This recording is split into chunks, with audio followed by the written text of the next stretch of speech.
Ever wondered what happens when you'll get all you favorite adult fictions at one place? Yay, you heard it right! Welcome to my Patreon.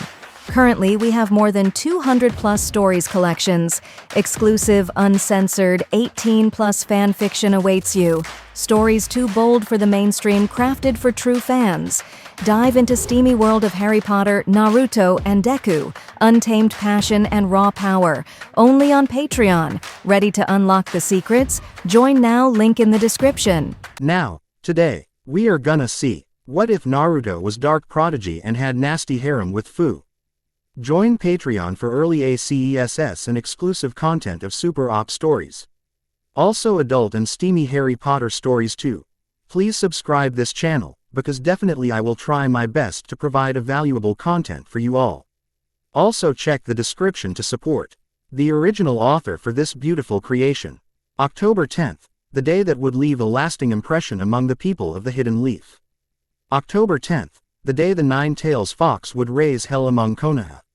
Hundreds of lives would be lost that night, but among those losses would be the rise of 2 new lives. Though in order to understand this tale, you must first understand what happened on October 10th, the day the Kyuubi attacked. In cave not too far from the village was a group of shinobi. Outside of the cage stood a small group of Anbu, guarding the people inside. Inside the cave was a red-headed woman, who was known as Kushina Namikaze, and to a selected few the second Jinchuriki of the Nine-Tailed Fox. Kushina was in complete agony, as she was close to giving birth. To her side stood the Yondaime Hokage, keeping the Nine Tails in check. The Yondaime Hokage, aka Minato Namikaze, looked at his wife with distress. The woman delivering the babies, Bawako Sarutobi, merely shook her head at Minato's antics. Men, thought the wife of the third Hokage as she concentrated at the task at hand. Fa. The crying of the first baby rang through the room. A small red-headed boy was in the arms of Bawako. Bawako passed the boy to her assistant, and went right back to work. Then a few moments later the sound of the second baby rang through the room. Fa. Min. Otto looked at the children with renewed happiness, and he quickly looked back down to his wife. Minato could see the large smile on his wife's pained face, then in the blink of an eye everything changed. Line. The village hidden in the leaf was near complete destruction. An enormous hole was found in the village's outer walls. The place where the third Hokage had forced the Kyuubi out. The village itself was practically in shambles. While portions of it were completely the village walls, a large portion of the forest was completely gone. In this clearing stood several shinobi, and among those shinobi stood the third Hokage. His eyes wide, as he just witnessed the Kyuubi disappear. Where did it go? An enormous light that illuminated the night could be seen in the distance. Lion, snake, boar, ram, rabbit, dog, rat, bird, horse, snake. Minato finished the last seal, and clapped his hands together. Clap. A giant apparition appeared behind Minato. The apparition wore a long white cloak, and he had long white. Suddenly Minato's soul appeared at the hands of the apparition. Minato's eye twitched as he muttered the jutsu's name, Shiki Fujin. Minato looked to his left, and looked at his severely injured wife. Kushina was kneeled to a ceiling shrine, where their newborn twins lay. Minato narrowed his eyes, as they were quickly filled with determination. Turning forward he glared at the Nine Tails, who was being held down by Kushina's chakra chains. Minato formed a hand seal, and the death god struck his hand through Minato's back. The death god's hand entered Minato, and used his body as a medium. Then suddenly the same hand exploded from Minato's stomach, and latched onto the Nine Tails. Minato gritted his teeth. I'll see the yin half into Mito, and then, I'll seal the other half into me. No, I must seal it into Naruto. Minato looked at his 2 children. They must be the 2 to stop Madara, the Jinchurikis of the Nine-Tailed Fox. Minato looked forward, and he erected the death god's hand to rip away the yin half of the Nine Tails. In a quick motion the hand of the death god did exactly that. Minato watched as the Nine Tails shrunk in size, and he quickly moved to seal away the yin. Fa! Cried Mito as the yin was sealed into her. Minato wasted no time, and moved to seal away the second half. He grabbed onto the remaining half of the Nine Tails, and proceeded to seal it into Naruto. Then all at once Minato's body froze, and he watched as the hand kept moving. "What are you doing?" shouted Minato as he managed to tilt his head towards the Shinigami. Kushina had heard Minato's shout, and turned to face him. Kushina's eyes widened in shock as she felt the excruciating pain of having the 9 tails resealed into her. Gah! A hole was ripped in the clothes of Kushina, and in that hole her stomach was revealed to the whole world. A8 sign seal appeared on her stomach, and Kushina's eyes rolled into the back of her head. Minato watched in torment as his wife fell into a state of unconscious. Minato felt himself regain control of his body, and he fell to his knees. Minato looked behind him, and stared at the Shinigami in disbelief. "What's the meaning of this? You are a fortunate mortal. Today I've decided to help you scum known as humans," spoke the death god. Minato's eyes widened in shock, as he hadn't expected a response. Why? The death god gave him a devilish grin. "The time has drawn near, the child to complete the prophecy is near. Though in order for that agenda to occur, things need to occur. I usually don't mess around with mortal affairs, but I'll make this exception." Minato asked, "Prophecy? Are you talking about the child of prophecy?" The death god stood still, and Minato watched as his soul was returned into his body. "In order for the prophecy to occur you must live. But do not think you have cheated death, mortal. Your soul will eventually be mine, but do remember my words." Minato's eyes closed, and his hearing suddenly became dull. The release of the jutsu had quickly sent him into unconsciousness, disabling him from hearing the death god's last words. "You will become your son's greatest pain." The death god looked over to the boy, and wasn't surprised to meet the boy's eyes. "Even though he's so young, he's unconsciously able to feel me. Could he finally be the one?" The death god silently disappeared from the area, his eyes never leaving the small child. And now our story begins. Time skip 8 years. A young red-haired boy could be seen peeking out the window. His gaze remained frozen on a pair of people in his backyard. The boy put himself into a better position, and thus revealing more of his body to the outside world. The boy stood quite tall for his age at a height of 3 feet 11 inches. He had short spiky red hair, and with the whisker marks on his cheek, it gave the boy a ferocious look. But his bright blue eyes was the real abnormality to his looks. Compared to the rest of his features, his eyes were the things that stood out the most for the boy. The boy stared intently at the group, trying to memorize every little detail he could. Out in his backyard stood the Yondaime Hokage, and a young blonde-haired girl. The redhead watched as the child attempted to run up the tree, but quickly fell off. A frown was placed on the boy's face, as he watched the man catch her, and they both laughed. Naruto shook his head, and turned away from his window. He walked quickly to his dresser, and opened up a drawer. He pulled out a kunai, and slammed the drawer shut. Unintentionally, he caused the pictures on top of his dresser to fall over. The boy sighed as he reached out to pick the things out. The first thing he picked up was a wooden block with a name on it. Naruto Namikaze. The boy gave his name a quick glance, and placed it onto his dresser. He picked up a picture, and stared at it. It was a picture of him with a beautiful blonde woman. The title under it read, Grandma Tsunade. Naruto moved over, and picked up 2 more. One picture he was much younger, and was sitting on an old man's lap with the blonde girl. Old Man Hokage. Naruto looked at the third picture. A masked shinobi with silver head stood by Naruto. His hand was messing up Naruto's hair, but Naruto was still smiling into the picture. Kakashi. Naruto picked up the picture with him and the blonde girl. Behind them stood Minato and Kushina. Family pie. Naruto didn't read the rest, as he slammed the picture face down onto the drawer. Naruto quietly opened his door, and moved silently through the hall. As he reached the end of it, he stopped to peek around the corner.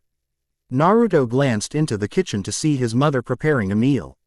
Naruto looked down to his kunai. "If I tell her what I'm doing, she won't let me go."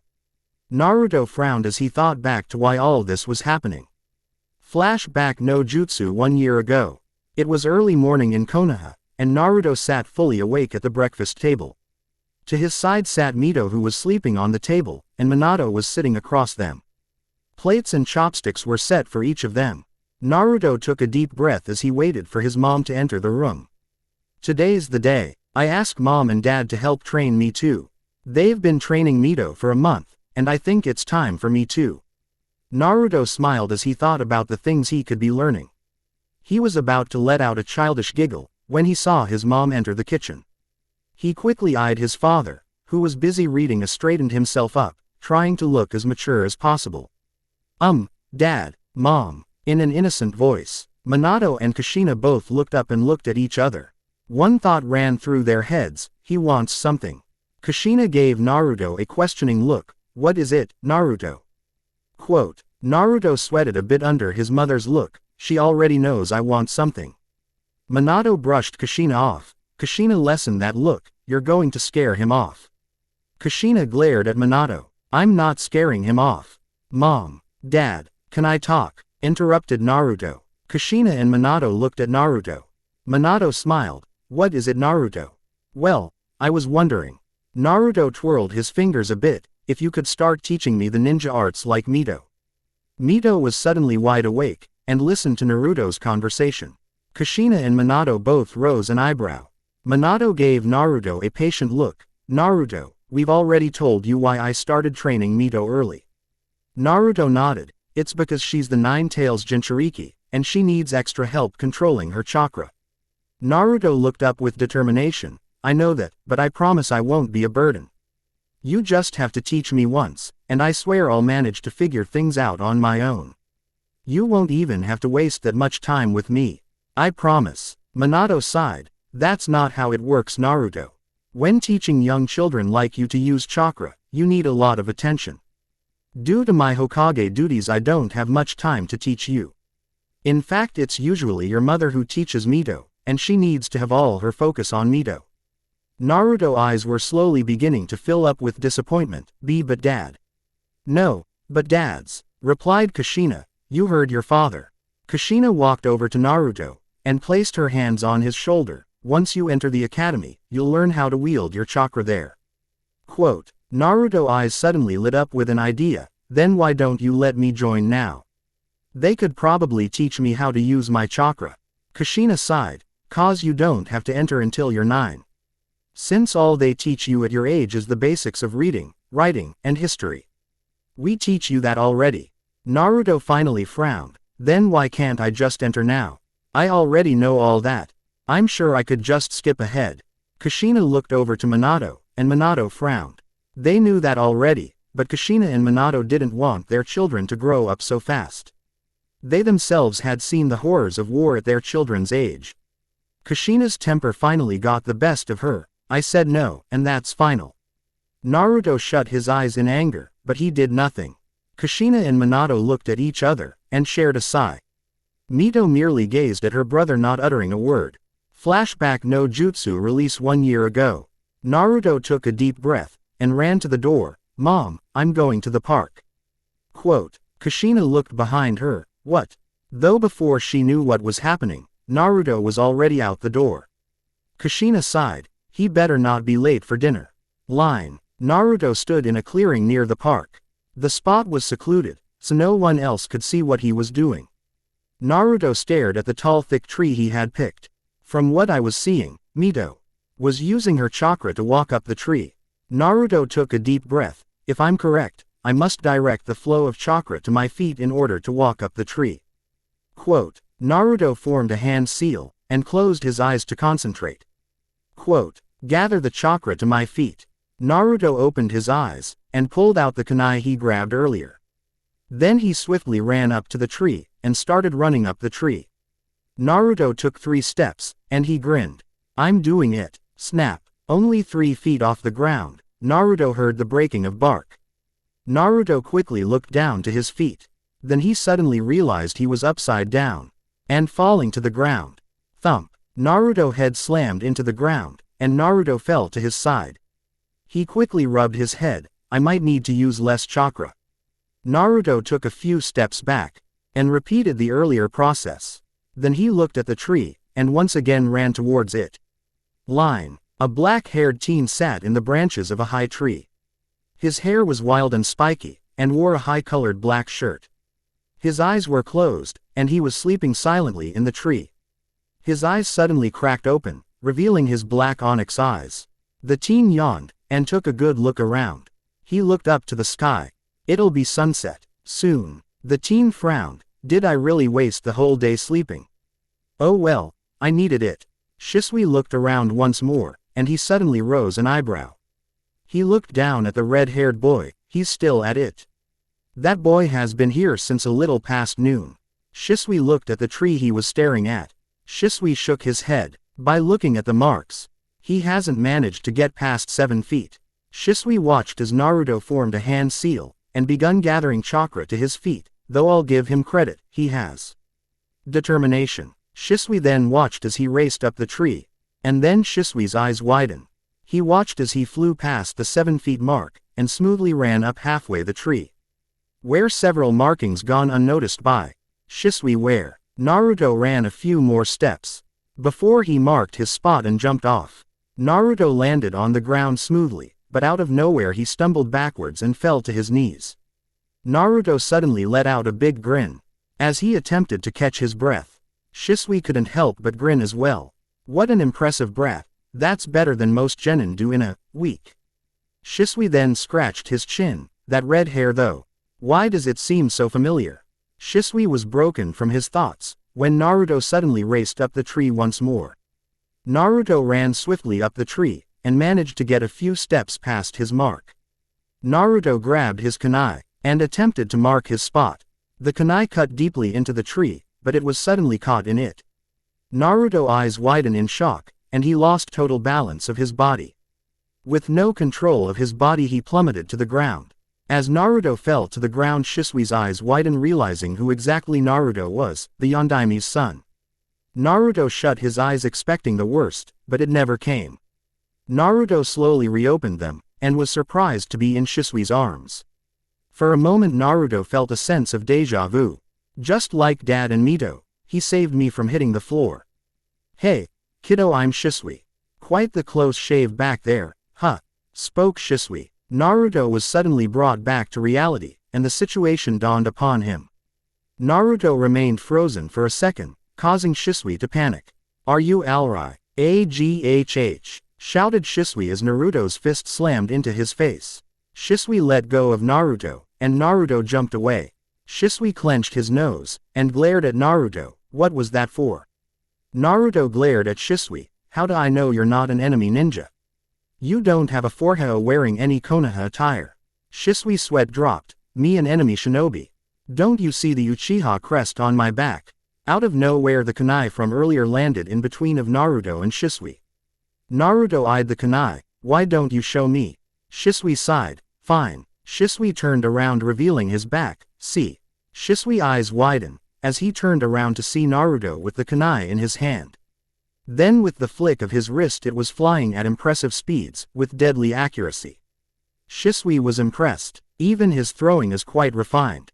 Then Shisui caught the blade with his bare hands. Let me tell you a few things, kid. Naruto's eyes widened as he watched Shisui catch his kunai with minimal effort. First, if I was actually an enemy shinobi I would have killed you by now. Shisui walked closer to Naruto. Second, you shouldn't attack your enemy with dull blades. That's why it got stuck in the tree earlier. Shisui suddenly activated his Sharingan. Finally, I'm a shinobi of the Hidden Leaf Village. Just because I don't have my stuff doesn't mean I'm not a shinobi of this village. Shisui tossed a blade to Naruto, and Naruto caught it.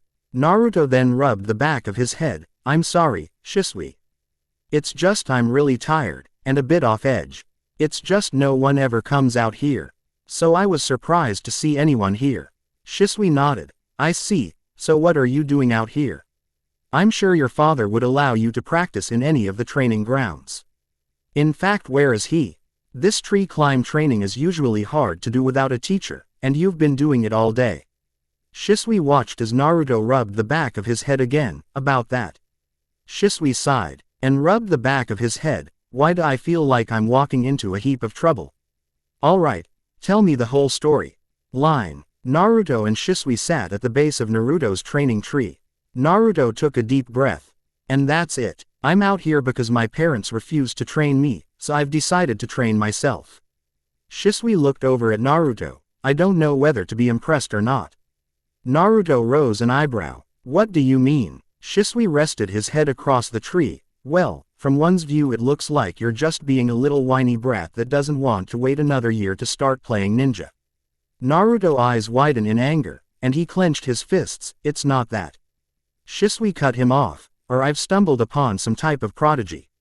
All the anger in Naruto's eyes were replaced with shock. I mean, it's completely unheard of some.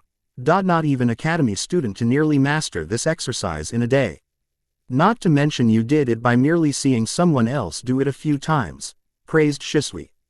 That's just crazy. Naruto remained silent at the praise, and Shisui suddenly smiled. Look here kid, I've been looking for a student for a while, to rival my best friend who's teaching his little brother. So, how about it? You wouldn't mind it if I taught you? Shisui closed his eyes expecting some type of loud response, but he opened his eyes at the sound of sobbing. Shisui suddenly panicked. What are you doing? Why are you crying? Naruto wiped away a tear. I'm sorry, it's just I've never been praised so highly by anyone, and, I would gladly be your student Shisui-sensei. Shisui suddenly understood the situation, and gave Naruto a smile. I guess I understand the kid. I guess the neglection in his training has made him feel inferior to his sister. Naruto suddenly hugged Shisui, and Shisui awkwardly hugged him back, but that doesn't mean I'm going to make him feel better. Hey kid, stop hugging me. I'm not some teddy bear, shouted Shisui. Snore. Shisui deadpanned. He fell asleep. Quote. Shisui sighed. He has been training all day. I guess it's finally caught up to him. Shisui grabbed Naruto, and tossed him over his back. I guess I have to take him home now. If I leave him here, the Yondaime won't be too happy. With Naruto on his back, Shisui jumped to the trees and raced to Naruto's house. Completely unaware of the grin that sneaked onto Naruto's face. Author's notes ages. Naruto. 8 Mito. 8. Rest of Rookie 12. Gonna add Yakumo Kurama because felt like she should have been part of Naruto because she was part of a Konoha clan in Sai Sin. CE Root doesn't take kids anymore cause of Minato. 7/8. Team Guy. 8/9 Kakashi. Guy, Kurenai, Asuma. 2021 Kushina. 29. Minato. 29 Shisui. 13 Itachi. 11. Legendary Sannin. 45. Third Hokage and Elders. 63. Vote for Naruto's team up until CH2. 1. Team 7. Kakashi, Naruto, Sasuke, and Sakura. 2. Team 7. Kakashi, Naruto, Sasuke, and Yakumo. Might do a pairing. Tamarix Naruto. Shien x Naruto. The ending of Naruto Shippuden Movie 1 always left me with, what ifs? If I do this then? That mission will occur before 2.5-year break. Suggestions would be accepted. No harem. Next chapter. CH1 Namikaze Bloodline Awaken once again. CH1 The rare Namikaze Bloodline Awaken. The overlooked prodigy CH1 Namikaze Bloodline Awaken once again. Naruto. Person talking. Naruto. Person thinking. Naruto. Summons Biju talking. Naruto. Summons Biju thinking. Shadow Clone Jutsu. Jutsu. Author's note. Flashback no Jutsu. Time skip. Naruto was laying in his bed enjoying the peaceful sleep he was having. Until he heard his mother yell, Naruto, get up. Naruto, slowly rising up, noticed that it was only 7 a.m. Naruto was thinking to himself, what do they want? They usually don't wake me up unless it's my birthday. Looking at the calendar, he noticed it was October 10th. He quickly dashed out of his room, now full aware it was his 9th birthday. Knowing that today was his birthday, but more importantly knowing he would be able to sign up for the academy. As he raced to the kitchen, he was expecting hugs and happy birthdays from his parents. Instead, when he arrived to the kitchen, he saw that the rest of his family were already at the kitchen table. They were all impatiently waiting for him, while a plate of eggs and bacon was out for each of them. Sorry, couldn't think of any Asian breakfast foods. Come on, Naruto, you're gonna cost us from eating your sister's birthday breakfast, said Kushina. Mito and Naruto both blinked in surprise because they didn't hear your or any mention of him. What do you mean by your sister's? Isn't it my too? I mean, it's my birthday too, declared a now slightly irritated Naruto. Kushina and Minato both almost jumped out of their chairs. completely now aware that they had forgot about Naruto. Oh my god, what a terrible parent am I. I totally forgot about my other son's birthday and it's on the same day of Mito. Wait, what am I thinking? Mito's. OMG, I'm a terrible, do I say? Thought. Both a very nervous Kushina and Minato. Lucky Minato wasn't Hokage for nothing. Well, Naruto, what she means is that breakfast was dedicated to Mito here. While lunch will be dedicated to you. So you get to pick anything you want for lunch. Naruto looked at him and his mother, already completely figured them out. Though instead of blowing up like he usually did, thanks to Shisui's teaching of meditating, he just sighed and sat down, deciding to just play along to not completely ruin the day. Oh, okay, I guess that makes sense, said Naruto as he sat down and begun to eat. Mito also deciding to eat, totally buying the lie their parents had said, while both Kushina and Minato looked at each other with a ton of guilt. Both now determined to make sure to make it up to him.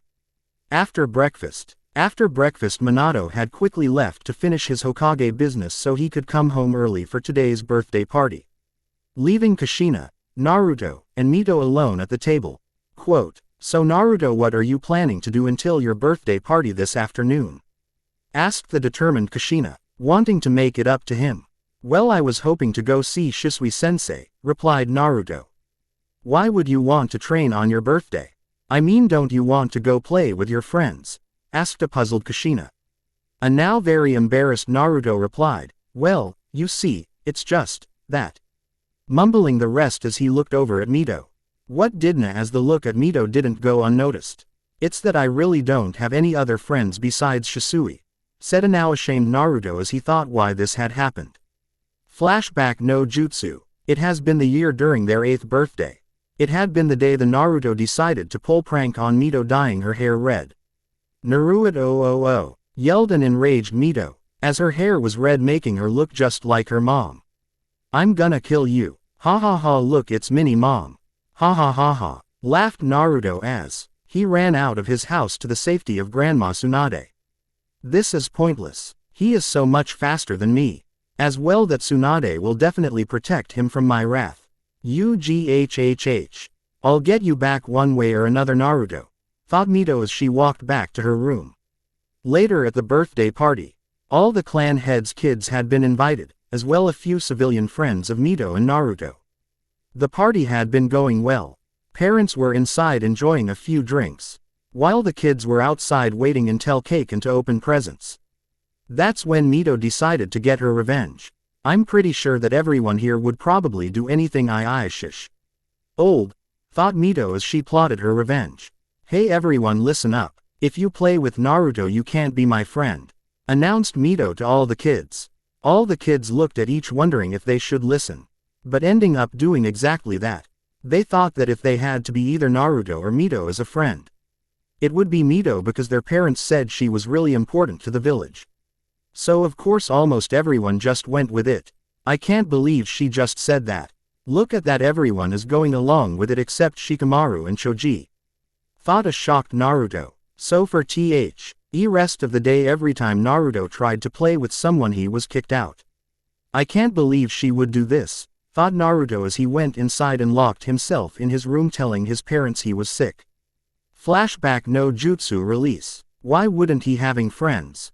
I mean, he is the son of the 4th Hokage, thought a now very intrigued Kushina. So she decided to ask, why don't you have any friends? Quote, once again looking at Mito, as she was now paying attention to the conversation, realizing that she may in fact get in huge trouble if Naruto told her the truth. Naruto, of course being the kid he was, said, I don't know, I guess they just don't like me too much, lied Naruto. It's not like I don't have friends, it's just none my age. Shisui, Kakashi, and Itachi are my friends. Seeing that Kushina wasn't satisfied with the answer, decided to run for it. Well, I'm gonna go, bye mom, see you later, said Naruto as he sprinted off. Mito just sighed in relief and left thinking, NT believe that Naruto didn't rat me out. Why do I feel so guilty now? Clutching her heart. Why didn't you just rat me out, Naruto? Of course this didn't go unnoticed by Kushina. What's going on here? What do you have to do with it, Mito? Well, I'll figure this out later, thought Kushina as she went on her way to finish up her chores for the birthday party later today. With Minato. Well, that's the last of it, signed Minato as he finished up his paperwork. Suddenly his family picture of him and his family caught his eye. Then he formed a smile thinking how long it has been. I can't believe that my kids are already turning 9. Looking at Mito in the picture. Mito has surely grown in her training the past year. I truly believe that you are the one that Death spoke of. She definitely had inherited his looks. The blonde hair, and bright blue eyes. Yet, she is just like Kushina, brash, dense, kind, loyal, and the temper. Suddenly Minato formed a sweat drop thinking about his daughter's aggressive temper. Then he looked at his son. If his red hair didn't make him stand out enough, his bright blue sea eyes with the hair definitely did. Ironically, he was the one with the 3 whiskers on each cheek. He kind of had a mixed personality of him and Kushina. He was smart and collective like him, kind and loyal like his mom. He was worried from the reaction he received. This knew that Naruto saw through his white lie. That isn't what had gotten Minato so worried. It was the fact that he didn't do anything about. Just simply let it go like it was nothing. Naruto, why do I feel like you're starting to push away from us? Is it 'cause I didn't personally look after your training? Pondered Minato. No, it can't be that. I heard he was very happy with Shisui as a sensei. No, it's cow. Say I haven't been a great father towards him. Minato stood up from his desk and moved toward his window. As he looked out, he saw his whole village busy at work. From civilians working to get jobs done to some ninjas enjoying a good walk. Yes, Naruto, I'm gonna start spending more time with you. Starting by including you in training with your sister, thought Minato, believing he would bring his son back a bit more. I just hope you won't get too mad about tonight. With Naruto walking down the village. I can't believe they just forgot about me, thought Naruto as he slowly walked down the street toward the Uchiha compound. How could they forgot that it was my birthday too? Did they not love me? This question was slowly eating away at Naruto. For a minute he wanted to say no. Of course not. It was just simply this one time. I bet it won't happen again. We just to see how tonight goes. If they get me a good thought out gift, then that will prove it, thought Naruto as he passed a couple more shops. As he turned the corner, he arrived at the Uchiha front gates with the 2 guards. Hey, I came to see Shisui, exclaimed Naruto. We know, brat, you come here every day, replied one of the guards. Hey, I'm not a brat. Even if you do know, I still have to check in Datbayo, replied an annoyed Naruto. Whatever, brat, snickered the other guard, hoping to get a rise out of Naruto. Naruto replies, why, you son of. Better not finish that unless you wanna run 100 laps around Konoha, brat, says Shisui as he walks up to the front gate. Sensei, I'm not a brat, Datbayo, replies Naruto. I know, Naruto, just playing with you, right guys? Both guards nodded their heads and laughed, seeing how tormented the kid was. Come on, let's go to my house, I got something for ya, says Shisui. Alright sensei, let's go, responds Naruto, knowing he would receive a gift. Naruto and Shisui made their way towards to Shisui's apartment in the Uchiha compound. Greeted by a few people on the Thefina. LLY arrived, Shisui opened the door and let Naruto in. Wait here, Naruto, I'll be right back, said Shisui as he walks to his bedroom.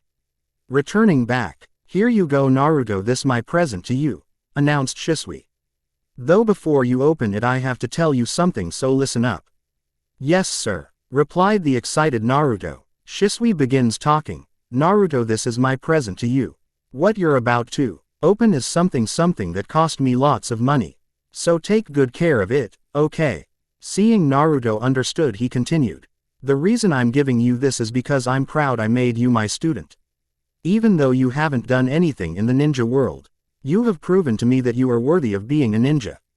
You have the traits of becoming a great ninja, and I'm sure you will be too. Now I will no longer be able to train you as often as I did because I have decided to join Anbu. That doesn't mean I won't train you, it just won't be as daily as it is now.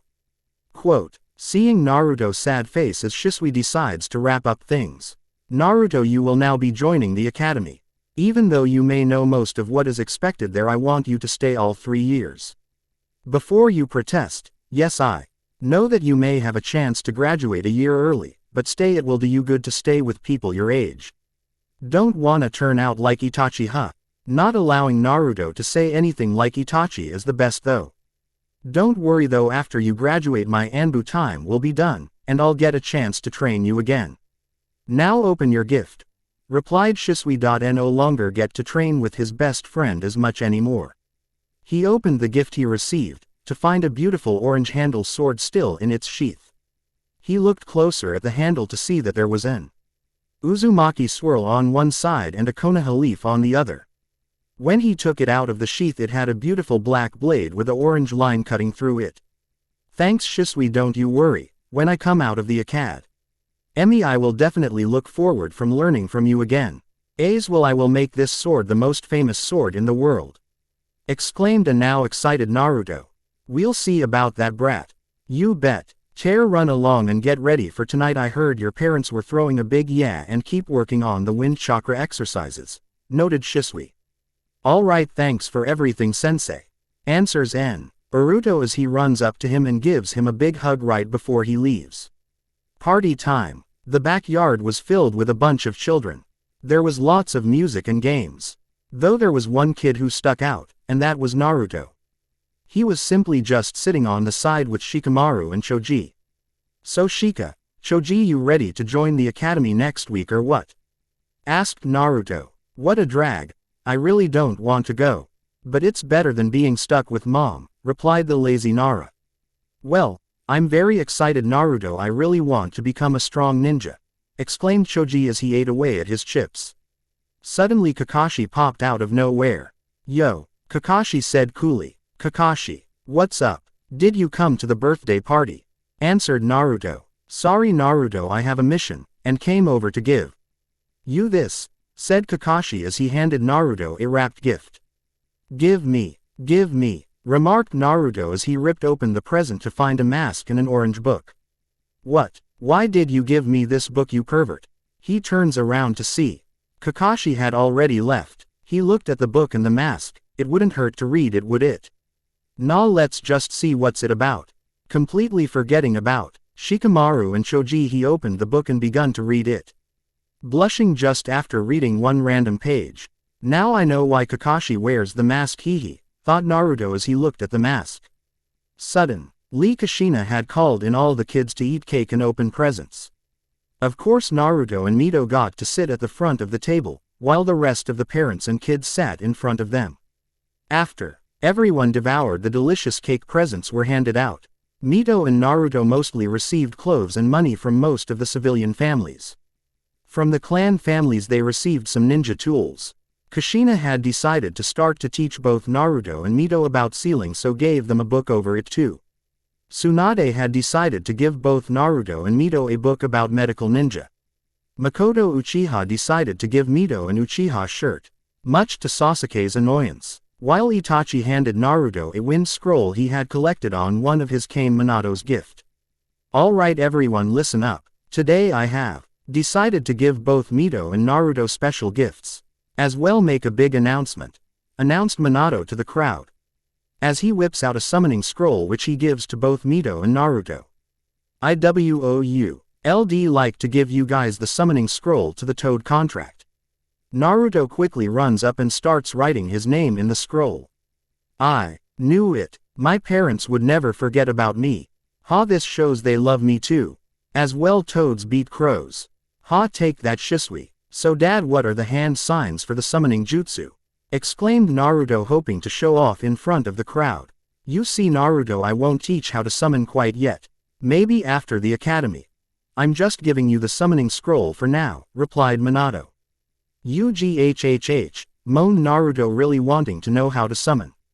Alright, now for my second announcement, exclaimed Minato. This suddenly got everyone's attention, wondering what this second announcement could be about. Many of you know the Namikaze is actually a cousin clan to the Uchiha. Minato looked down, seeing some of the Uchiha smirking, knowing well that the Yellow Flash was actually a cousin of the Uchiha. Well, today I have decided to announce Mito as the official heir of the clan. Many looked at him at shock, not because of the announcement, but because in reality the heir of the clan was always the oldest. In this family it was Naruto Namikaze. Kushina looked shocked, not believing Minato would actually do something like this without her approval. Mito didn't know what to think. Everyone else was a bit taken back, but many of the clan heads understood. If the eldest didn't show promise, then the next kid would take over. Thought that really wasn't the case here. Naruto was even more shocked, not believing his own birthright was stolen from him. Of course Naruto wasn't gonna let this slide. What do you mean Mito is the heiress? Fired Naruto. That's my birthright, not hers. Naruto calm. Just she shows lots of promise as a ninja. Exclaimed Minato. Didn't think he would get this mad. I mean, he has always been so quiet and calm about things. And I don't. Ask Shisui. He says I show lots of promise too, yelled Naruto. I'm not eyeing you, don't show promise, it's just. Minato couldn't finish as Naruto ran out crying, covering his eyes. I can't believe he did that. And this pain in my eyes. Minato, I don't believe that was wise of you. I mean, I understand you wanted to give Mito the title, but shouldn't you have told Naruto beforehand? Suggested Shikaku Nara. As well, isn't a bit early to be naming heirs? Many of the Opal in the crowd started agreeing with Shikaku. And why didn't you tell me beforehand? Asked a now irritated Kushina. Well, you see, I wanted it to be a surprise, stuttered Minato. I jumped the gun, didn't I? Of course you did. I can't believe you did that to your own son, oh great fourth. Jumped in Tsunade, very angry at what she just saw. Well, maybe I should go talk to him? Asked Minato, starting to feel the guilt. I didn't mean to hurt Naruto's feelings. I just wanted to motivate Mito more by naming her clan. I shouldn't have done this. Don't let him cool off. Shisui already went after him, stated Itachi as he walked away, feeling a bit irritated with the Hokage.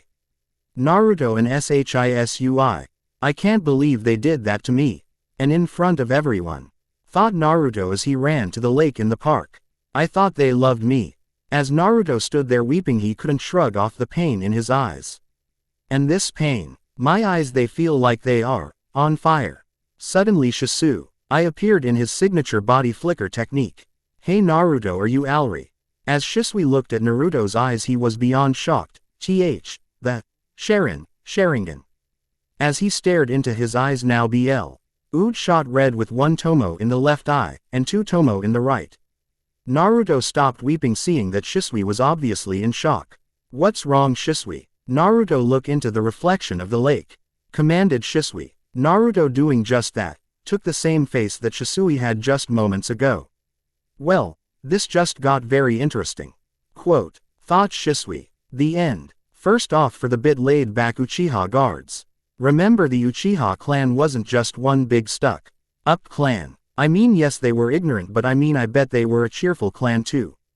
I think that all Uchiha is ignorant thing is blown up. For team voting, decided not to choice sensei, though suggestions more than welcomed. Just genin members for now. Voting for Naruto's team up until ch2. 1. Team 7. Naruto, Sasuke, and Sakura. 0. 2. Team 7. Naruto, Sasuke, and Yakumo. 1. Fan suggested ones that I liked, of course, Yakumo, Naruto, and Sai. 1. No apprentices, I have my reasons. Pairings. Until ch3 to see how I'm gonna add these. 1. TB any serious mention until maybe 8 to 12 chapters in, by the way. Tamarix Naruto. Chushian X Naruto. 3. Suggested ones that I liked. Narutox Fu really liked this one. Gave me lots of ideas. 3. Narutox Kuretsuchi, this one too. 2. Narutox Koyuki. 1. Any more suggestions on anything more than welcomed. Next chapter. Uchiha massacrexing Shisui's to Shisui. Can't believe I didn't catch this. Sorry about the grammar too. Only 15 and trying to do these on my spare time, which isn't a lot. ch2 Uchiha massacre. The overlooked Prodigy ch2 Uchiha massacre. Naruto, person talking. Naruto, person thinking. Naruto, summons Biju talking. Naruto, summons Biju thinking. Shadow clone jutsu, jutsu, author's note. Flashback no jutsu. Time skip. Suddenly Shisui appeared in his signature body flicker technique. Hey Naruto, are you Alri? As Shisui looked at Naruto's eyes he was beyond shocked. The Sharingan. As he stared into his eyes now bloodshot red with one tomo in the left eye, and two tomo in the right.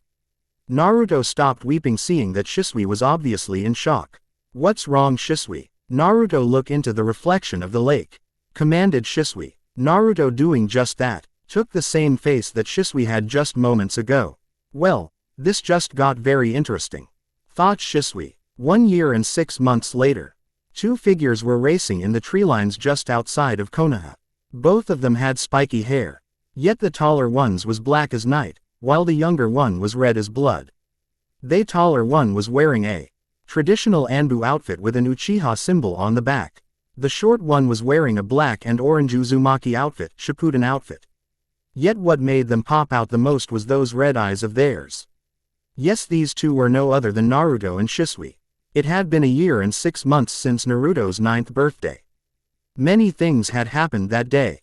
Whether it was for the good or bad only time will tell. Though what thing it did was activate Naruto's Sharingan. Now he had been able to activate the second tomo in his left eye. Shisui had thought best to keep this a secret from everyone else. Since he knew of people who were after the power of the Sharingan. And would do anything to get it. Danzo. He decided to continue to train Naruto just like he had been doing, except now he could teach him his Sharingan tricks. As well he told Naruto that if he ever wanted he could tell his parents. Though Naruto decided to keep it to himself. So, now we're here with Naruto and Shisui racing through the treetops. Suddenly Shisui pulls out several kunai, and throws them at Naruto.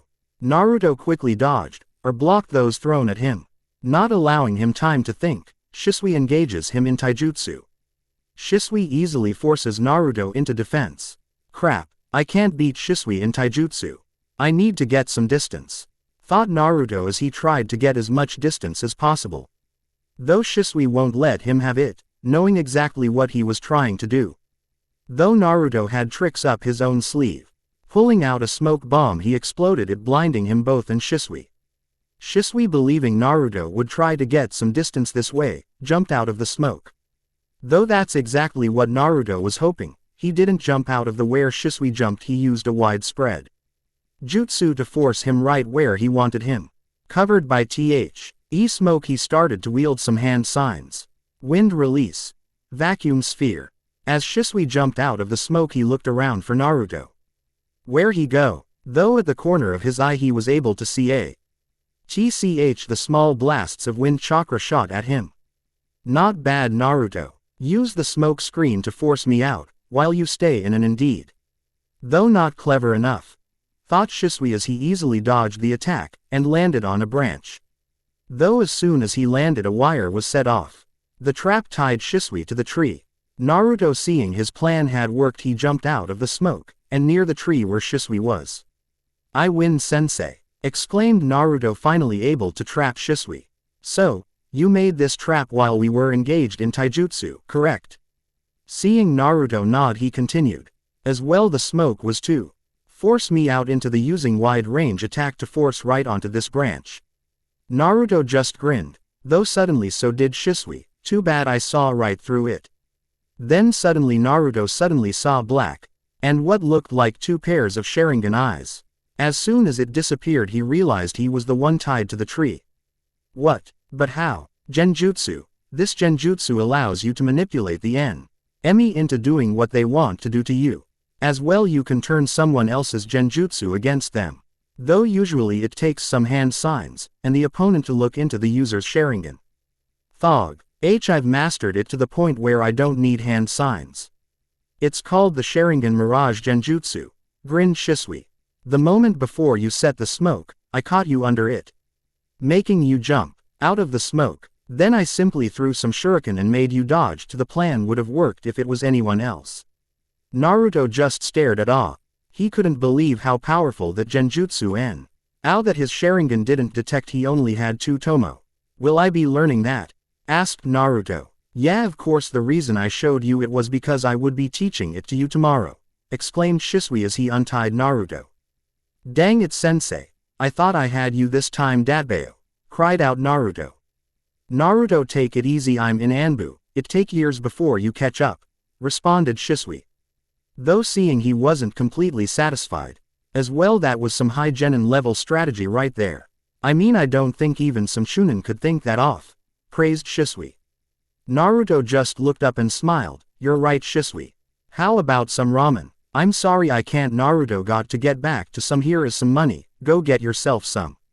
See ya tomorrow, though come early since you gonna learn that, yeah, and stop skipping classes, explained Shisui as he disappeared in his usual body flicker technique. Whatever. Ichiraku ramen, here I come, exclaimed Naruto as he left in his own body flicker technique, which consisted of a swirl of leaves. Ichiraku ramen stand. Naruto appeared right outside of the stand. Quickly going in, he sat down. In his usual was two people in the back. An aged man, and his young daughter no older than 15. Old man, get me 2 bowls of miso ramen, exclaimed Naruto. You got it, Naruto. Ayame, get me 2 bowls for our favorite customer, shouted out Chuki. Got it, Dad, responded Ayame. Suddenly 2 blonde-haired girls walked in the stand. Naruto, not even bothering to look around, didn't know that it was her sister Mito and her best friend Ino. You know, Naruto, you really shouldn't be eating so much ramen. It's quite unhealthy, pointed out Mito. While Ino says, yeah, should be more like Sasuke, I'm sure he doesn't eat so much ramen.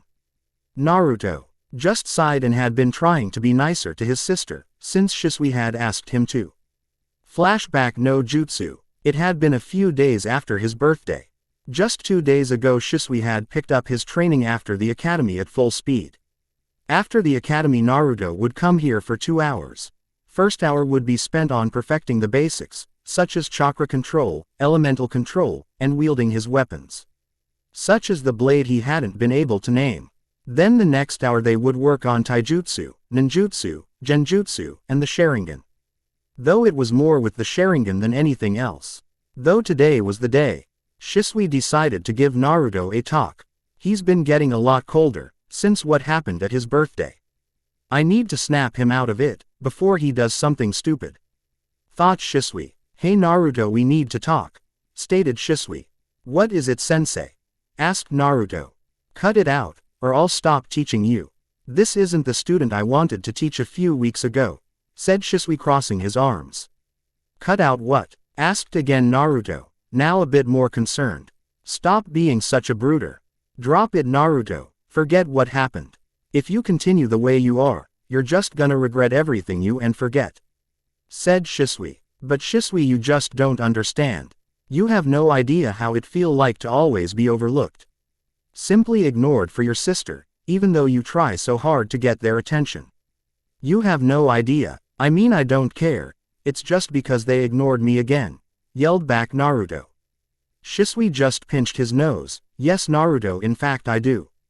Naruto just stared at him confusedly. What do you mean? You know Itachi, right? Well, Itachi has always been considered a genius like no other, even in the Uchiha clan. Well, as young children my parents had always asked why I couldn't be more like him. It infuriated me to no end, exclaimed Shisui as he shut his eyes. Then opening them, so, that day instead of resenting my parents and Itachi, I set a goal to be better than him. To show everyone I was Shisui Uchiha, not the cousin of Itachi. To this day I have worked my butt, and I have even surpassed him. With that Shisui closed his eyes, and reopened them, to show Naruto what looked like a 4-pointed shuriken. What is that, Shisui? Asked Naruto. He had never seen this from his sensei before. This Naruto is the highest level of the Sharingan, the Mangekyo Sharingan. With this eyes I can achieve visual prowess behind the normal Sharingan. Though I won't show you because it's kind of a double-edged sword. I have Genjutsu special to only these types of eyes. A Genjutsu known as Koto Amatsukami. With this Genjutsu I can implant false memories into one's brain, and manipulate them however I want. Another one would be Tsukuyomi, the most powerful Genjutsu known to man. With this I can trap one into an unbreakable Genjutsu in which I control everything for 48 hours. When in reality it would only be 3 seconds. This something not achieved since Madara and Izuna Uchiha. Though there is more than just Genjutsu, explained Shisui. Naruto just stood in awe. A genjutsu that controls another person, space and time itself. Still has more abilities. But how do you achieve these abilities? Asked Naruto. Shisui just sighed. There is two ways in one may unlock the Mangekyo Sharingan. The first and most common way would be to kill the closest person to you. The wind blowed loud, as an eerie silence took over both of them. Of course there is a second way. The way I took. That is to train your to the point, where it naturally evolves to the Mangekyo Sharingan. Though as I mentioned it is a double-edged sword. The more I use it the closer I come to losing my sight. Until I'm completely become blind. Wow Shisui, I'm sorry I didn't know. Well how come I've never heard of the Mangekyo Sharingan if it's so powerful, asked Naruto. Well you see Naruto there's reason it isn't known. The reason is because the Mangekyo Sharingan is very difficult to achieve. Only maybe 5 people before me have actually activated it. As well I'm probably the only one who has achieved it through hard work alone. Everyone else has activated it by killing the closest person they have, replied Shisui, that's why it's a clan secret. If everyone knew there would be clansmen killing left and right. I see but why are you telling me this? Asked Naruto. It's because I want you to completely forgive your parents. I understand how it feels to be overlooked. Though don't allow to turn into a shallow person. You still have Tsunade, Kakashi, Itachi, me, and many other people. Right, you should even include your parents because one day you will show them who Naruto is. In fact once you graduate you really don't have to be a Namikaze. You can change your surname to Uzumaki. A clan of friendship. That's why I put its symbol on your sword, said Shisui pointing to his orange-handled sword. Naruto's eyes just widen. You're right Shisui, I'm not just the Hokage's son, or Mito's brother. I'm the Naruto no Uzumaki. And I'll be the second person ever to unlock the Mangekyo Sharingan with sheer effort alone. Then I'll show every Datbayo. Good, then stop being so cold to your family. I don't expect you to be friends with your parents, but actually respond to them, nicely. As for your sister try to be friends with her. I mean it really isn't her fault. She probably didn't even know about the whole Eris thing, finished Shisui. Yes sir, said Naruto. Shisui's right, I should at least show some manners. As well I guess he has point about Mito. Shisui just gave Naruto a smile. Naruto I believe that you can achieve greatness beyond those of Madara. Yet instead be more like Harashima. The reason is because if my research is correct, once you unlock the Mangekyo Sharingan you won't suffer the curse. You won't need a transplant to achieve eternal light because Naruto you hold both Senju and Uchiha blood. It will be need for the times ahead. Suddenly Shisui's smile faded. He watched Naruto begun his warm-ups. Especially if the clan goes ahead with the coup d'etat. As well that orange-masked guy Itachi encountered lurking around. He seems a man that will become very dangerous. I just hope you're strong enough to endure it, if I'm not around. Sadly thought Shisui. Flashback no jutsu release. Even though he has had some success with his sister, he really didn't like some of her friends. Especially Ino, even though she has shown some traits he likes like loyalty to a friend. She was so bossy, and obsessed with Sasuke. He thought Sasuke was okay, just not a god. Whatever, I can still beat him in a spar, said Naruto hoping to get a rise out of Ino. Mito just sighed even though she was grateful Naruto was talking to her more. She still couldn't stand his prankster ways. Whatever Naruto you're such a loser, screamed Ino. Did you say something Ino? Coolly replied Naruto. Kakashi would be proud. Ino just fell on her face, and Mito just sweat dropped. So, Mito wants some ramen. Shisui gave me some extra money today, asked Naruto. No, I just passed by to tell you not to eat so much.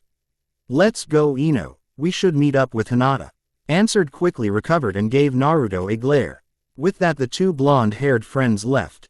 Naruto just sighed even though he really hated Ino, he wished he had a friend like that. Friends that were always by your side. Even though Shisui was his best friend, he was always on missions. As well he was like 5 years older.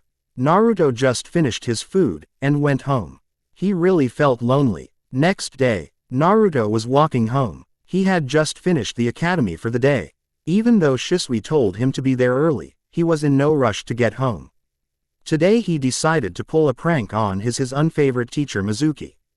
Naruto didn't know why, he just didn't get good vibes from him. He was always staring at his sister, like she was a prize.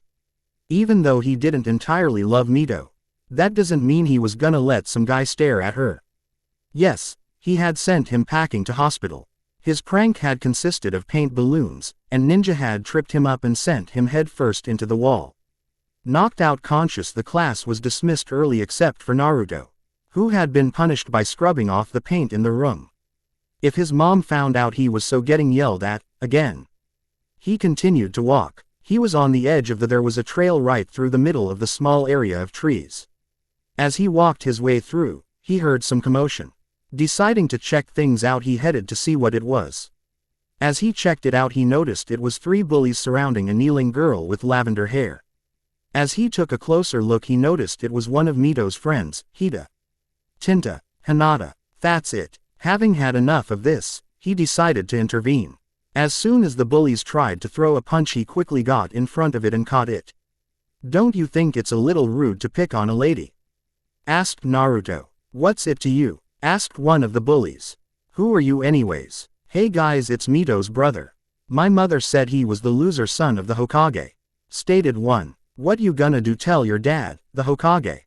taunted one of the bullies. A tick mark appeared on his forehead. He couldn't believe people were saying he was loser. "I beat you all to the ground. Datbeo. I'll show you the only losers here are you cowards." "Whatever, just don't go tell your daddy," taunted one. "Yeah, Brad, it's 3-on-1 anyways," added the other one. "Whatever, fine by me. By the way, the name's not, it's Naruto. Naruto Uzumaki Datbeo," declared Naruto. With that, Naruto engaged the bullies. It was totally one-sided as Naruto was able to knock them out and tie them to some tree. As he finished that up, he walked up to the girl. "So, your name's Hinata, right?" asked Naruto. Yes, you're Naruto, right? But I thought your last name was Namikaze," asked Hinata. "Well, yeah, but once I graduate I'm gonna change it to Uzumaki.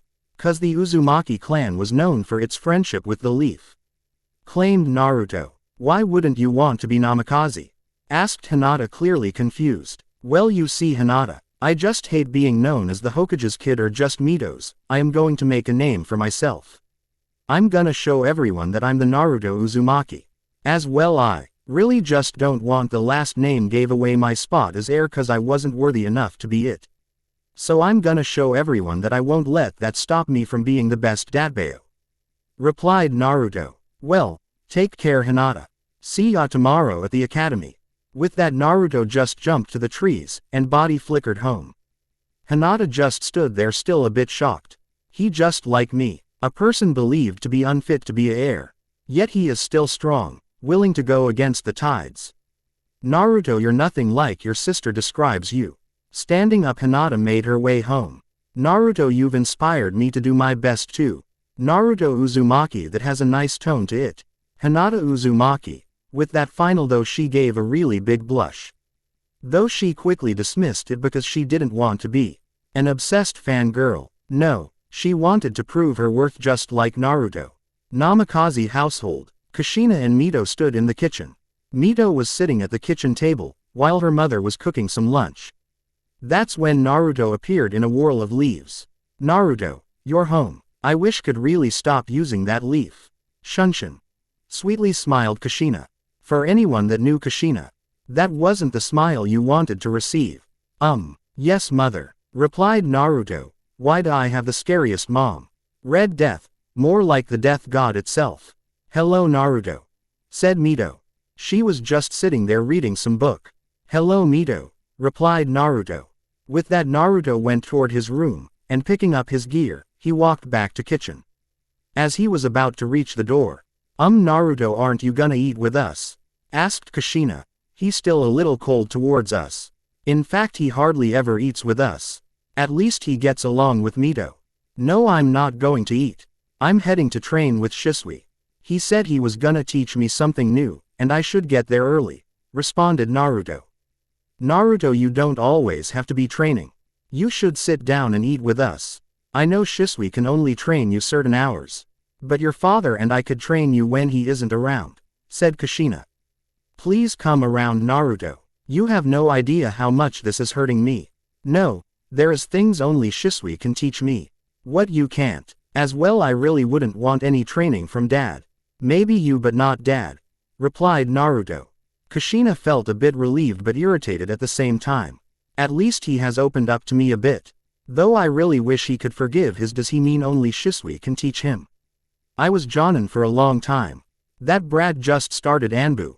What's so special about Shisui? I understand he's talented, but what is it that only he can only teach you? I mean, both your father and I are much more experienced than could he possibly teach you that we couldn't? Questioned Kushina. Naruto just sighed. If I continue this talk, I'm gonna end up having to train with as well. Get her off my back. He walked towards the door, and opened it. Though before he stepped through he replied, Shisui is my friend. That's what makes the training worth it.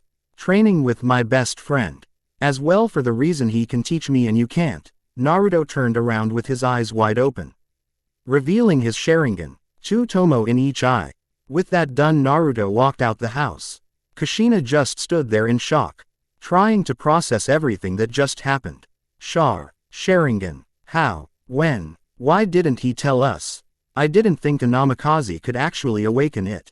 Mito, honey, I'll be right back. I'm going to go talk with your father, shouted Kushina. Mito hadn't been paying attention to what occurred, but if she had, she probably wouldn't have been able to reply, okay mom. Many hours later in Hokage's OFFICE, Minato just sat in his office. Finally catching up on today's tensions got high. So did this pile of paperwork. He was really sick of it. He couldn't imagine how the third could have done it for so long. What made it so much worse was the fact that his wife came storming in demanding to talk with him. At first she accused him of not telling her about his son unlocking the Sharingan. At first he thought she was just joking because no one had been able to unlock it in the Namikaze clan since the beginning of Konoha. After a bit talking, and calming her down, they both realized that they both were never aware of how, or when he unlocked it. So Minato just sent her home, and told her he would find out. He of course knew only one person who could answer all his questions. Shisui Uchiha. He would have to know. That's what Naruto had told. Now he sat and waited. He wanted to call him immediately, but he didn't want to make things worse with his son. Now that we're talking about his son, things between Naruto and Minato weren't the best. The week fall, owing his birthday, he had completely stopped talking to Minato. Though after that week he started to open up, but only when he was called upon. As well, he had completely denied all attempts of training with Minato. It really saddened Minato. He knew he deserved what he was getting, yet he just wanted his son to forgive him. He wondered if this is how the third felt with his son Asuma years ago. Suddenly an Anbu with a crow mask appeared. Hokage, you called me? Yes, Crow, though I need you to take off your mask, asked Minato. As Crow took of his mask, it was revealed to be Shisui. Hokage, have you called me here because of the coup d'etat? I think it would be wise to get Itachi here too. He probably has more intel. Yes, Itachi will be coming. Though I called you sooner because I need to talk about Naruto, replied the fourth. Shisui just looked at him curiously. What about him do you want to talk about? Why wasn't I aware that he had unlocked the Sharingan? Demanded Minato. Shisui just looked at him and took a long sigh. So Naruto finally told him. Well, I told Naruto to keep it a secret, since he didn't have the protection of the clan. Not having the protection would tempt others to possibly steal it, replied Shisui. Why keep it a secret from us too? I mean, we're his parents, shouted Minato. Shisui just waited for him to calm down and responded. I told him he could tell only his parents if he wished to. He decided not to. Why he didn't tell you? I don't know. You just have to ask him. Minato just sat back down. Sorry Shisui. I just let my emotions get the best of how tense things have been lately. It's all right, sir, replied Shisui. So now if I can ask a favor. Suddenly Minato was cut off by his secretary who walked in the room. Sir, the elders, and the Anbu Ember you requested are waiting in the meeting room. Minato just nodded. I guess we have to finish this some other. The current situation is much more important than this at the moment. Though, I expect you to answer my questions afterwards. All right, let's go. said Shisui. With that, Shisui and the fourth Hokage made their way to the meeting room. Meeting room. The four elders, Hiruzen, Danzo, Homura, Kahara. The fourth Hokage sat at a desk. In front of them stood two kneeling Anbu, Shisui and Itachi. Itachi and Shisui had just finished giving them the whole scoop of the coup d'etat. So, that's the last of it. They plan to commence the attack tomorrow? Asked former Hokage, just pinched his nose. If the Uchiha are planning this coup d'etat, I believe the only way label them as traitors, offered Homura. Yes, it's too late not to judge them. We must act now before it's too late, pitched in Kahara. If we join up with Anbu Black's ops, it shouldn't be too hard. Though we would also have to take out all the children, concluded Danzo, though he really wanted to get rid of the Uchiha for his own reasons.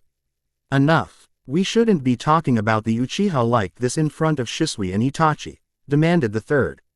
Shisui and Itachi just kneeled there showing no emotion, though the both had a billion thoughts going through their heads.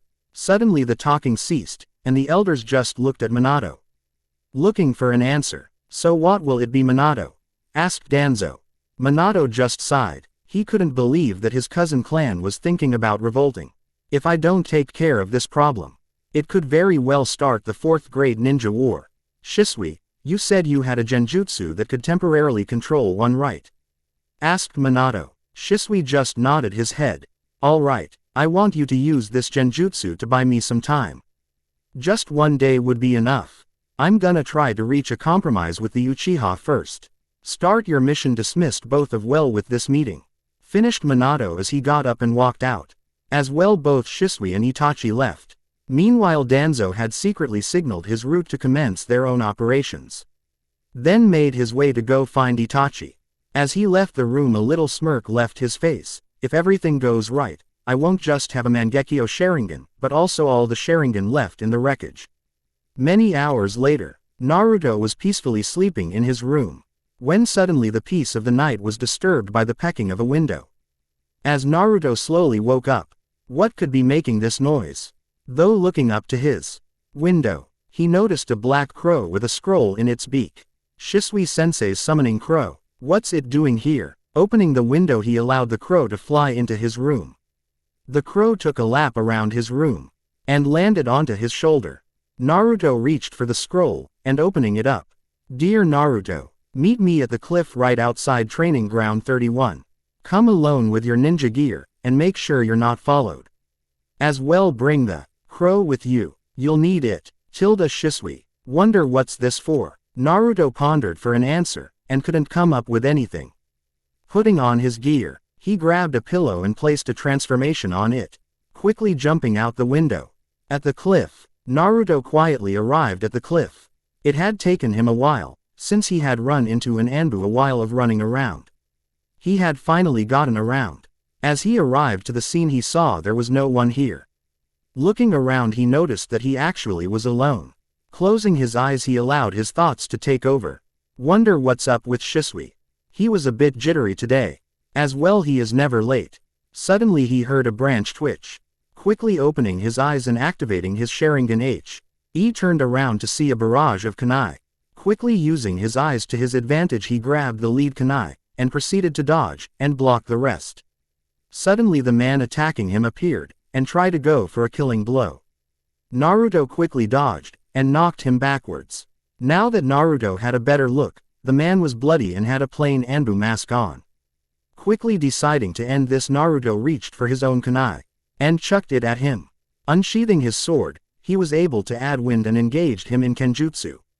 After a while of fighting, Naruto cast Genjutsu on his sword. He made the sword look faster than it actually was. Naruto quickly got the advantage, then stabbing him through a vital spot in the stomach. As he looked into the eyes of the mask, he noted one of his eyes were missing. As well, the single black eye looked quite familiar. Pulling out the sword, the person coughed and stumbled back into a tree.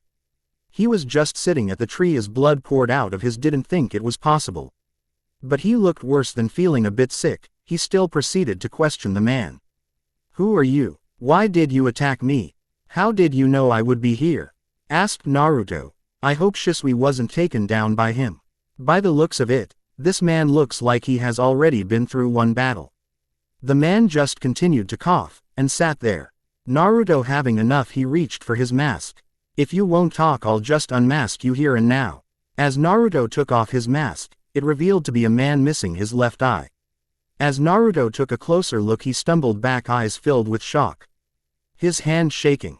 Ares. No. Way. Shisui. But. Shisui just looked at Naruto impassively.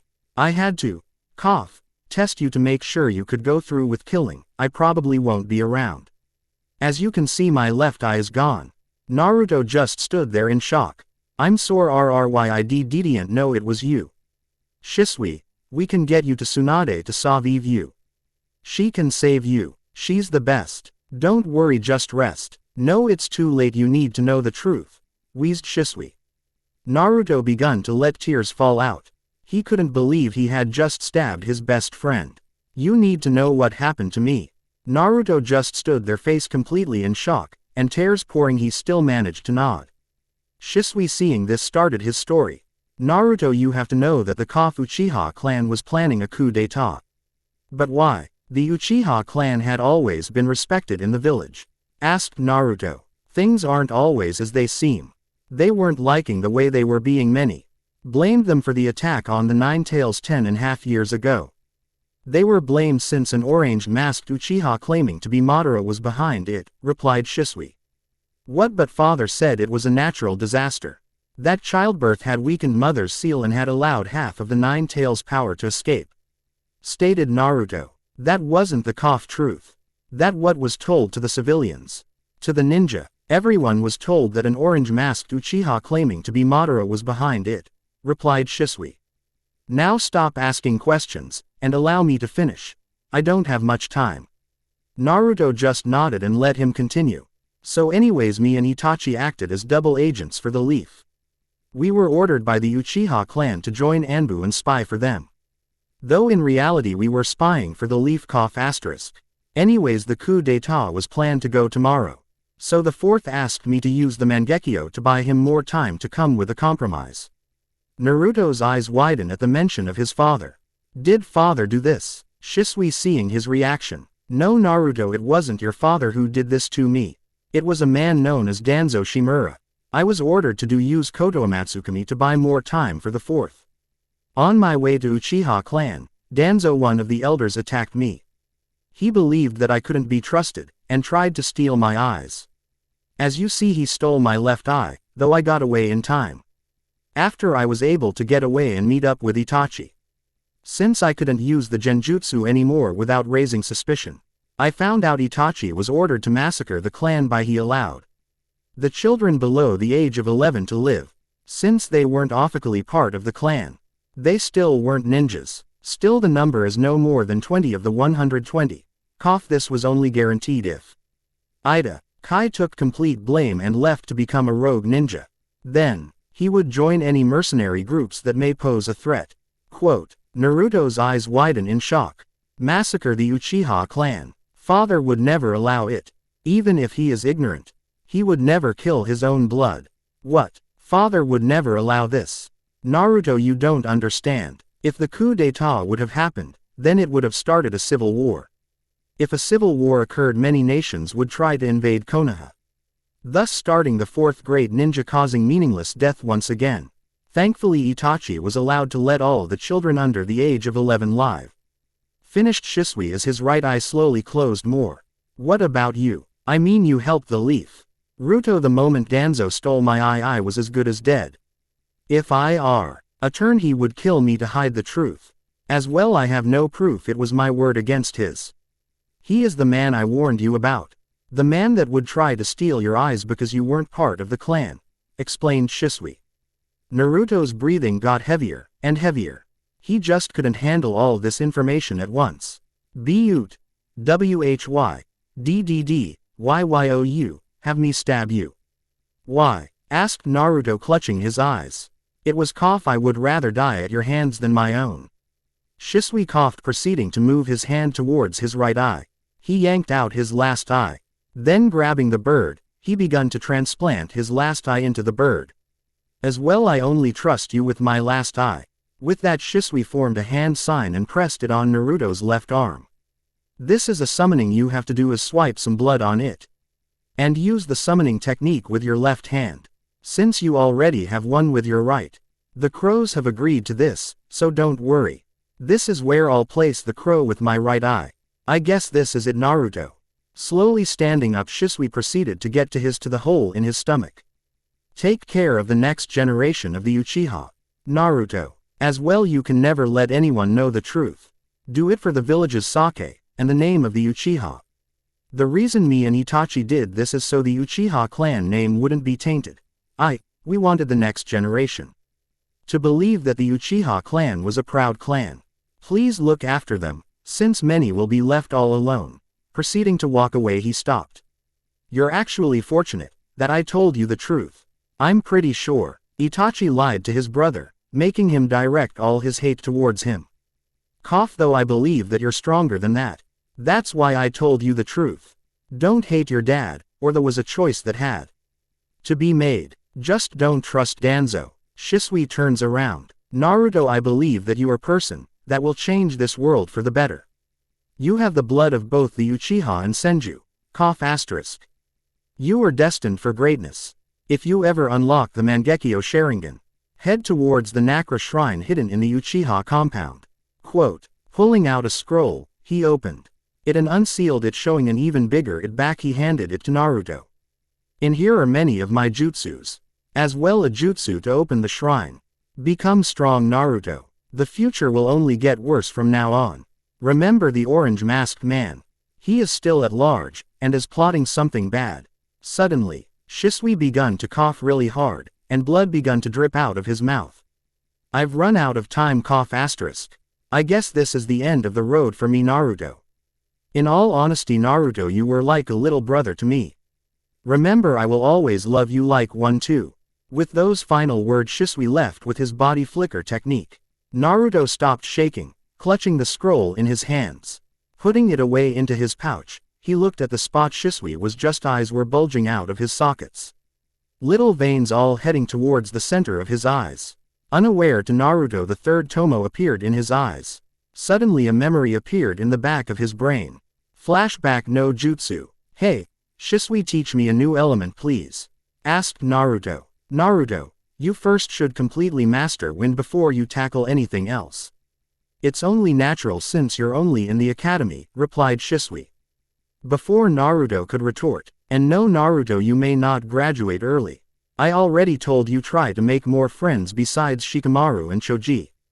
It'll do you good. Naruto just pouted. You don't think I try? Everyone just cares about Mito. Some just become my friend to get to her. Shisui just sighed and had Naruto sit down with him. Let me tell you a story, Naruto. Naruto just pouted more. I wanna learn a new element, not hear some story. You'll like it. It's about how ninjutsu was started.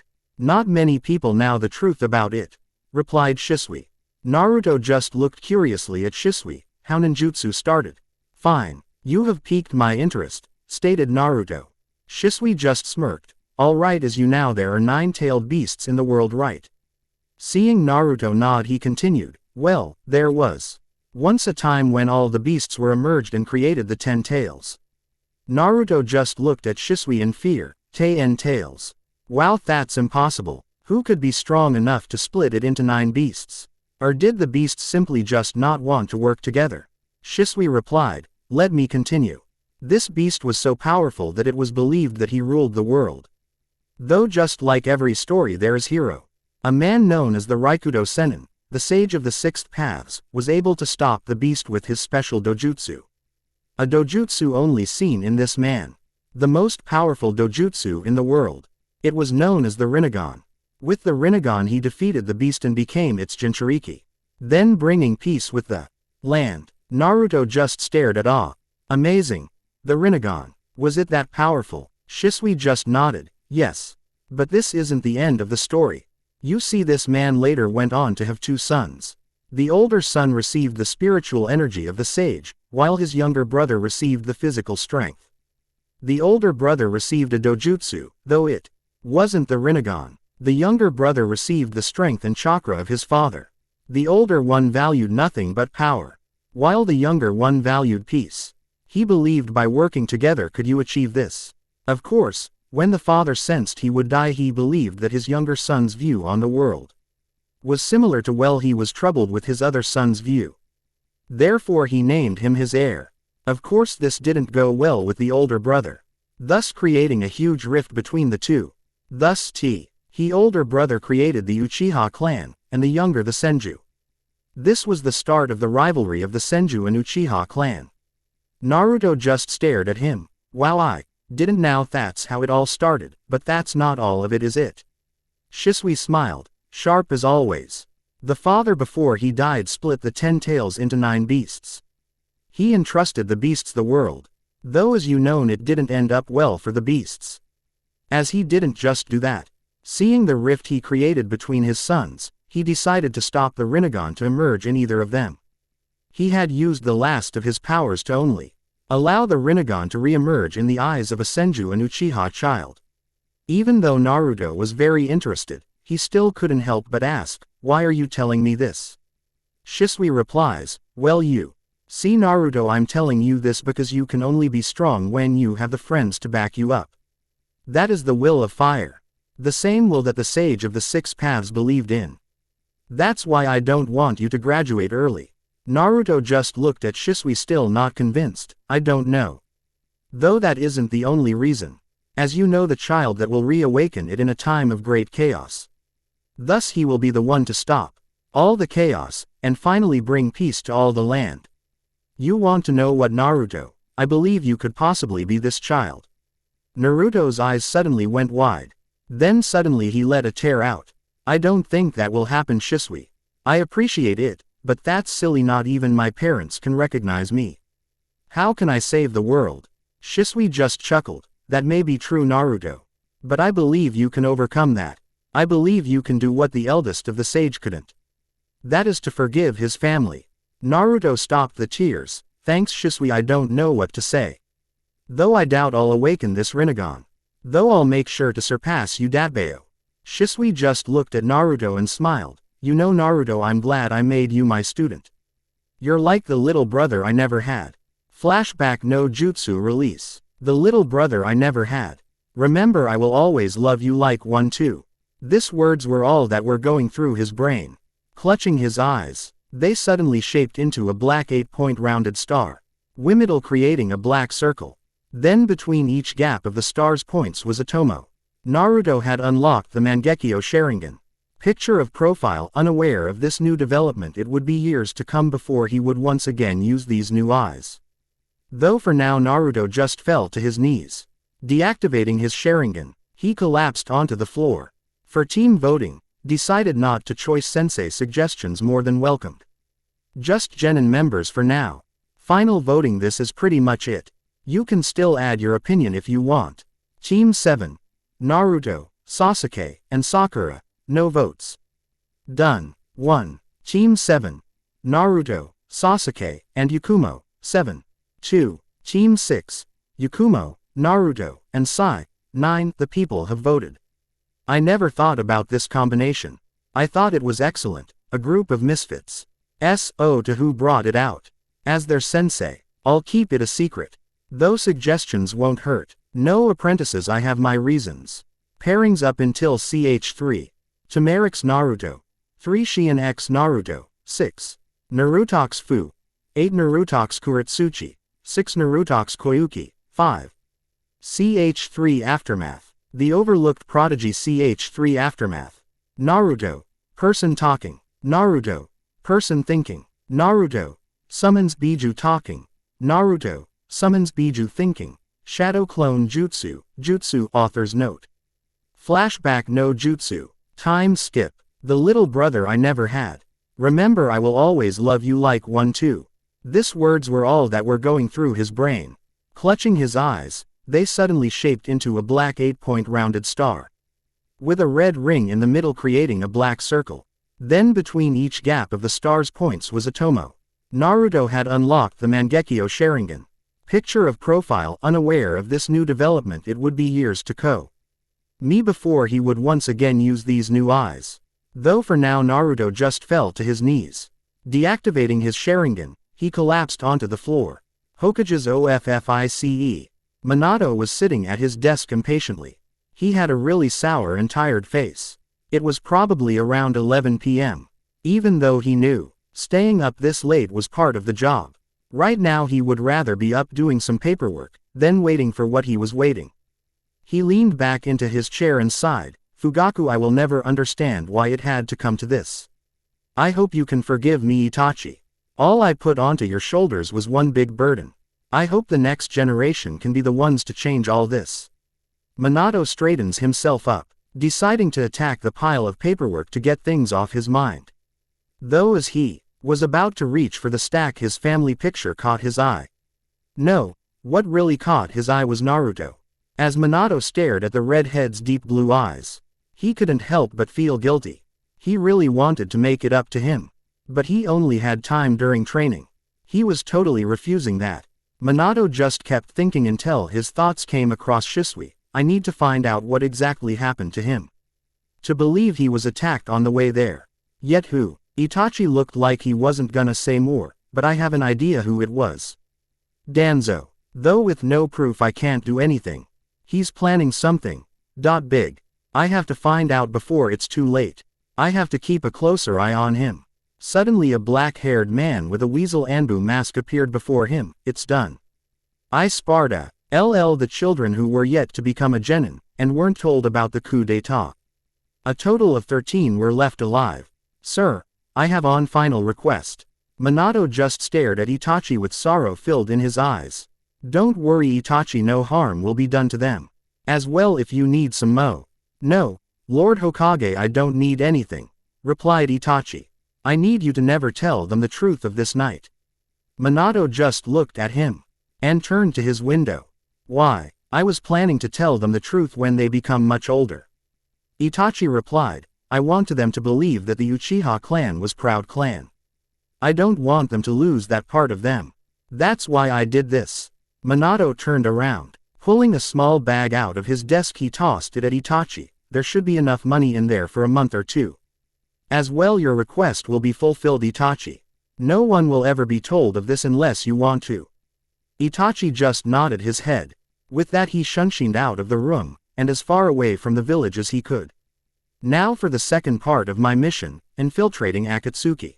Hours later, finally after settling all the chaos of the massacre, Minato just really wanted to go home, and crawl away. He did just that, teleporting home for the night. Namikaze household. Kushina was impatiently waiting for her husband. She sat there at the kitchen table just reading some scrolls. Even though she was a retired shinobi, she still liked to keep herself busy with she planned to return to the forces once again. After all, she was only 32, but that's for another day. So no, she was her sitting at the kitchen table. She always waited for Minato to come home, and today would be no exception. Suddenly, there was a small flash of yellow and Minato appeared. Minato, where were you? Demanded Kushina. I've been waiting here for ages. Minato just looked at Kushina and his mood worsened. She's gonna be devastated about Makoto. Kushina, I have to tell you something, said Minato. Kushina's eyes just flared up. You cheated on me, didn't you?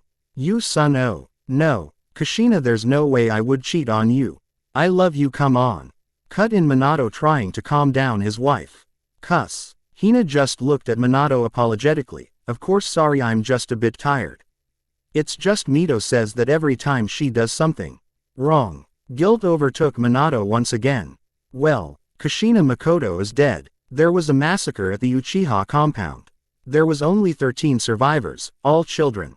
Kushina's eyes just went wide. Falling back to her chair, she let the tears flow out. Her expression was filled with great sorrow.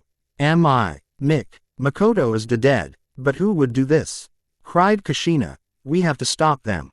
Minato just looked at Kushina painfully. It was Itachi, and he got away. Kushina's eyes just went wide. There is no way. Itachi loved his wouldn't ever do, must be a mistake. Minato just turned around. We don't know exactly why. He caught his brother under a powerful Genjutsu Hat will probably leave him in the hospital for a while. He seemed to have killed all those who had the Sharingan, leaving him as the last one with an awakened Sharingan, besides Kakashi. Kushina just couldn't believe it. Her little Itachi had done that. She just sobbed harder into her hands. Though suddenly she stopped. What about Naruto? Is he alright? Getting up from her chair she headed for his room. Minato following behind. Kushina, I doubt anything happened to don't have to wake him up. I mean, I doubt Itachi even knew about it. Shisui told me only he and Naruto did before he disappeared. Kushina just stopped walking. What do you mean disappear? Well, I sent him on a mission, and he never reported. Been marked as MIA, presumed KIA, sheepishly replied Minato. Kushina just stared at him. Naruto is gonna be so devastated. I'm still checking, and with that Kushina hurried to Naruto's room. Minato following close behind, they opened his door a bit and peeked in. What they saw was Naruto silently sleeping in his bed. See, he is just sleeping, whispered Minato. Though Kushina noticed something else. Naruto was silent. Too silent. She walked up and pinched Naruto's nose. Suddenly there was a loud poof and some smoke, revealing to be just a pillow. Kushina's eyes went wide and her hands were shaking. Minato, he isn't here. Minato couldn't believe it. Itachi didn't possibly kill his son too. No, there was no way. Kushina, don't worry, we'll find him. Just stay here. Quickly flashing back to his office to alert Anbu. Wait here. No way. She quickly ran to her room and put on her old ninja outfit and headed out. Hours later, Anbu had been furiously looking for the Hokage's son, yet he was nowhere to be found. Minato was beginning to panic. Did Danzo possibly take him during all the chaos? Then Sir, he's been found by Lady Kushina. He's now being treated at the hospital. Minato looked up. Kushina. I told her to stay home. Doesn't matter now. Okay, call of the search. I'll be heading there myself. Yes, sir, replied the Anbu and disappeared. With that, Minato proceeded to use his Flying Thunder God technique to teleport to the hospital. Arriving in the main lobby, he dashed to the reception. At the reception was a young woman probably no older than says, I need the information on Naruto Namikaze now. The receptionist, not having looked up from her files, sorry. Sir, Naruto is labeled as no visitors allowed by the Hokage. A tick mark on Minato's head formed. I am the Hokage. Receptionist jumped out of her chair, dropping all her files. Final. While looking up, she couldn't help but stutter. So RRY, Lord Hokage. Quickly getting herself back up, she pointed down the hall on her right side. Down the hall to your right. The room will be the fifth door on the left side. Room number 45 inches. Minato just nodded and dashed down the hall. Turning to the right down the second hallway, he came to room 45. Arriving at the door, he quickly opened it and went inside. Having walked into the room, he noticed Naruto laying in bed. Kushina was sitting by his side looking very worried. Is he unconscious or resting? Thought Minato. Where did you find him? How is he? Asked Minato. Kushina turned and faced Minato. I found him right outside of training ground 31. He was just laying there totally knocked out. With his sword all bloody, not too far from high. Seeing Minato's reaction at the last comment, she continued, no, it wasn't his blood. In fact, he has no injuries. I have no idea why he is unconscious though. I'm waiting for teas. Suddenly the door opened and a pair walked in. A busty blonde woman with a green robe, and a young lady with short brown hair. What's going on? What's wrong with Naruto? Demanded the blonde. Lady Tsunade, please calm down. Asked the brunette. How do you want me to calm down, Shizune? We've been here all night with the Uchiha massacre. Now Naruto is hurt. Minato, what type of Hokage are you? Demanded Tsunade, clutching her fist. You better have a good reason or else you end up just like your pervy sensei. Minato quickly backed away, sweating bullets, while waving his hands in the air. Tsunade, please CA. Minato was interrupted by Kushina. Tsunade, right now isn't the moment. We need to know what's wrong with Naruto. Tsunade finally having remembered about Naruto, right. Shizune, I want you to read his report, while I do a diagnosis. Shizune and Tsunade went to work. Shizune grabbing the report, and reading through them. While Tsunade walked over to Naruto. Putting her hand over him, her palms turned green. Slowly she started to hover her hands all over Naruto. Strange. There's not any physical damage that could have caused him to become unconscious. As well, no signs of poisons, and quickly moving her hands to his head, she begun to concentrate, closing her eyes, then suddenly her eyes flung open.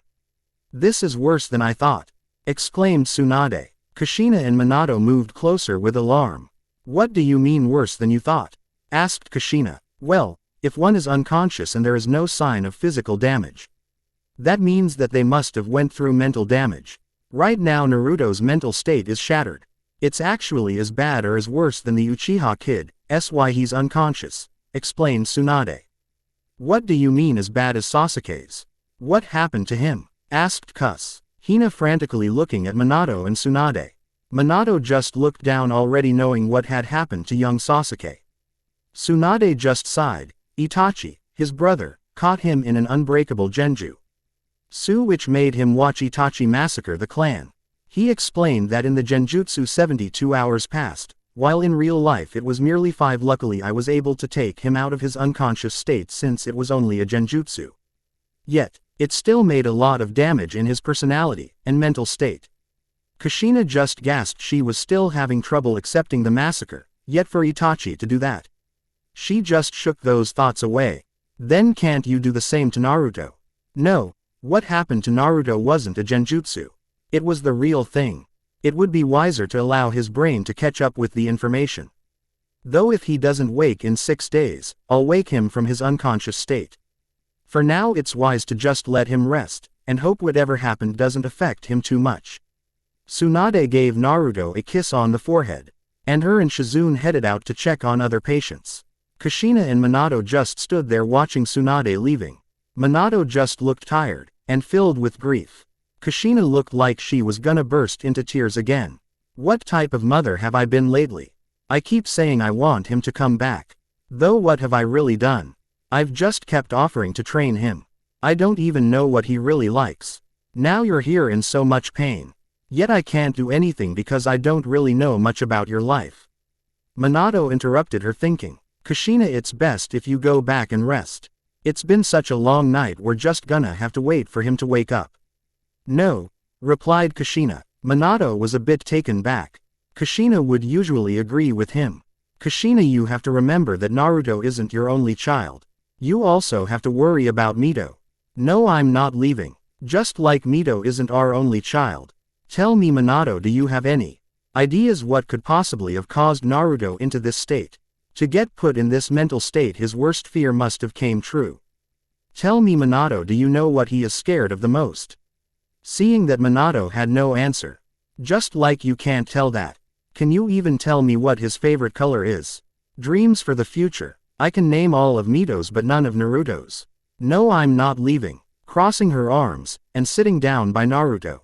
Minato just sighed, then suddenly all the guilt went rushing at him. He knew what Kushina had said was totally true. He actually wanted to stay too, but he had to remember that he was Hokage too. "You're right, I don't know any of that stuff. You can stay with him until morning, but if he doesn't wake up you'll go back and rest. I need to get some rest, then I'll check up on you in a few hours." With that, Minato disappeared in a flash. Kushina just sat in the chair by Naruto, waiting for her son to wake up. 3 days later, Naruto's mind. "Naruto, you were like a little brother to me. Remember, I will always love you like one too." Naruto heard and watched himself kill Shisui over and over, felt like he had watched this a million times, yet he still couldn't process the information. It was like every time he watched it, it was a new memory. Then suddenly he heard a voice, "Move on." Naruto cocked his head. In front of him was an illusion of Shisui. "Wake up, Naruto. You can do it. Just move on." Hospital room. Naruto suddenly jerked awake. Sitting up, he looked straight ahead. Looking to his left, he noticed the sun was high in the sky. It was just a bad dream. Then suddenly Naruto looks down to what he is wearing. He notices he is in the same outfit as the dream. Clutching his head, it can't be unless. Reaching for his pouch, he digs around. Then suddenly his hand lands on a slightly bigger scroll. His breath suddenly gets much more shallow. Slowly pulling it out, he notices it is the same scroll Shisui gave him. Clutching his head once more, he screams, "No!" Kushina woke from her sleep in shock. Looking up, she noticed her son was clutching his head with a scroll in his hands. Quickly getting up, she heads over to him, and tries to get a grip on him. "Honey. Please calm. All right, you're safe." Naruto looks over just noticing his mom. Though it wasn't enough to calm him down. As she tried to embrace him in a hug, he pushed away, and got off the bed. No, he can't be dead. Falling to his knees, he stops clutching his head. I didn't mean to, I swear. Suddenly he burst into tears. Who's dead? What happened? Kushina as she tried to calm down her son. Then suddenly Tsunade burst into the room. What's going on? He, looking down at Naruto. She rushes over to him. Naruto, calm down. It wouldn't do you any good if you just collapse again. Naruto's crying ceases. He rushes over to Tsunade and embraces her in a hug. Ranma TS's unade IIDD in me and TTU. Tsunade just hugs him back. Looking at Kushina, she gives her a questioning look. Kushina just shook her head. He just woke up like this. I don't know what he's talking about. Tsunade, having understood, grabs Naruto and brings him back to his bed. Okay Naruto, calm down. Then tell us what happened. Naruto, having understood what she said, begun to calm down. What happened to you last night, Naruto? Asked Tsunade. Naruto looked at her and stuttered back. Shisui attacked me. Thhn I defended ISWW or WW and threw Shaking his head to compose himself, he gulped and continued, I stabbed him with my sword, then he died. But I didn't know it was him. I swear you have to believe me. He had a mask. Tsunade's and Kushina's eyes went wide. Shisui did this. Was he with Itachi? Why did Shisui do this? Asked Kushina. Was he with Itachi? Naruto's eyes went wide with the mention of Itachi. Then he remembered what Shisui told him. Did Itachi really kill his clan? Tsunade and Kushina gasped. Naruto, we never told you about that. How did you know? Naruto closed his eyes. So, Itachi really do it. He was about to respond when he remembered what Shisui told him. You can never let anyone know the truth. He told me before he died. Replied Naruto, taking a huge breath, though I thought he was just making up lies. Honey, why did Shisui attack you? Asked Kushina. Naruto just gritted his teeth. I don't know. He said he wanted to test me. He said he was already dying. So he wanted to see how far I had progressed. Naruto's mind was racing at 1,000,000 miles per hour. Do I tell them? No, Shisui said not to, though he did this to me. Why? Tsunade looked at Naruto with full sorrow. Naruto, can I just go home? I want to get some rest. Interrupted Naruto. Has the Uchiha funeral passed? Yes, yesterday, replied Kushina. Naruto closed his wanted to go pay his respect to Shisui, but at the same time he felt so bitter towards him. Okay, can we go, Mom? Said Naruto as he headed for the door. Tsunade just sighed. I'm not supposed to let you go, but I'll make and please Naruto, take it easy. Naruto stopped as he opened the door and in a monotone voice he replied, okay. As Kushina and Tsunade saw Naruto leave, a face of worry crossed Kushina and Tsunade. Kushina followed behind his son. Many hours later at the cemetery, the whole village had heard the unfortunate news about the Uchiha clan. That Itachi had massacred his clan, and had only spared the children, which weren't many, just 13 of the 67 of the Uchiha clan. A huge funeral had been set by the Hokage. Not all the village attended, but a majority of it did. After his mother told Minato about Shisui's death, Minato proceeded to add him to the graves, which left Kushina baffled since Shisui had tried to kill Naruto, but Minato wouldn't explain it to Kushina. Naruto has been just thankful he hadn't seen his dad all day. He didn't know what he would do if he saw him in front of him. He was holding so much anger towards him. As well, he got really ticked off when Mito greeted him. She just asked if he was alright, and left. From that moment he decided to just stop trying. Even though Shisui had asked him to, he just couldn't stand it anymore. The only reason he had attempted to even talk to her was because Shisui had asked him to. She never tried to say anything back, and took him for granted. Though the only person he really couldn't complain about was his mother. He was very grateful she was there. He probably would have just stayed in his room if it wasn't for her. For the first time in his life he actually felt like his mother cared. She had actually asked him what he wanted to eat. Asked him. As well, from what he heard from Mito's complaining, she stood by his side all 3 days. He couldn't help but hug his mother. For probably the first time in his life he hadn't felt overlooked. Even after all of this, Naruto had decided he needed to go cemetery. He felt if he could find closure it would be there. Naruto was walking down the road to the cemetery. On his way he could see people looking at him. Some waved because he was the son of the fourth Hokage. Yet he saw some kids point at him and snicker. Naruto couldn't help but feel a bit anger. They're laughing at me just after what happened. Though I have been in coma for 3 days. Naruto just sighed. I'm such a mess, I don't know whether I should be angry or that I wouldn't let get to me. Are now getting to me. Turning the corner he walked into the cemetery. As he walked down the rows of graves, he made his way down to the Uchiha memorial. As he reached the place he began going down the rows, which were alphabetical, until he made his ways to the S's. Taking a deep breath he made his way to Shisui's grave. Naruto looked down. He knew that there was no body in the grave. But he couldn't help but fall to his knees. As he stared down the grave he began to cry. Why did you do this to me, Shisui? Quietly asked Naruto, tears flowing down his face. Why did you have to die? Naruto couldn't help but cry. What Shisui had done, what he had done was just too much. He didn't know to be angry at himself or at Shisui. Shisui said he did this for him. But he didn't know what to think. Naruto just stayed quiet, as he thought to himself. He didn't notice a small figure walk up to him. The little figure walked up to Naruto and whispered, "Excuse me, sir." Naruto turned around and noticed it was a black-haired girl. She had the same dark eyes as all the Uchiha, though they were a little puffy. Naruto slowly moved to the right, curious about the girl. He stayed. Naruto, taking a better look at her, noticed she looked a lot like Shisui, though in a feminine way. He watched as the girl placed a white flower on top of his grave. Naruto couldn't help but ask, "Did you know Shisui?" The girl just looked up. As she tried to speak her voice choked a little. "Yes, he was my big cousin. He would sometime look after me because MMMY would sometimes be out on missions. He was pretty funny and nice. I miss him and mommy the most." The little girl began to let some tears flow out. Naruto suddenly felt like running away. He really wasn't good with little kids, even though he was a kid. Though suddenly Shisui's voice crossed his mind. Take care of the next generation of the Uchiha. Naruto took a deep breath.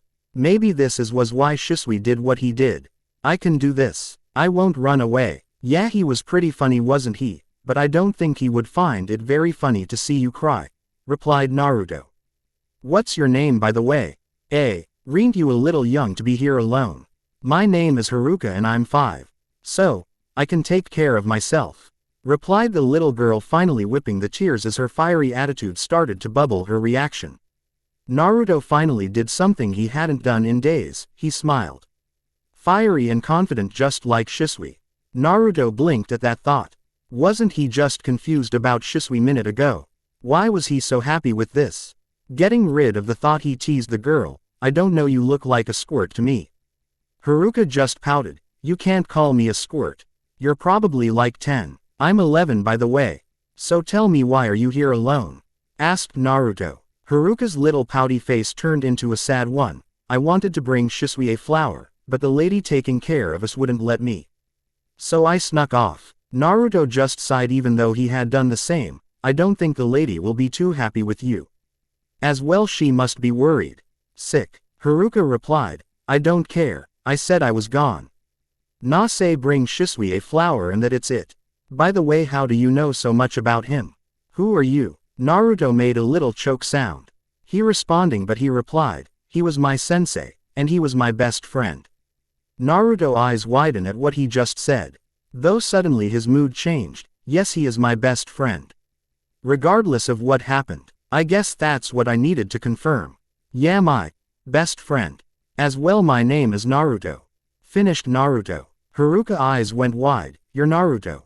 Wow, Shisui told me about you. He said that you were a really good ninja. Haruka looked at her feet. Can I ask you something? Naruto looked back, a bit curious at her change of attitude. What? Well, my mommy didn't like you very much.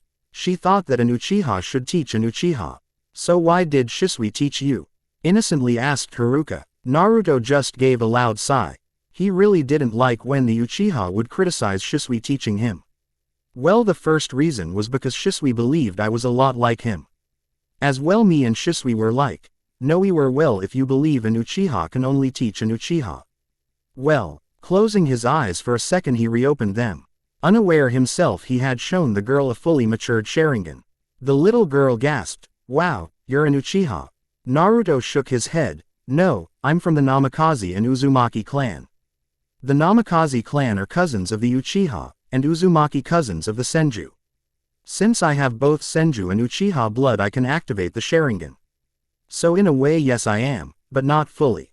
The girl was still in awe. "How did you already master it?" "My mother said it usually took an Uchiha until the age of 15 to reach its full potential.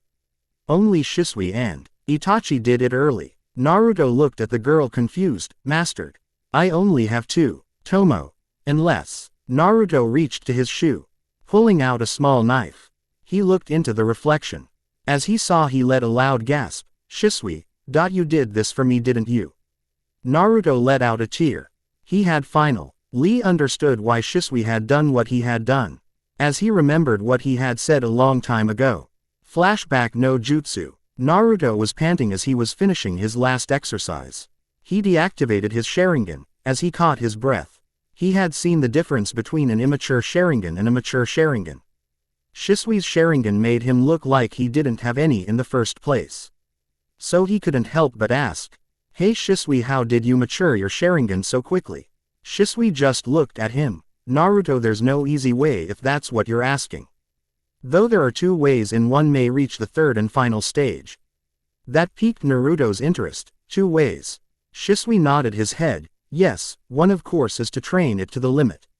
Though the second is similar to just activating the Sharingan. A normal Uchiha could activate it when they are in great danger. Though for you it's a little different." Naruto gave him a questioned look. "What do you mean?" "Well, not to bring back bad memories. But you activated your Sharingan because of great grief. The betrayals of your parents was enough emotion to help activate them," replied Shisui. Naruto asked, "I understand that, but why is that?" "Well, you see, when one isn't a full-blooded Uchiha, it takes more than danger to activate the Sharingan, since they don't have enough of the gene in their blood.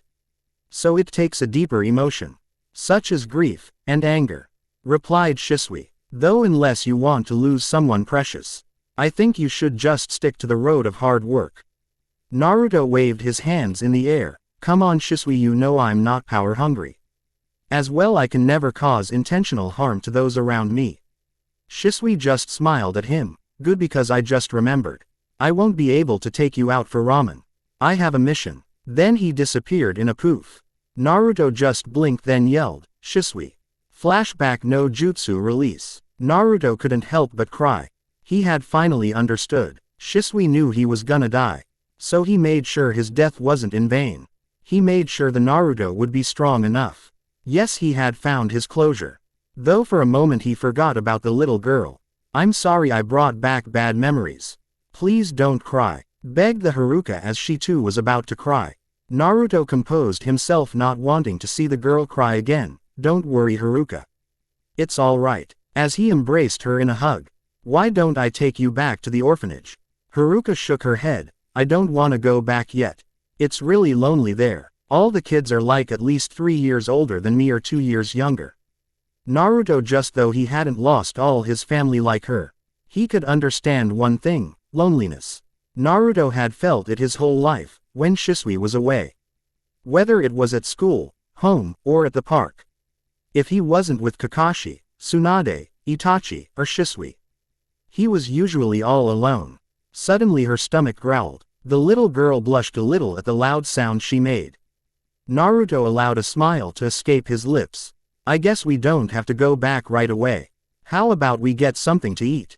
Haruka twiddled her fingers. "I don't know, but only if it's ramen." Naruto just smiled. "Well, lucky you, I know the best ramen shop in town." Haruka's eyes went wide. "Really? Mommy wouldn't let me have a lot. She said it was unhealthy." Haruka's eyes narrowed as she thought about her mother. Naruto saw this. "Well, that's what I thought so too, but the old man there has this special soup for me. It's filled with vegetables, and lots of good meats. It's quite healthy actually. I bet your mother would have approved." Quote, Haruka looked at him. Really? Well, let's go. Grabbing him by the arm, she dragged him out. Though before she did, he gave Shisui's grave one last look and smiled. Then looked back at the girl.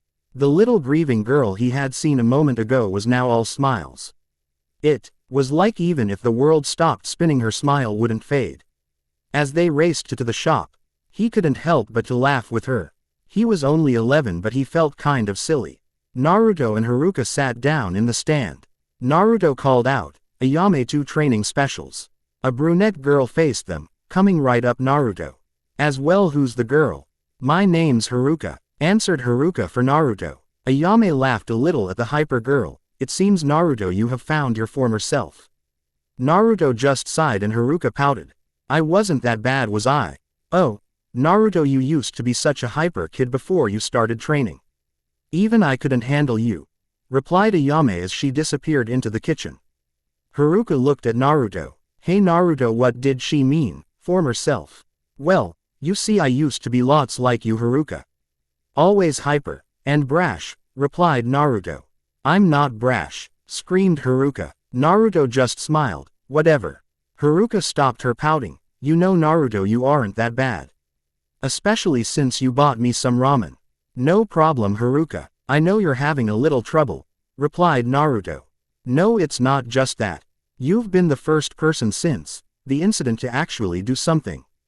I mean, people say they're sorry for me, but they didn't go out of their way like you did, said Haruka as she let out a tear, reaching for a hug. So thank you.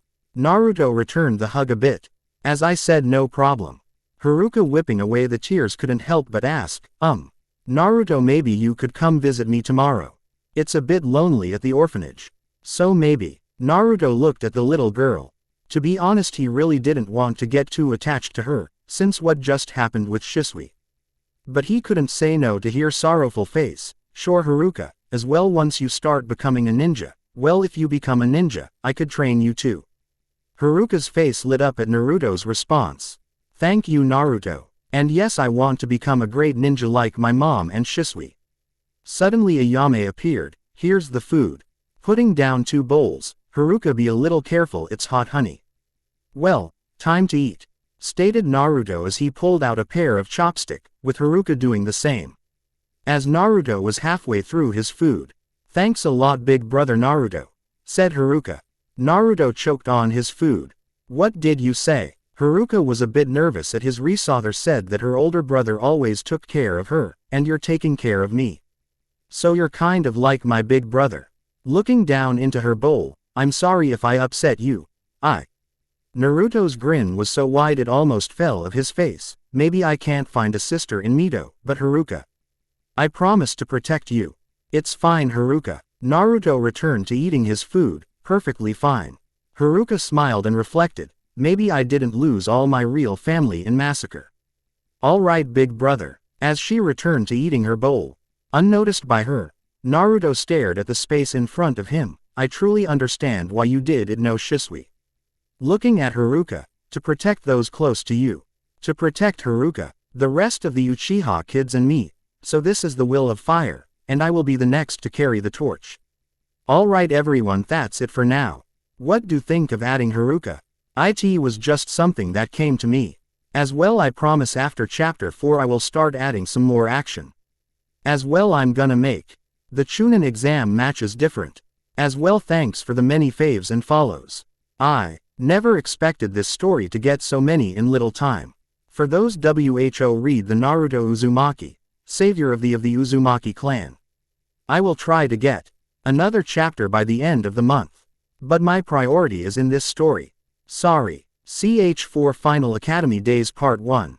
The Overlooked Prodigy. CH4 Final Academy Days Part 1. Inch Naruto, person talking. Naruto, person thinking. Naruto, summons Biju Ta. L King. Naruto, summons Biju thinking. Shadow Clone Jutsu, Jutsu author's note. Flashback no Jutsu. Time skip. 3 months later. It had been 3 months since the Uchiha incident. 6 months until he would be able to become an official ninja. Even though he had flirted with the idea of graduating 2 months ago, he remembered his promise to Shisui. As well, he had another reason. He also wanted to end more time with his new little sister, Haruka. He remembered the first couple days visiting her. She was so excited she couldn't help but bounce all over the place. Naruto had a bit of trouble handling her. Yes, he had been the same at the age of 5, but this was ridiculous. The little girl couldn't stay still for more than 5 minutes. She always wanted to do something that Naruto had never done before. Things he should have done. But he was too obsessed with becoming a ninja.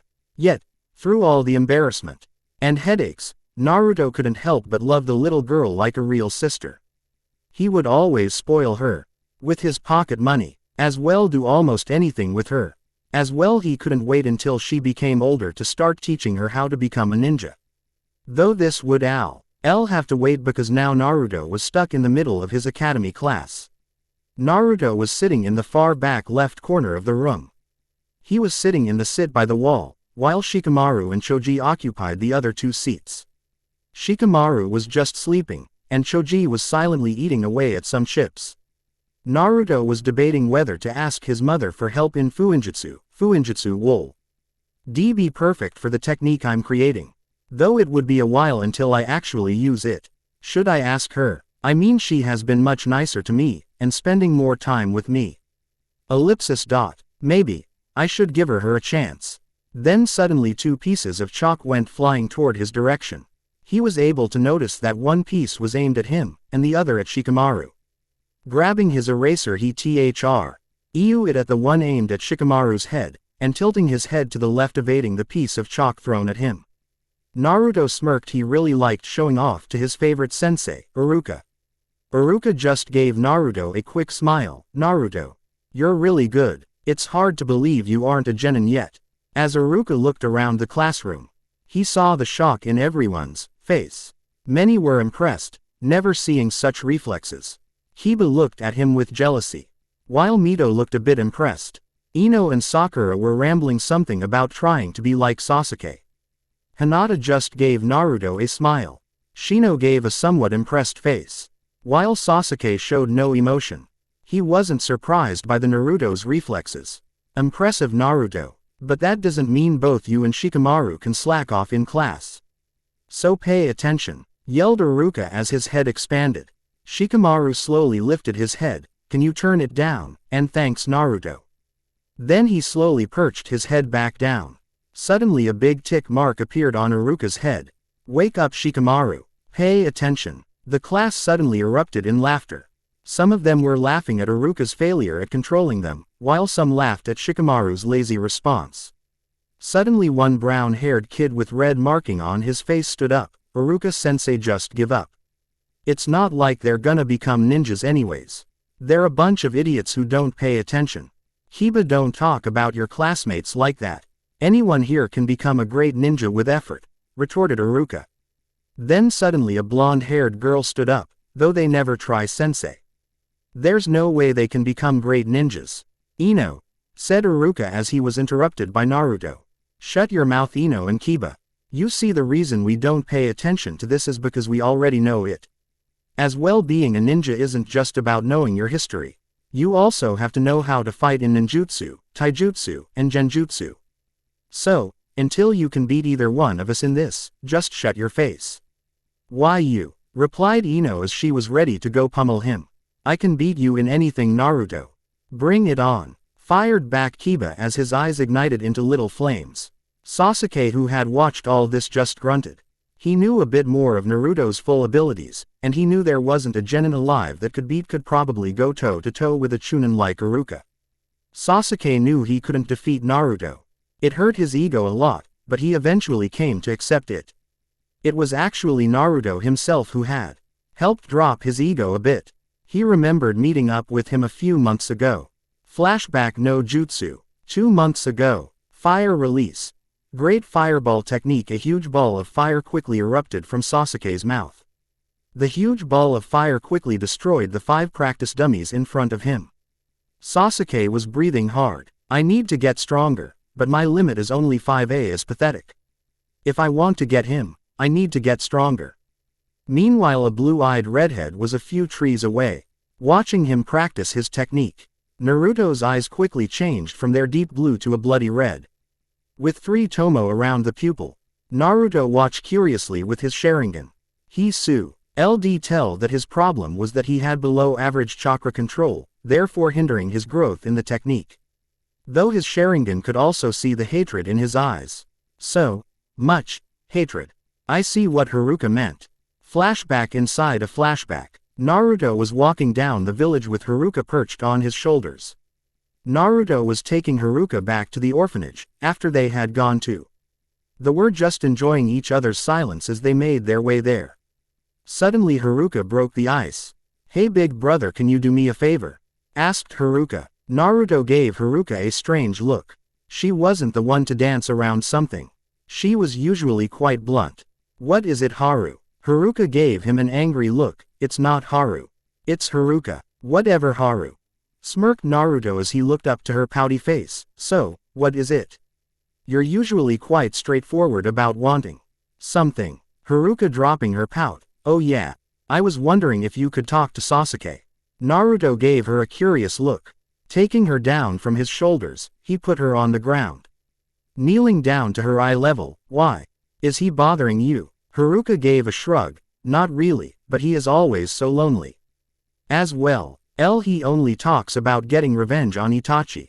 I told him that you said that revenge was pointless, but he wouldn't listen." Haruka started to look glum. "So, I was wondering if you could help because I don't want to lose any more family." Sigh. "I forgot about right. I have to do something about it." What was Itachi thinking? For being such a genius he really screwed this one up. I guess it was the only way to shrug any suspicions on the village.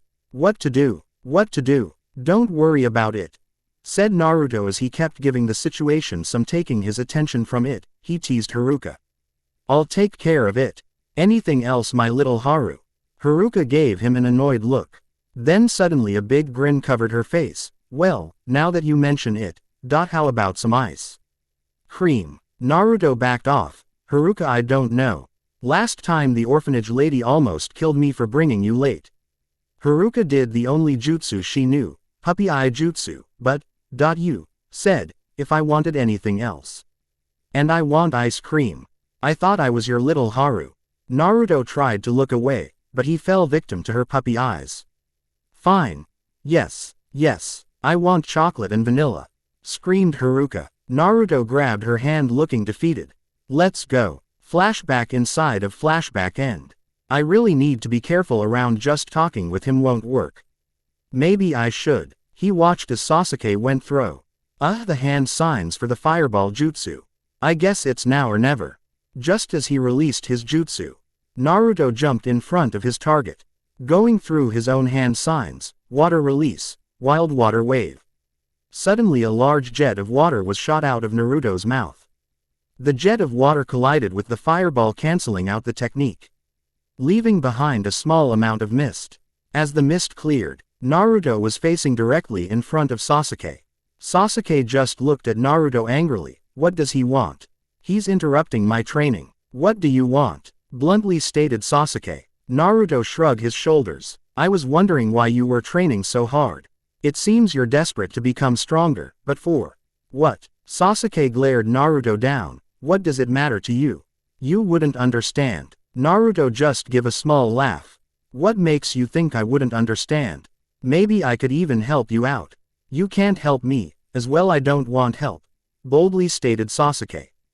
Naruto just sighed. Closing his eyes he reopened off the 3 tomo in his eyes. Sasuke seeing his eyes stepped back. There's no way. How do you have those eyes? Retorted Sasuke. I'm from the Namikaze and Uzumaki clan. I really hate explaining this. Anyways, the Namikaze are cousins to the Uchiha, while the Uzumaki to the Senju. Since I have blood of both I can activate the Sharingan, explained Naruto. Sasuke looked skeptically at Naruto. Then without reserve Sasuke demanded, train me. Naruto just looked at Sasuke already expecting this. You don't have enough of it. Sasuke's eyes just grew wide as he remembered what Itachi said. You don't have enough hatred. Sasuke suddenly became so angry. I do too. I challenge you right here and now. Naruto just shook his head, not aware that Sasuke was thinking about hatred. Follow me, I'll help you get what you need. With that, Naruto just walked off.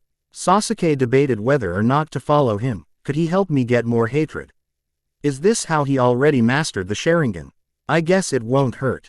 Sasuke hurried after Naruto. Center of the village. Naruto was just walking silently as he walked down the street with Sasuke. They walked along. Sasuke couldn't help but ask, "How long have you had the Sharingan?" Naruto stopped walking, turning to Sasuke. "Well, I've had it since I was 9 inches." Sasuke eyes widen at how early he got it, feeling a bit jealous. "Though it took a lot of work to master it, since I'm not a full-blooded Uchiha. I just recently mastered it. You could probably master it in a year and a half. So, how long have you had it?" Sasuke looked away, mumbling something. Naruto not having heard him. "What did you say?" Sasuke looked back at him. "I haven't awakened it." Naruto suddenly burst out laughing. Sasuke suddenly felt rage once again bubble out. "It's not funny." Naruto controlling himself. "Are you sure? Not to be rude or anything, but the one teaching me said an Uchiha can awaken it by simply seeing someone they know die. I mean, wasn't the massacre enough?" Sasuke looked a bit shocked at the information. "I've never heard that before. Who exactly was his sensei?" "Well, I guess it wasn't enough for me," retorted Sasuke. Naruto looked impassively at Sasuke. "Have you even tried channeling chakra to your eyes?" Sasuke felt dumbfounded of never trying that before. Quickly taking his advice, he channeled chakra to his eyes. Suddenly everything changed. He saw everything slow down a notch. As well, he could see signs of chakra inside the people around him. "Amazing. Stop that, you don't have the proper control. You'll burn through your chakra too easily," said Naruto. "Let's go, we're here." Sasuke looked at where they were. Looking up, he noticed it was the orphanage in which most of the Uchiha kids stayed. "What are we doing here? I thought you were gonna help me get stronger." "That's exactly what I'm doing," said Naruto as he walked in. Sasuke just followed behind him, a bit nervous. "What if I have to kill one of my clansmen? Is that how he got so strong?" Suddenly they appeared in the front office, where a young lady around her late 20s was sitting in a desk. "Hello Naruto, are you here to see Haruka?" "Oh, Sasuke, right. You here to see some family, I'm guessing." Sasuke, not knowing what to say, just let Naruto respond. "Yes, and yes. If you don't mind, we'll head there ourselves." The lady nodded at Naruto. "That's fine, go right ahead. But Naruto, please keep it. Always seem to get a bit out of hand when you're with Haruka." Quote. Naruto's sweat dropped as he nodded back and signaled for Sasuke to follow. Ey walked towards the hall to the lady's left. They walked past many doors as Sasuke asked, "What are we doing here?" "Sasuke, what's your dream in life?" asked Naruto. Sasuke looked at Naruto angrily. He really hated how he kept answering his questions with questions. It annoyed him to no end. "It isn't a dream because I will make it a reality. My goal is to restore my clan to its former glory and—" "Stop right there," said Naruto. "You said you want to restore its former glory, right?" Sasuke just nodded, not knowing where this was going. "Well, the Uchiha clan was known for its police force, right? They were known for bringing justice and protecting everyone. If you truly want to restore your clan to its former glory, you will drop your thirst for revenge," stated Naruto out of the blue. Sasuke responded, "You don't understand. For me to be strong, I have to kill Itachi. He told me. You must be the biggest idiot alive, Datbeo." Cut in Naruto. "Why would you listen to person that killed your clan? If were you, I wouldn't listen to one word that piece of trash said." Sasuke's eye widened as he realized what Naruto said was right. Though Naruto continued, "You want to know what my sensei said? He said that one became truly strong when they have the will to protect someone they care for." "My sensei, Shisui Uchiha." Sasuke jumped at that voice. "Shisui taught him. This was the kid that Itachi said would be my rival. Though didn't Shisui die before the massacre? Shisui was probably as strong or stronger than Itachi. He was gonna stop Itachi. But he died," said Naruto as he closed his eyes. Sasuke quickly retorted, "If he was so strong, then why did he die at Itachi's hands?" Naruto lifted his head in anger. "He didn't die at his hands. Not a lot of people know this, but someone got in his way. Someone that wanted his Mangekyo Sharingan." Naruto covered his mouth at what he said. Sasuke looked at him in shock. Mangekyo Sharingan. He had it, so that means he had to kill his best friend. As well, if he had it there would be no way he would lose. Naruto shook his head. Looking around to make sure no one was around, he continued, Shisui told me that there was a second way to activate it. To work the Sharingan to the point it naturally evolves into the Mangekyo. Killing your best friend is the easy way out. Sasuke was amazed at the Sharingan. He remembered his father praising him a few times. But he had no idea that he was that skilled. To naturally evolve the Sharingan to the Mangekyo. That must take some serious skill or everyone would have it. Quote, that still doesn't explain how he lost. If he had the Mangekyo Sharingan, retorted Sasuke. I can't tell him about Danzo. He will quickly connect the dots. Though if I twist the story a bit, thought Naruto. Do you really think Itachi killed the Uchiha clan by himself? There was someone else you know. Who was it? I'll kill him too then, said Sasuke, finally confirming his suspicions. Naruto looked at the window. Shisui didn't know who it was exactly, but he had an orange mask and the Mangekyo Sharingan. He claimed to be Madara Uchiha. Sasuke's eyes widen in shock, but shouldn't he be dead? As well, why would he attack his own clan?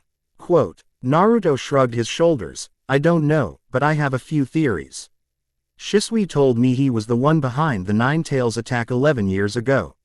So, I believe it was to weaken the village to get his revenge, or he still holds a grudge against the clan for joining the Leaf. Sasuke was trying to process all of this. Who else knows? Naruto shrugged again. I don't know. I know that all Jonins are aware of the masked man, but his involvement in the massacre. Probably just the Hokage and the advisors. Sasuke blinked on how Naruto addressed his father. Shouldn't you say father, or dad? For the second time Sasuke had seen Naruto lose his cool. That man doesn't know what a father means if it hit him right in the head. Now let's go. He must have issues with his father. It's probably since his sister is a Jinchuriki. She probably gets lots of attention, while he gets none. Kind of like I was with my father, quickly summed up Sasuke. Shouldn't we be training to get stronger? What if this guy comes back? We will eventually, but do you know how Madara was defeated? Asked Naruto. Sasuke answered, well, the first Hokage defeated him. Yes, but he defeated him because he had the will of fire, explained Naruto. Sasuke looked at him curiously. The will of fire. Naruto nodded. Yes, the will of fire. The will to protect all those close to you, no matter what. Harashima had the will to protect Konoha no matter what. Therefore he had the strength to defend everyone. To defeat his biggest rival, Madara Uchiha. Sasuke thought it over in his head, the will of fire. Quote, but who do you have to protect? I mean, you don't sound on good terms with your father. No offense, but you and your sister Mito don't really act like siblings. More like people forced to greet each other. That only leaves what? Your mother? Asked Sasuke. Naruto didn't respond right away. As they finally made their way to an orange door, he knocked and responded, you're right. I'm not on best terms with my family, but I have someone else. She's kind of like a little sister. That's who I want to protect. Sasuke wondered who this girl was. Though his question was quickly answered as the door swung open and he heard a little girl yell, Big Brother Naruto. The girl quickly tackled Naruto to the ground. Calm down, Haruka. I come visit you every day, said Naruto as he chuckled at her antics. I know, but it's so boring. Want to go tea? Haruka stopped talking as she noticed who was with Naruto. Hi big cousin Sasuke. Sasuke looked at the girl, remembering who she was. Wasn't she like the daughter of mother's cousin, Mina? Haruka, said Sasuke. Haruka deadpanned at his response. What? Ellipsis quote. Sasuke felt his eyebrow twitch a little. Naruto laughed at Haruka's reaction. Then suddenly a few other kids appeared at the door. Hey, it's cousin Sasuke, yelled a 9-year-old with his brown hair in a ponytail. Shut up, Ken, retorted another boy with black hair hanging to his shoulders. He was probably around 8 years old. Make me Kakashi, retorted Ken. Just watch me, said Kakashi. Suddenly another girl with long black hair walked in. Both of you calm down or I'll beat you to the ground. Both of the boys hugged each other as they backed away. Then the girl turned her attention to Sasuke and Naruto. I'm so sorry about these idiots. So how are you doing, Sasuke? We haven't seen you since that day. It's all right, Aiko, said Naruto as he gave the boys a pitiful look. As for Sasuke, I guess I'll let him respond. Sasuke looked around at his family. He hadn't noticed until now how he had abandoned them. I can't believe I haven't taken time to visit them. I'm no better than him. Naruto watched as Sasuke didn't respond. He decided to respond for him. Well, you see guys, it's just he has had a bit more trouble than you guys.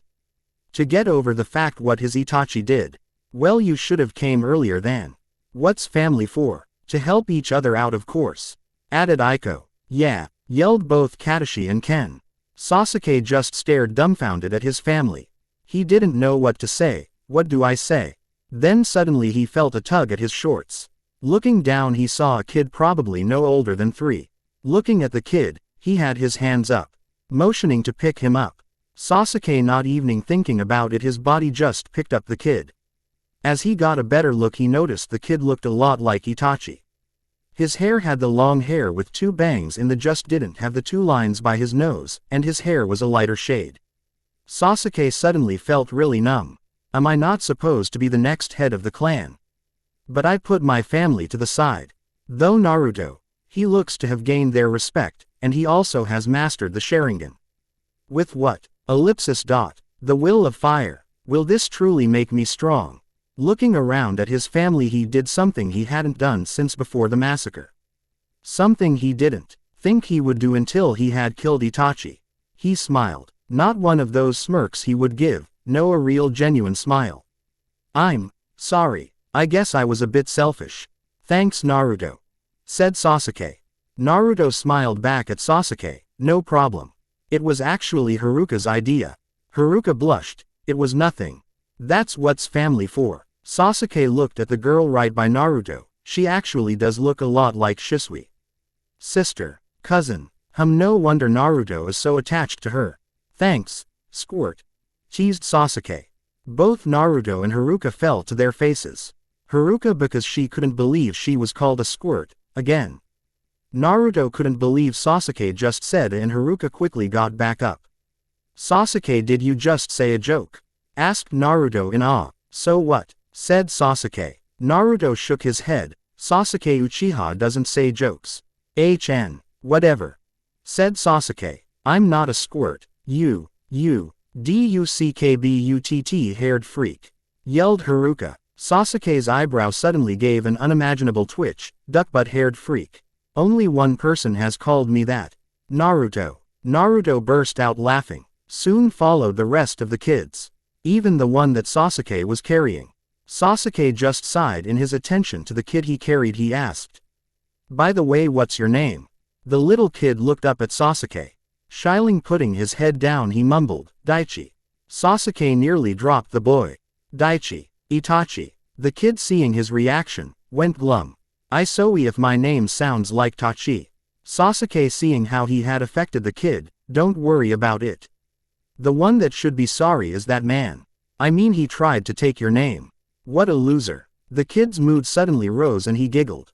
Sasuke just gave him a small smile. Naruto just stared how Sasuke interacted with his younger family.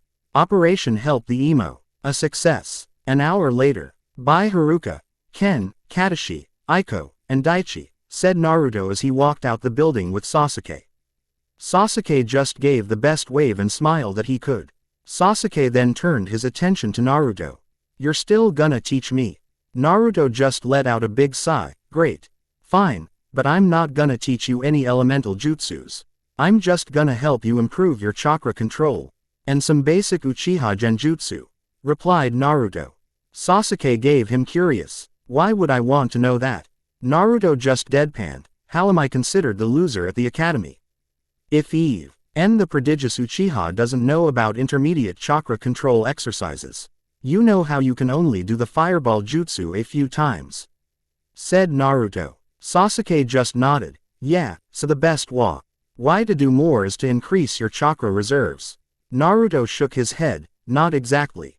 Yes, that is important, but also is having great chakra control. If you can use the perfect amount, not any less or any more. Then you can use the technique to the fullest potential. You see, if you don't have perfect control over your technique, then you may only use it 4 times a day. Though if you can have at least good control over it, you can increase that number depending on your chakra reserves. For example, me, I have huge reserves since my mother is an Uzumaki. So, I can use the fireball technique up to 8 times. Sasuke looked at him in shock. 8 times. He's no older than me though. Though since fire is my weakest element, I'm limited. I usually use wind or water, while having small control over lightning and fire, replied Naruto. Sasuke couldn't hide how shocked he was. 4 different affinities. How? Only a few jonin can learn more than 2. Naruto just smirked. I know Shisui sensei had the same. See, I come from 2 different clans. I was fortunate to receive the wind and water from the Uzumaki clan, which are indeed my stronger affinities. Those I use more regularly. The other 2 I received from the Namikaze clan, which are fire and lightning. Those are my minor ones. Though I really can't use the other 2. I have poor control over them. I can't use any jutsus over C rank in that area, unless I put tons of effort in it. Quote, Sasuke's skill couldn't help but stare in awe. That's amazing. How did you get so strong? Naruto just looked up to the sky. I didn't want to lose anyone else. After Shisui died, I made a promise that no one I cared about would die. Not while I'm alive. Sasuke watched Naruto as closely he to find a lie in what he said. Then he too looked up to the sky. Maybe I can too. Then suddenly, without him realizing, his thoughts took him back to those 5 kids he was just with. That's when Sasuke made his new resolve. Naruto. Naruto turned his head to face Sasuke. What? Sasuke, without looking back, responded, I'm still gonna kill Itachi. Naruto was just about to protest when Sasuke continued, but first I will become strong, and look after those kids. I finally realized that they are more important than worrying about him. But once they grow up, I will kill him. Naruto smiled. This went better than I thought. Let's go do these chakra control exercises, said Sasuke as he turned to walk down the road, toward the training grounds. Naruto sighed. Well, I guess some things don't change. Seeing that Sasuke had stopped to wait for him, he pondered more. Go home and listen to Mito talk about Ino's new haircut, or watch how Sasuke comically fails and whines about it. I guess it's settled. Sasuke, wait up. Let me buy some can I? Said Naruto. Sasuke just raised his eyebrow. Whatever, hurry up. Flashback no jutsu end. Sasuke gave a small smirk. These guys have no idea about you, Naruto, but don't worry, I'll be sure to give you some competition. I will definitely surpass you, but I feel like Itachi will come first. His resolve is weak against mine. Though yours is a different story. Sasuke watched how Naruto and Kiba almost engaged in a small fight. Though Iruka was able to break everything up, Iruka suddenly yelled out, all right, class, since your classmates feel so confident about knowing everything that is needed to know, I will be giving you a pop quiz. Suddenly a bunch of the kids groaned. Great, thought Sasuke as he fell back to his emotionless state. After the academy, Sasuke and Naruto were walking out of the academy. Naruto had made a clone to distract Sasuke's herd of fangirls. So, we're gonna train today. I kind of wanted to take on a sword similar to yours, asked Sasuke. Naruto just gave him a grin. Oh, like me, huh? Next thing you know, you'll be taking my clothes. Sasuke retorted. No way. That orange and black jumpsuit isn't the best choice. You should probably take something more interesting, like a traditional Uchiha outfit. Naruto sighed. He's still at it. Sasuke, I won't change my clan name to an Uchiha. I know you want to keep the Sharingan in the Uchiha clan, but I will be changing it to Uzumaki, said Naruto. Whatever, I was just suggesting, said Sasuke. Well, not today, but if you want you could go take a look at the swords at a shop. Then pick one out. I'll help you out tomorrow. But got things to do today, said Naruto. We'll still visit Haruka if you want. I mean, we do every day, said Sasuke, wondering what his friend had to do. Naruto shook his head. Not today. I'm gonna ask my mom to teach me some fuinjutsu. I thought you were on thin ice with your family, asked Sasuke. Naruto nodded. Yes, but with my mom's it's different. So, I'm gonna give her a chance. Sasuke nodded. That's great. I remember my mother was best friends with Kushina. She was a nice lady.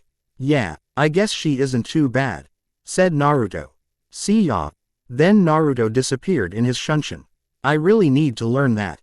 Though he never uses all the hand signs, said Sasuke out loud. Uzumaki Namikaze household. Naruto arrived in his leaf Shunshin.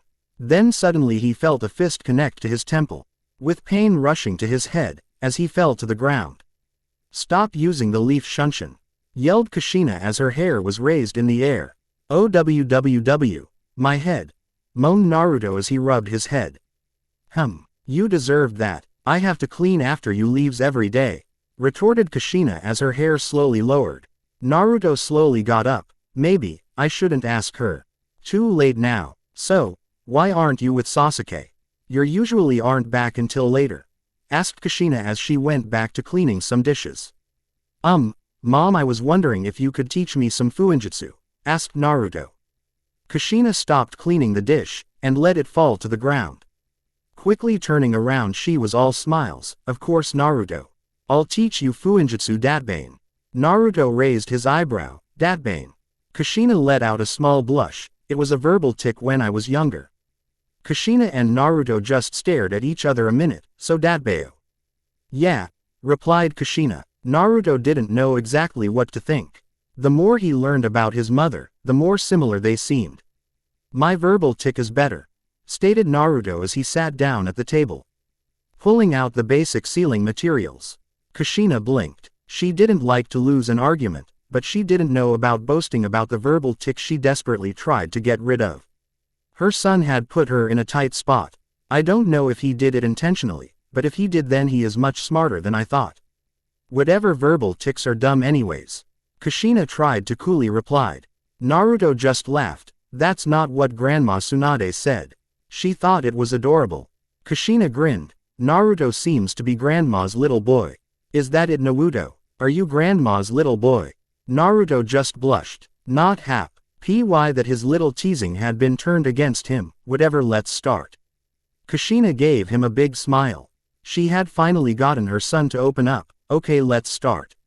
Hours later, Kushina watched as Naruto had been able to copy every single character to the smallest detail. She had told him to use the Sharingan to do it faster, but he said he didn't want to rely on the Sharingan too much. Naruto had told his mother that he didn't want to be a one-trick pony. No, he wanted to excel in every aspect of the ninja. This swelled Kushina with pride. Though even without his Sharingan, his eyes were still able to copy every character to the smallest detail. Something that usually takes about 2 days, took him 4 hours. You're very talented, Naruto. If you want, we could start the basics of a regular sealing scroll. Then in a week or 2, offered Kushina. Naruto shook his head. No, I'm going to meet someone.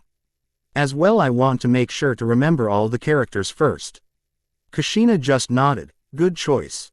I was usually too eager when learning about fuinjutsu, making many small mistakes. Thankfully none of them were serious. Though, who are you meeting? Is it a girl? Giggled Kushina. Naruto blushed at what his mother was thinking. He quickly collected himself and responded, matter in fact I am. Kushina's teasing face turned to a surprised one. He's already seeing a girl. Why didn't I know? Naruto just grinned. Hee hee, I so got you. Kushina's curiosity got the best of her. Who is she? Can I meet her? Naruto grinned even more. Why would you want to meet her? We're just friends. Kushina waved her hands in the air. Well, why wouldn't I want to meet your friends? It doesn't matter that she is a girl. Naruto smiled, her face when she realizes. Fine, keep up, said Naruto as he formed a hand sign and disappeared in a leaf Shunshin. Kushina growled, Naruto, as she too disappeared in a Shunshin. Outside the orphanage, Naruto was standing outside of the orphanage. He was waiting patiently for his mother. Suddenly Kushina appeared, and she made her way angrily toward Naruto. Naruto, I told you to stop using the leaf Shunshin, growled Kushina, as well. How could you leave not telling me where you went? I had to Shunshin 5 times until you came in rage of my sensing abilities. Naruto shrugged. I told you to keep up. Kushina was about to hit him, until he begun to walk into the orphanage. Kushina looked up wondering who the girl could possibly be. Does she live here? Asked Kushina. Yes, said Naruto. Kushina and Naruto walked into the front office. Greeted by the same lady as before. Naruto, I thought you weren't gonna come today. Haruka wouldn't stop asking about you, said the women. Naruto nodded. Don't want to keep her waiting. The women nodded. Go right ahead. Kushina was pondering. Haruka. Naruto walked down the same right hall as he had with Sasuke. Naruto and Kushina made their way to an orange door. Naruto knocked, and waited. Kushina then blurted, Is this girl your girlfriend? Naruto laughed. There's no way she would be my girlfriend. Kushina raised her eyebrow. Why not? Naruto was about to respond when the door opened up. Then suddenly a black blur dashed to Naruto and tackled him. Big brother, you're late. Naruto laughed. You can't tackle me every time I bring someone datbeo. Haruka looked up, finally noticing Kushina. I'm sorry, I didn't know. Turning her attention to Kushina. Hello, I'm Haruka Uchiha.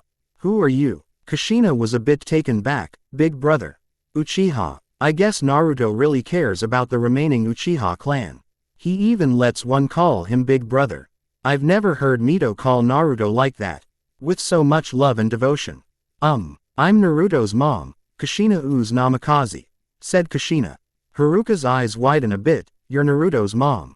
But you look like a tomato. Kushina's eye gave a very irritated twitch. Tomato. What did you call me, squirt? Shouted Kushina. Now it was Haruka's turn to get mad. I'm not a squirt. Naruto just sweat dropped. Haruka, why do you have to insult everyone I bring? Moms, she's just kidding. Awkwardly laughed Naruto. No. Naruto covered her mouth. And gave his mom a smile. Kushina just accepted and moved on. Fine, I'll be going, Naruto. I'll see you at home later. It was nice to meet you, squirt. Kushina walked out the door heading home. Naruto just let out the big sigh he was holding, then he let go of Haruka. Haruka fell to the ground, though quickly getting up. She yelled, How dare she call me a squirt? That tomato-looking freak. Naruto just sweat dropped. Haruka, you can't insult people, and expect them not to insult you back. As well, you kind of are a bit of a squirt. Haruka punched Naruto in the arm. Whatever, let's go get some ramen. I've been waiting for you. By the way, where were you? Naruto picked up Haruka and replied, Sure, I'm kind of hungry too. As for the latter, I was doing some special training. Big brother, why do you train so much? Asked Haruka. You're already plenty strong. Naruto gave Haruka a big smile. To protect you, of course. Haruka gave him a frown. Well, you don't need to. Because I'm gonna be a strong ninja. Then I'll be the one protecting you. Naruto just flicked Haruka's nose. Until that day I'll have to protect you. So I can't slack off. Can I? Haruka just pouted. Stop that. It's so annoying. I don't know. Nah, stated Naruto. Then forming a hand seal, Haruka and Naruto disappeared in a swirl of leaves. Uchiha surviving kids. Haruka Uchiha F. Shisui's little cousin. Daughter of Mina Uchiha. 5 years old. Ken Uchiha M. Uchiha kid who survived massacre 9 years old. Kakashi Uchiha M. Uchiha kid who survived massacre 8 years old. Daichi Ucha A.M. Uchiha kid who survived massacre 3 years old. Strongly resembles Itachi. Aiko Uchiha F. Uchiha kid who survived massacre 10 years old. Note. There are more kids, but I won't introduce them all for now. One of them have already graduated. The others were adopted by family friends. While 2 more of them are babies. So these 5 with Sasuke are 6 of the 13 Uchiha survivors only. Ones that will have a slightly bigger appearance are Haruka, and for the babies I probably won't introduce them at all. So deal with it. CH5 Final Academy Days Part 2. The Overlooked Prodigy. CH5 Final Academy Days Part 2 Inches Naruto, person talking. Naruto, person thinking. Naruto, summons Biju talking. Naruto, summons Biju thinking. Shadow Clone Jutsu, Jutsu author's note. Flashback no Jutsu. Time skip. 6 months later. Final graduation day. The whole class was sitting in their seats. Each one sitting impatiently for the test to begun. Out all of those kids, there was also Mito Namikaze. The beloved daughter of the 4th Hokage. Jinchuriki of the Nine-Tailed Fox. Mito was sitting by Ino, as usual. Though today she wasn't paying attention to what she was saying.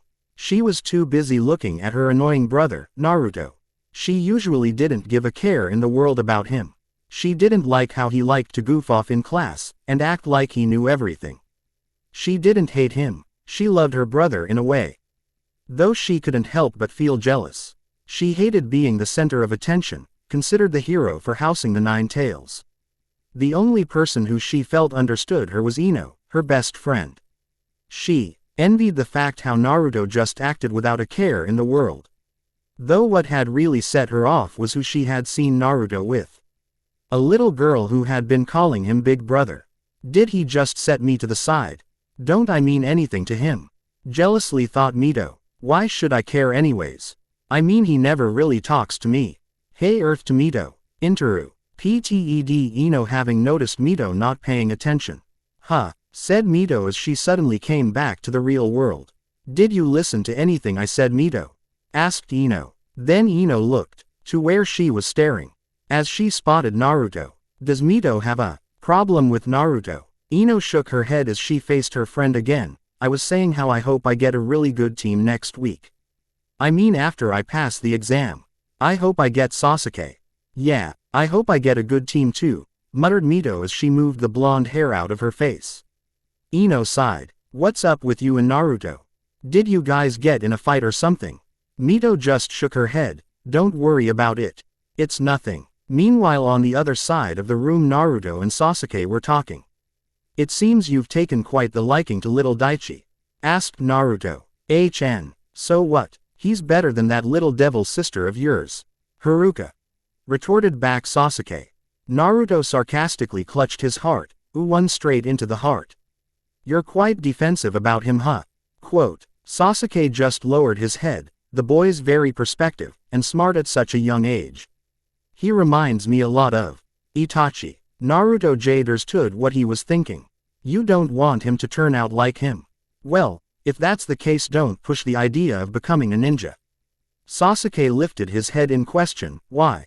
You probably know this, but Itachi was pressured by your father to become a ninja. So, he was forced to quickly go to the ranks. Naruto quickly took a deep breath. He really hated lying about Itachi. So, he probably just cracked under the pressure. That's probably one of the reasons he ended up. Sasuke just nodded, letting him know what he meant. An eerie silence overtook them. Then they continued their conversation. You're right, we shouldn't pressure any of them. Replied Sasuke. Naruto added, yeah, we should let them take it slow and steady. I heard that the academy are now making them go 6 years, starting at the age of 6. So, Haruka will probably be joining since her birthday was 3 weeks. Daichi won't have to worry about any of this, since he just turned 4 not too long either. Quote, replied Sasuke. Naruto just sweat dropped at the classic Uchiha grunt. I'm so glad Haruka is nothing like the average Uchiha. Though I wonder how she will do when she joins the academy. Well, at least I won't have to worry about her when I go on missions. 'Cause today is the day I become a ninja. Then suddenly Haruka and Mizuki walked into the room, followed by 2 of them being dark-haired boy with really pale skin. He was wearing a RT black jacket with 2 red stripes on them. With the jacket, he was wearing some black pants and sandals. The other one was a girl with long brown hair, and a blue bandana in her hair. She also had pale skin, though not as pale as the first. She was wearing a dark blue kimono shirt, a light blue skirt, and blue sandals. Many of the students, included Naruto, were wondering who they were. Though our question was answered as Haruka spoke up. Hello, class, as many of you know, we will be taking our final exam today. Haruka then motioned the kids to come forward. These 2 kids will be taking the exams with us. They might even end up being on your team, if they come to pass. Then most of the class begun to groan and shout stuff like, that's not fair. They should have taken the class too. Haruka then expanded his head and shouted, shut up. The class then settled down. As soon as they did, Haruka continued, they have had private tutoring, that's all. The girl is Yakumo, Kurama. Spoke Haruka as he pointed at Yakuma. Yakuma looked very nervous, and was acting a bit shy. Then Iruka pointed at the boy is Sai. You guys may take a seat, said Iruka as he gave both of them a smile. Naruto watched as Sai quickly found the closest seat, which was right by Kiba. He then went on to make some comment about dog breath, which Naruto comically watched Kiba go into a fit. Naruto just chuckled. Then the chuckle turned into a serious look. This kid fits the perfect description of a root Anbu. Well, according to the scroll Shisui gave me, his smile is fake, and he's bad at interacting with others. I wonder if he's a spy, or father got him out of root. Regardless, I will be keeping my eye on him. Naruto then looked at the other new kid. He watched as she was still nervously trying to pick where to sit. Naruto looked to the where Sasuke and him were sitting. Since, he cornered Sasuke into the wall. His fangirls stayed away, leaving an extra seat. I guess I should get this girl's story. Kurama clan. Specialists in Genjutsu. I wonder if this could be the girl that father mentioned. The one that had awakened their special Kekkei Genkei. Quote, waving at the girl to get her attention. He succeeded as the girl had turned to look right at him. He then motioned at the empty seat by him. He watched as the girl hurried across the room, and sat by him. Hi, I'm Yakumo, said Yakumo as she sat down. Naruto, replied Naruto. Then he pointed at Sasuke, and the emo here is Sasuke. Sasuke just grunted, shut it whiskers. Naruto's eyes turned into red flames. Why you? Yakum. Oh, then interrupted Naruto with a small giggle. Well, then nice to meet you, Sasuke. Naruto and Sasuke both blinked. Did she just act like a normal girl around Sasuke? Me. Nice to meet you too, Yakumo, replied Sasuke, already gaining some respect for the girl. Wow, you're like the few of couple of girls that can resist Sasuke. What's your secret? It must be some medicine, right?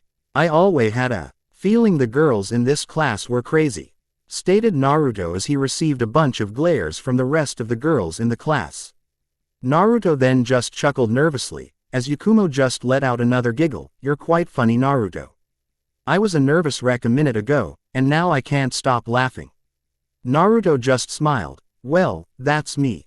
So anyways, what were you doing before you came here? I mean, who was teaching you? Then Yakumo's expression took a sad one. Well, I was being taught by a teacher who specialized in Genjutsu, since my clan specializes in it. Naruto nodded, already knowing this. Well, I really wasn't even supposed to be here.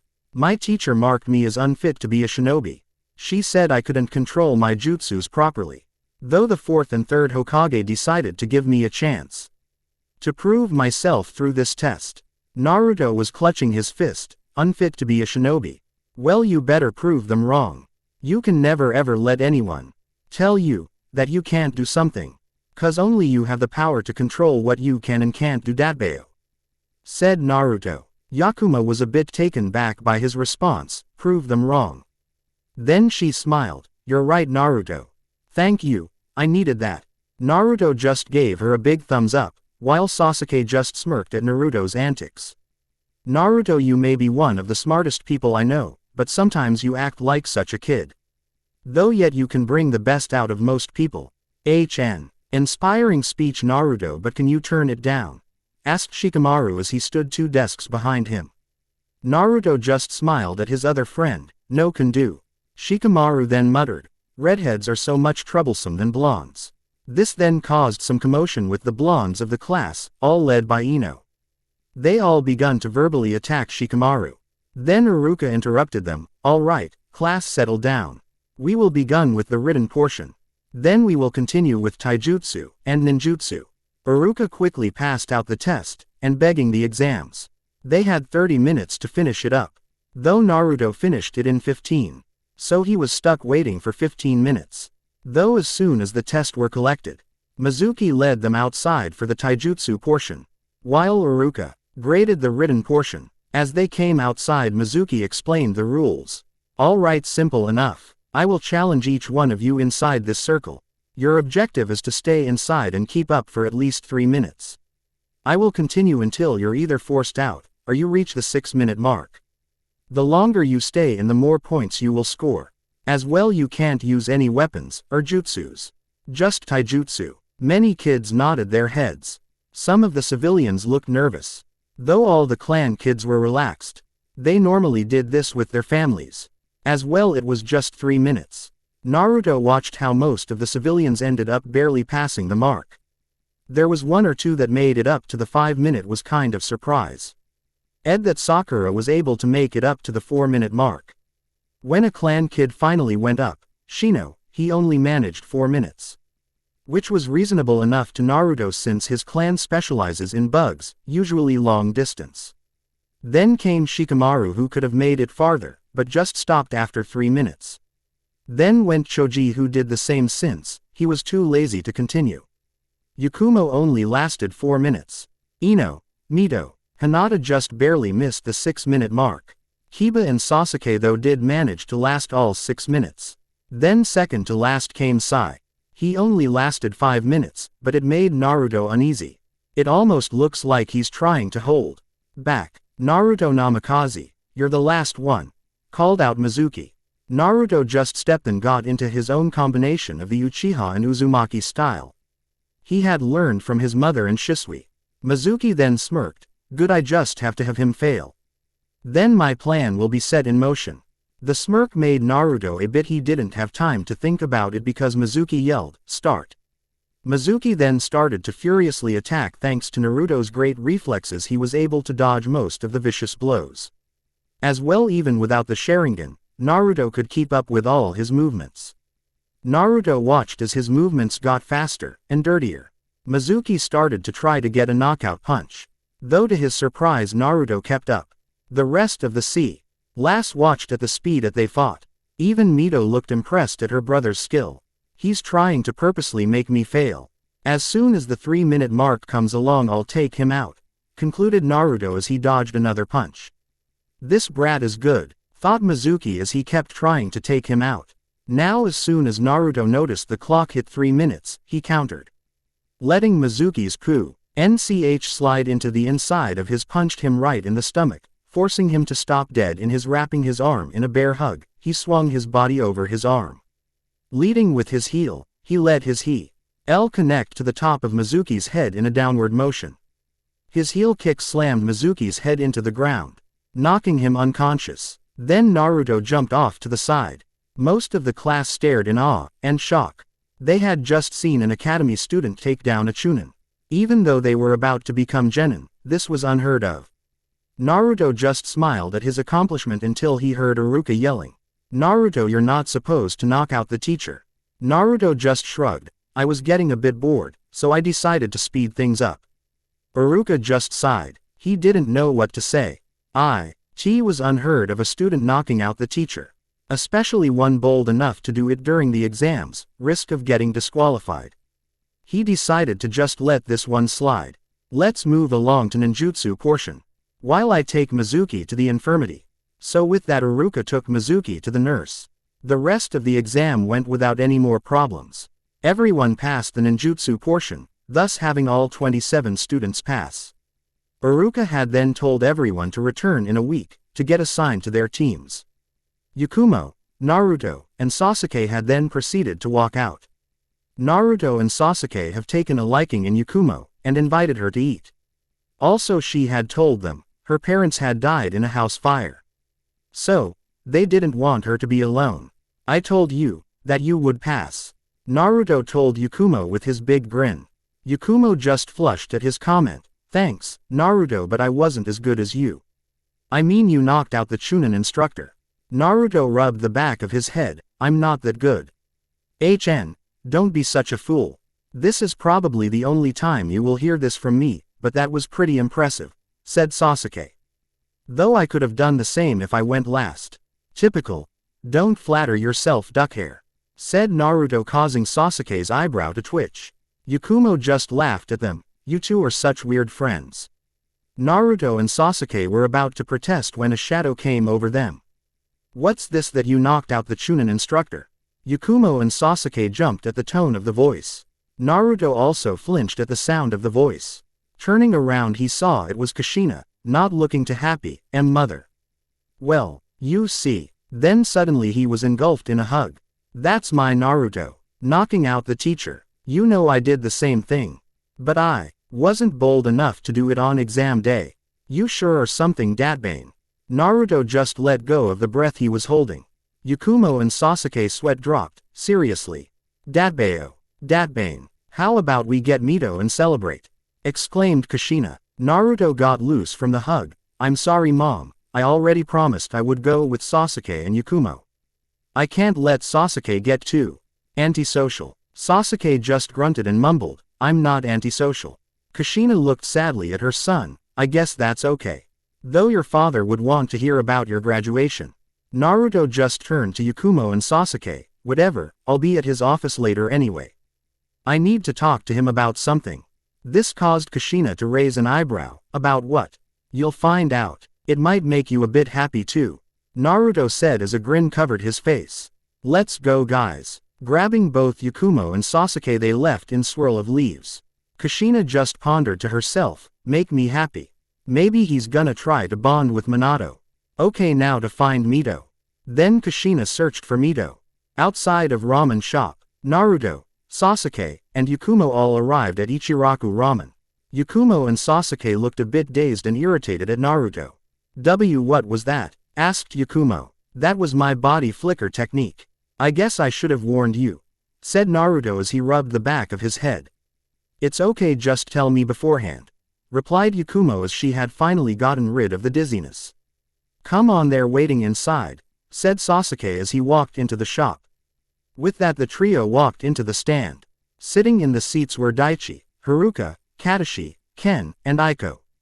Brother, wow, you're a ninja now, exclaimed Haruka as she gave Naruto a hug. Yes, calm down Haruka, replied Naruto as he put the girl back into her seat. Sasuke then proceeded to sit between Daichi and Aiko, while Yakumo just awkwardly stood there. Though Aiko had noticed her. Hey, Naruto, who's the girl? Asked Aiko. Naruto turned his attention to Aiko. Oh, she took the exam with us and passed. So we decided to invite her along. Kakashi, Ken, Haruka, Daichi, this is Yakumo. Hey there, I'm Ken. Replied Ken. Kakashi, grunted Kakashi, which annoyed Naruto.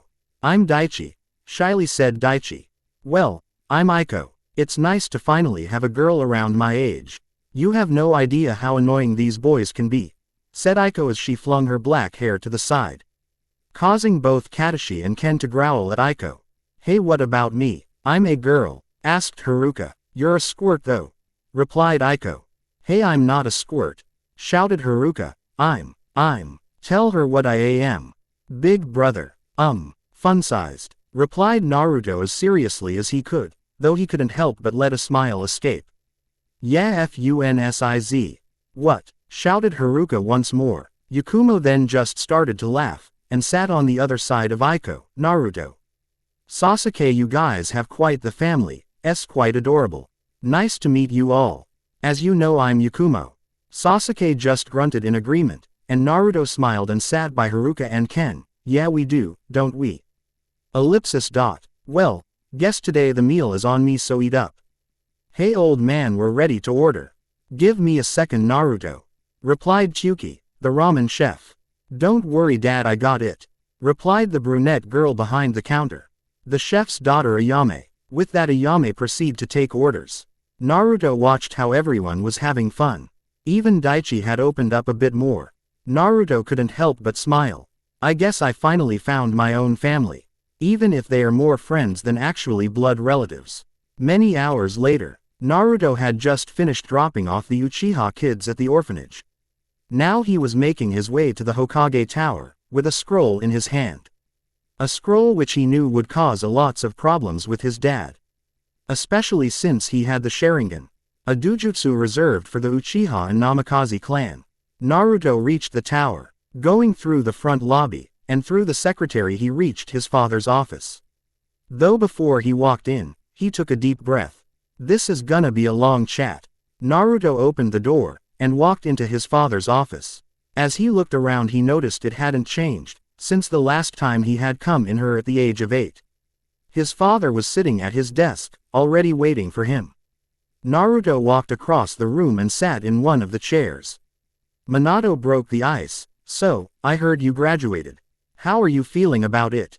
Naruto just shrugged. I was hoping to graduate earlier, why put? So, it wasn't a big deal. Minato just nodded, and they both stayed in silence for a minute.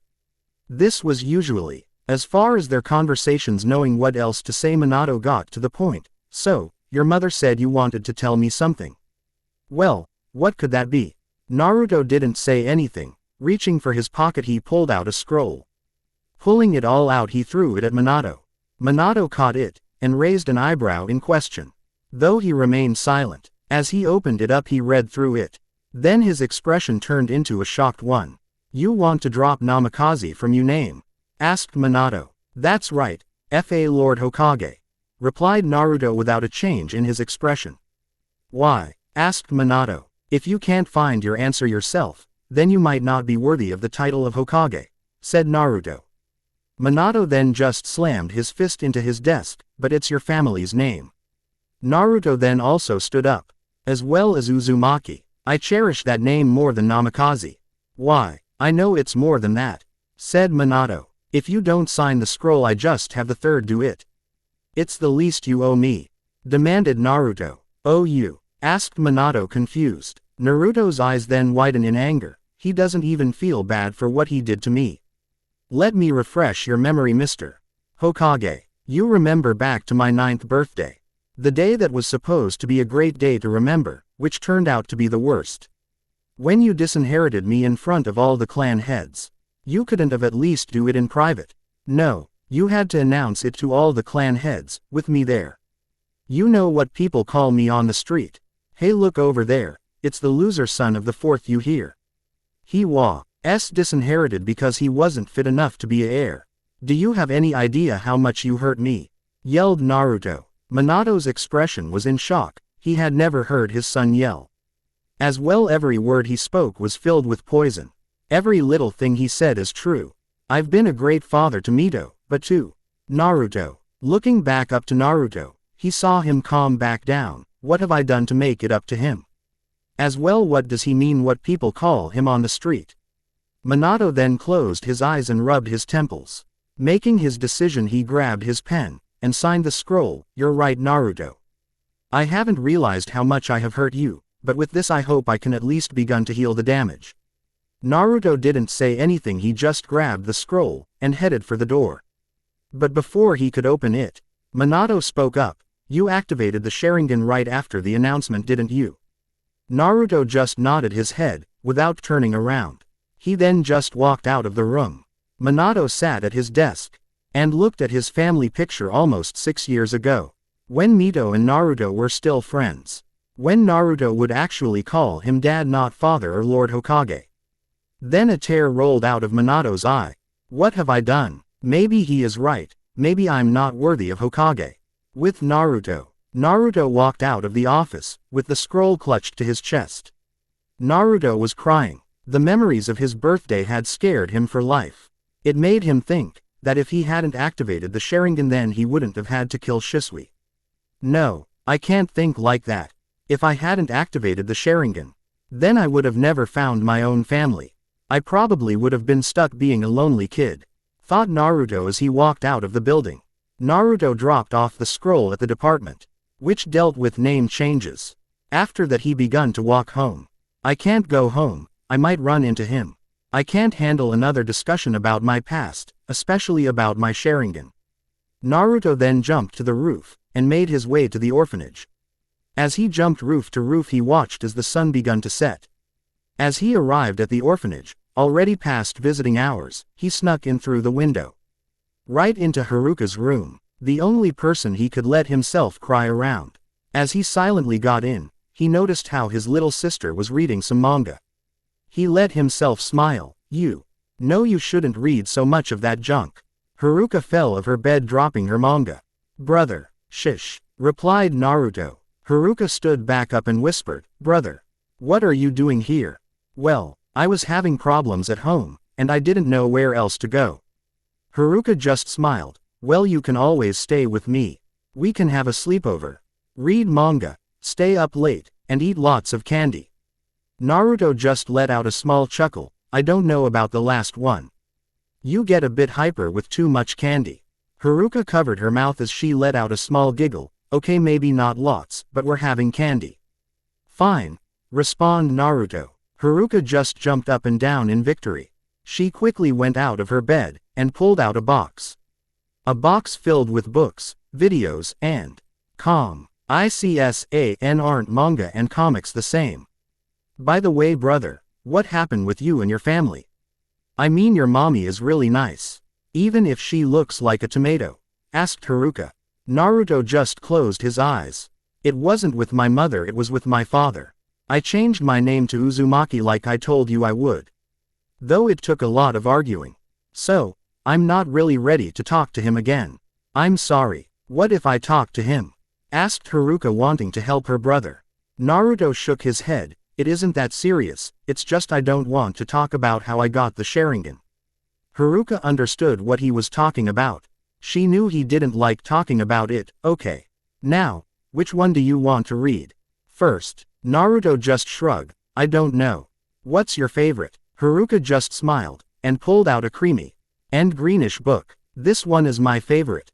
Want to know why? Why? Asked Naruto. Well, because the main character is the same name as yours. As well, the character is a lot like you. He never gives up. As well, he always beats up the bad guy, and saves the day. Exclaimed Haruka. It's called The Tale of the Utterly Gutsy Ninja. Naruto pondered for a minute. I've heard that book before. But where? Well, it sounds like a great book. Let's start with that, spoke Naruto. With that, Naruto grabbed the book, and sat on the bed. Sitting Haruka on his lap, he began to read the story out loud. 1 week later, Academy. Naruto sat with Sasuke and Yakumo. They had really begun to be good friends over the course of the week.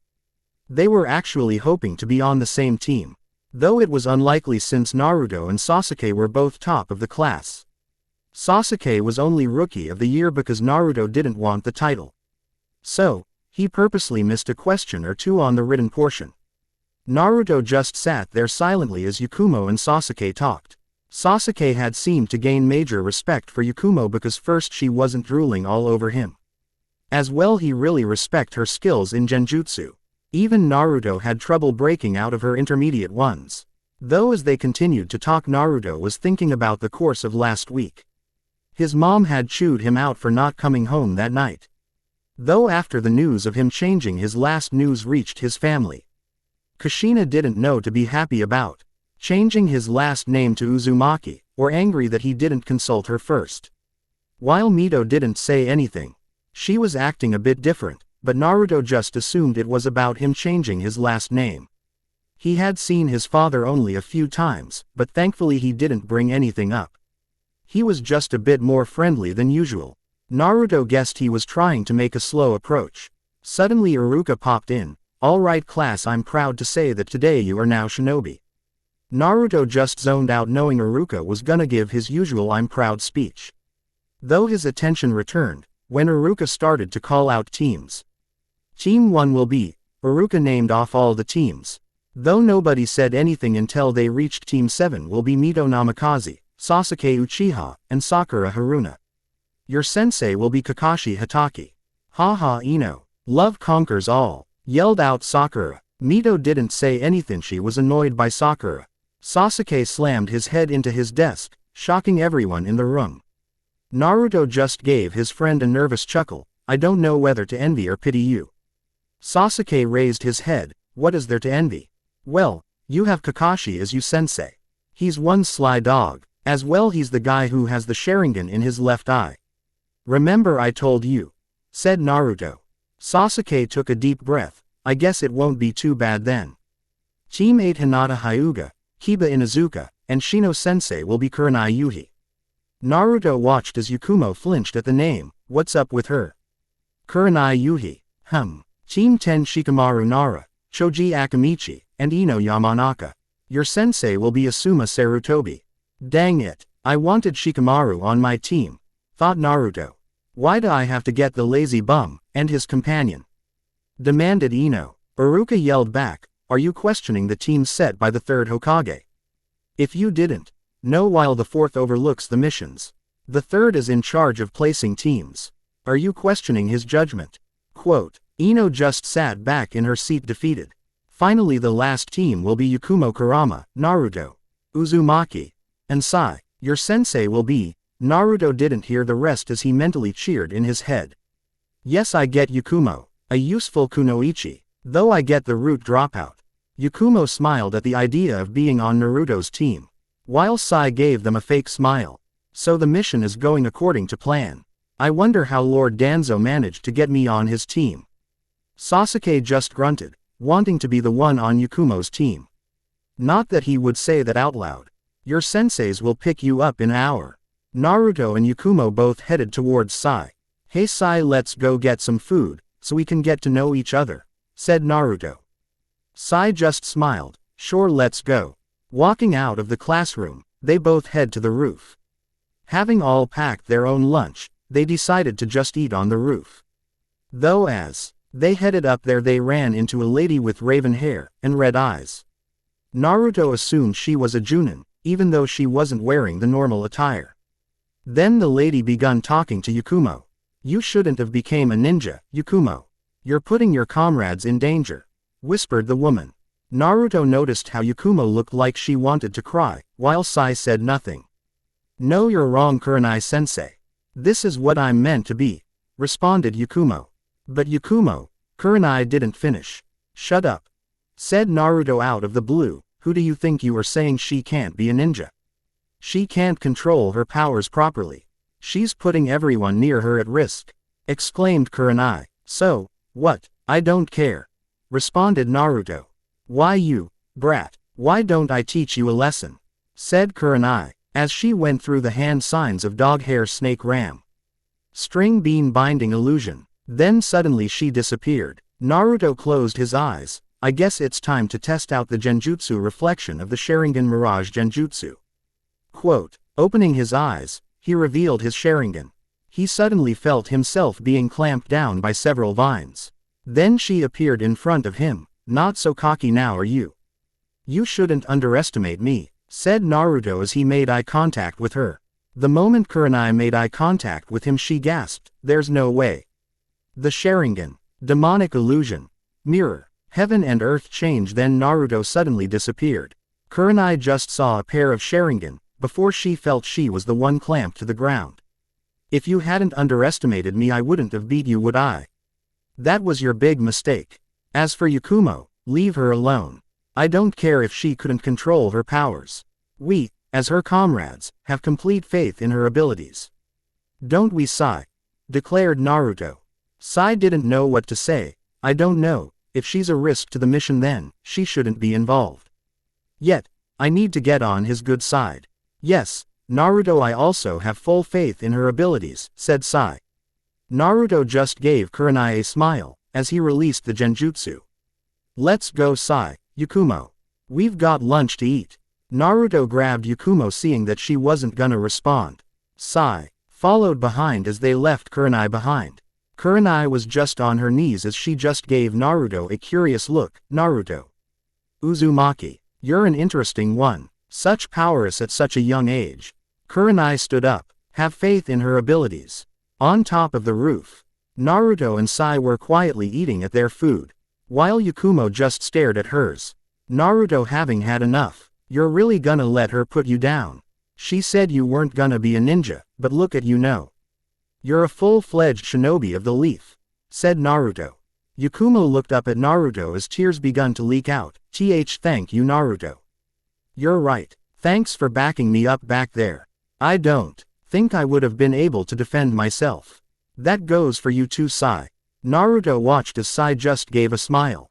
You didn't completely believe in what you said earlier, did you? Asked Naruto. Sai gave him a blank look. What do you mean? Naruto sighed. I know you lied, though I appreciate it regardless. Sai was speechless for a while. How? Yakumo looked at Sai in interest. What does Naruto mean lied? First of, it's very difficult to lie to the Sharingan.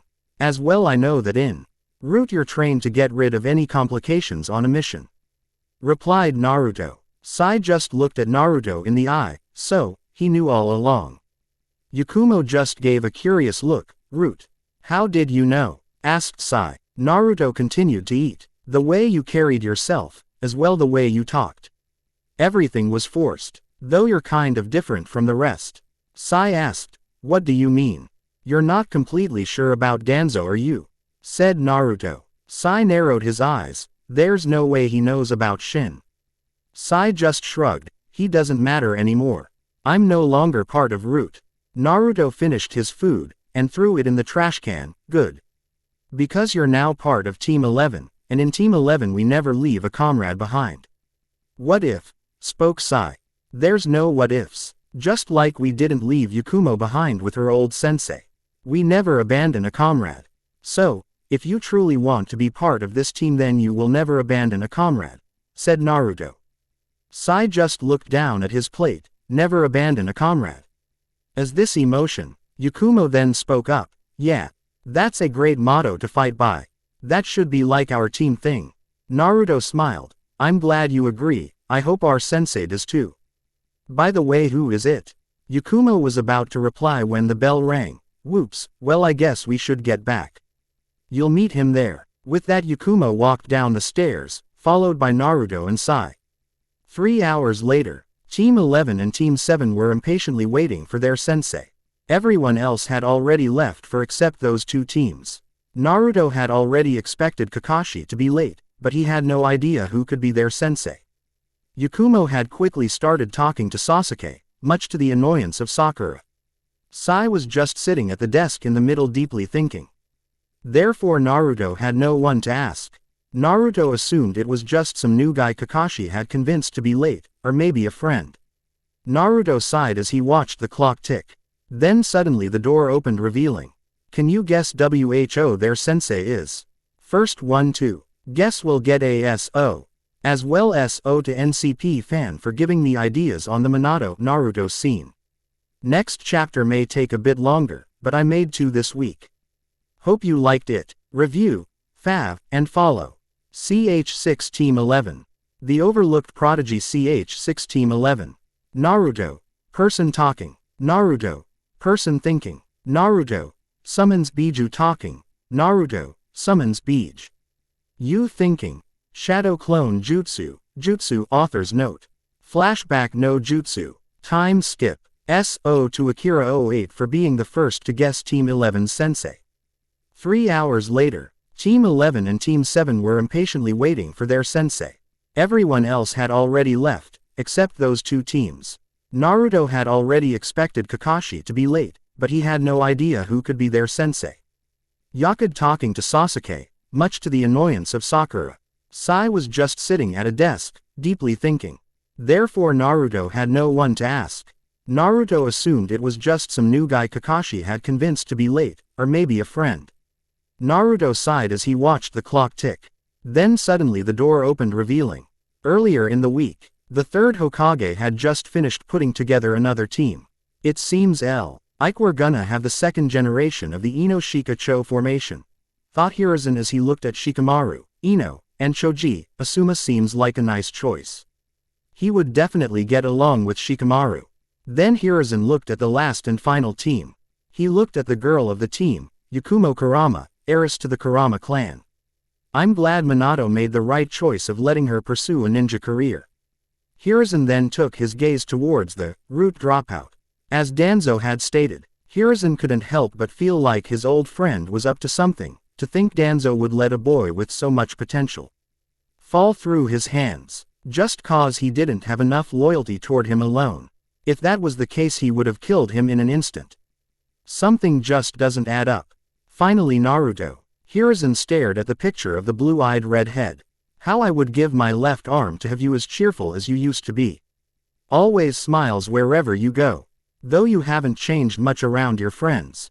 I can see the pain when you're all alone. It's shame that Minato's only mistake would be such a terrible one.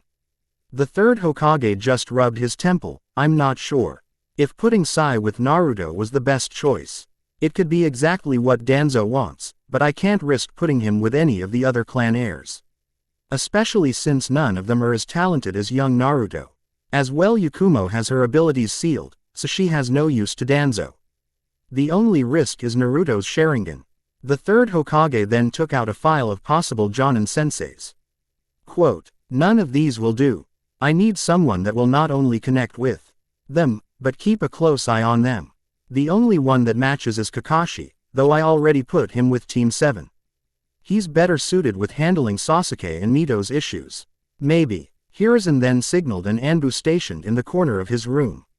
The Anbu left his hiding spot, and kneeled in front of the third Hokage. Lord Third, what's your request? I need you to get me Tenzo, replied Hiruzen. Yes, he will do perfectly.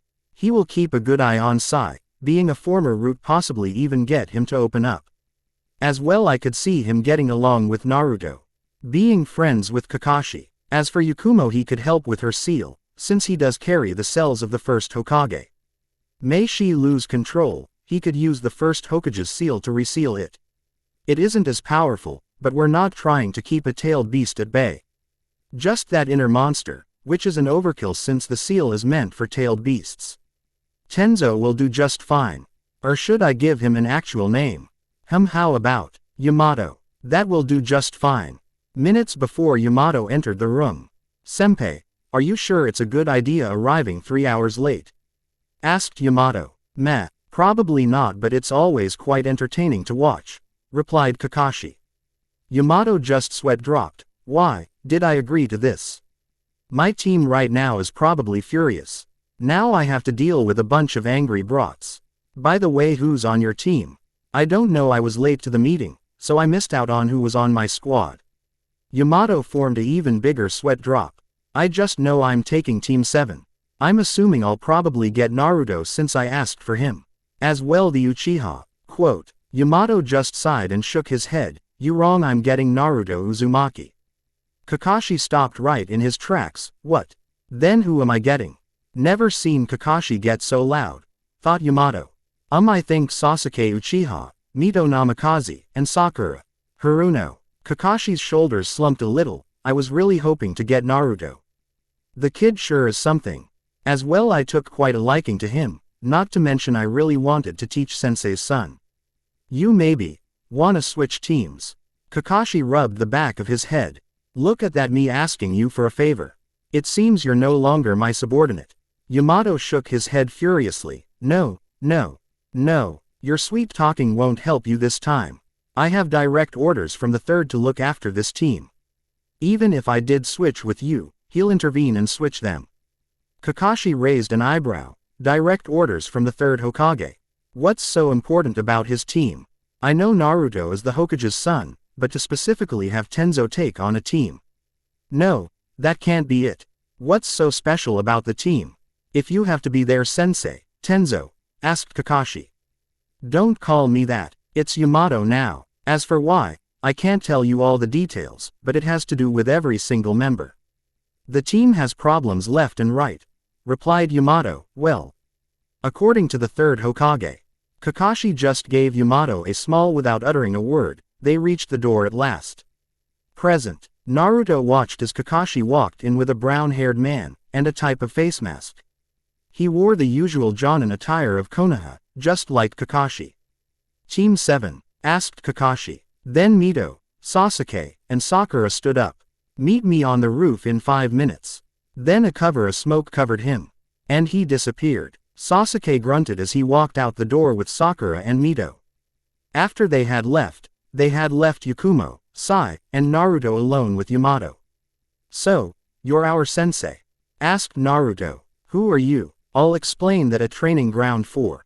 Now you have 10 minutes to get there, or you won't become ninjas, said Yamato and disappeared in a shunshin. Yakumo and Sai were just about to run, when Naruto shouted to them, just grab my hand. Yakumo blushed as she grabbed Naruto's hand, and Sai was just confused, is this how teammates are supposed to run? No, you idiot, replied Naruto as he formed a one-handed sign, and they disappeared in a swirl of leaves. Training ground 4. Yakumo arrived in his shunshin. He got to the nearest tree and sat down. He believed he had a few minutes of relaxation, until his genin team got there. Boy, was he wrong. Not moments after he sat down, a swirl of leaves appeared in front of him. Then as the leaves disappeared, his 3 genin were in front of him. Impressive, one of them must know the shunshin as well. Not to mention he was thoughtful enough to give his comrades a ride. Probably Naruto since he was trained by Shunshin Shisui. This team should have no problems passing Kakashi's bell test, thought Yamato as he gave his genin team a better look, as well all three of them look like seriously wanting to be ninjas. Not some brats that don't even know what they're doing.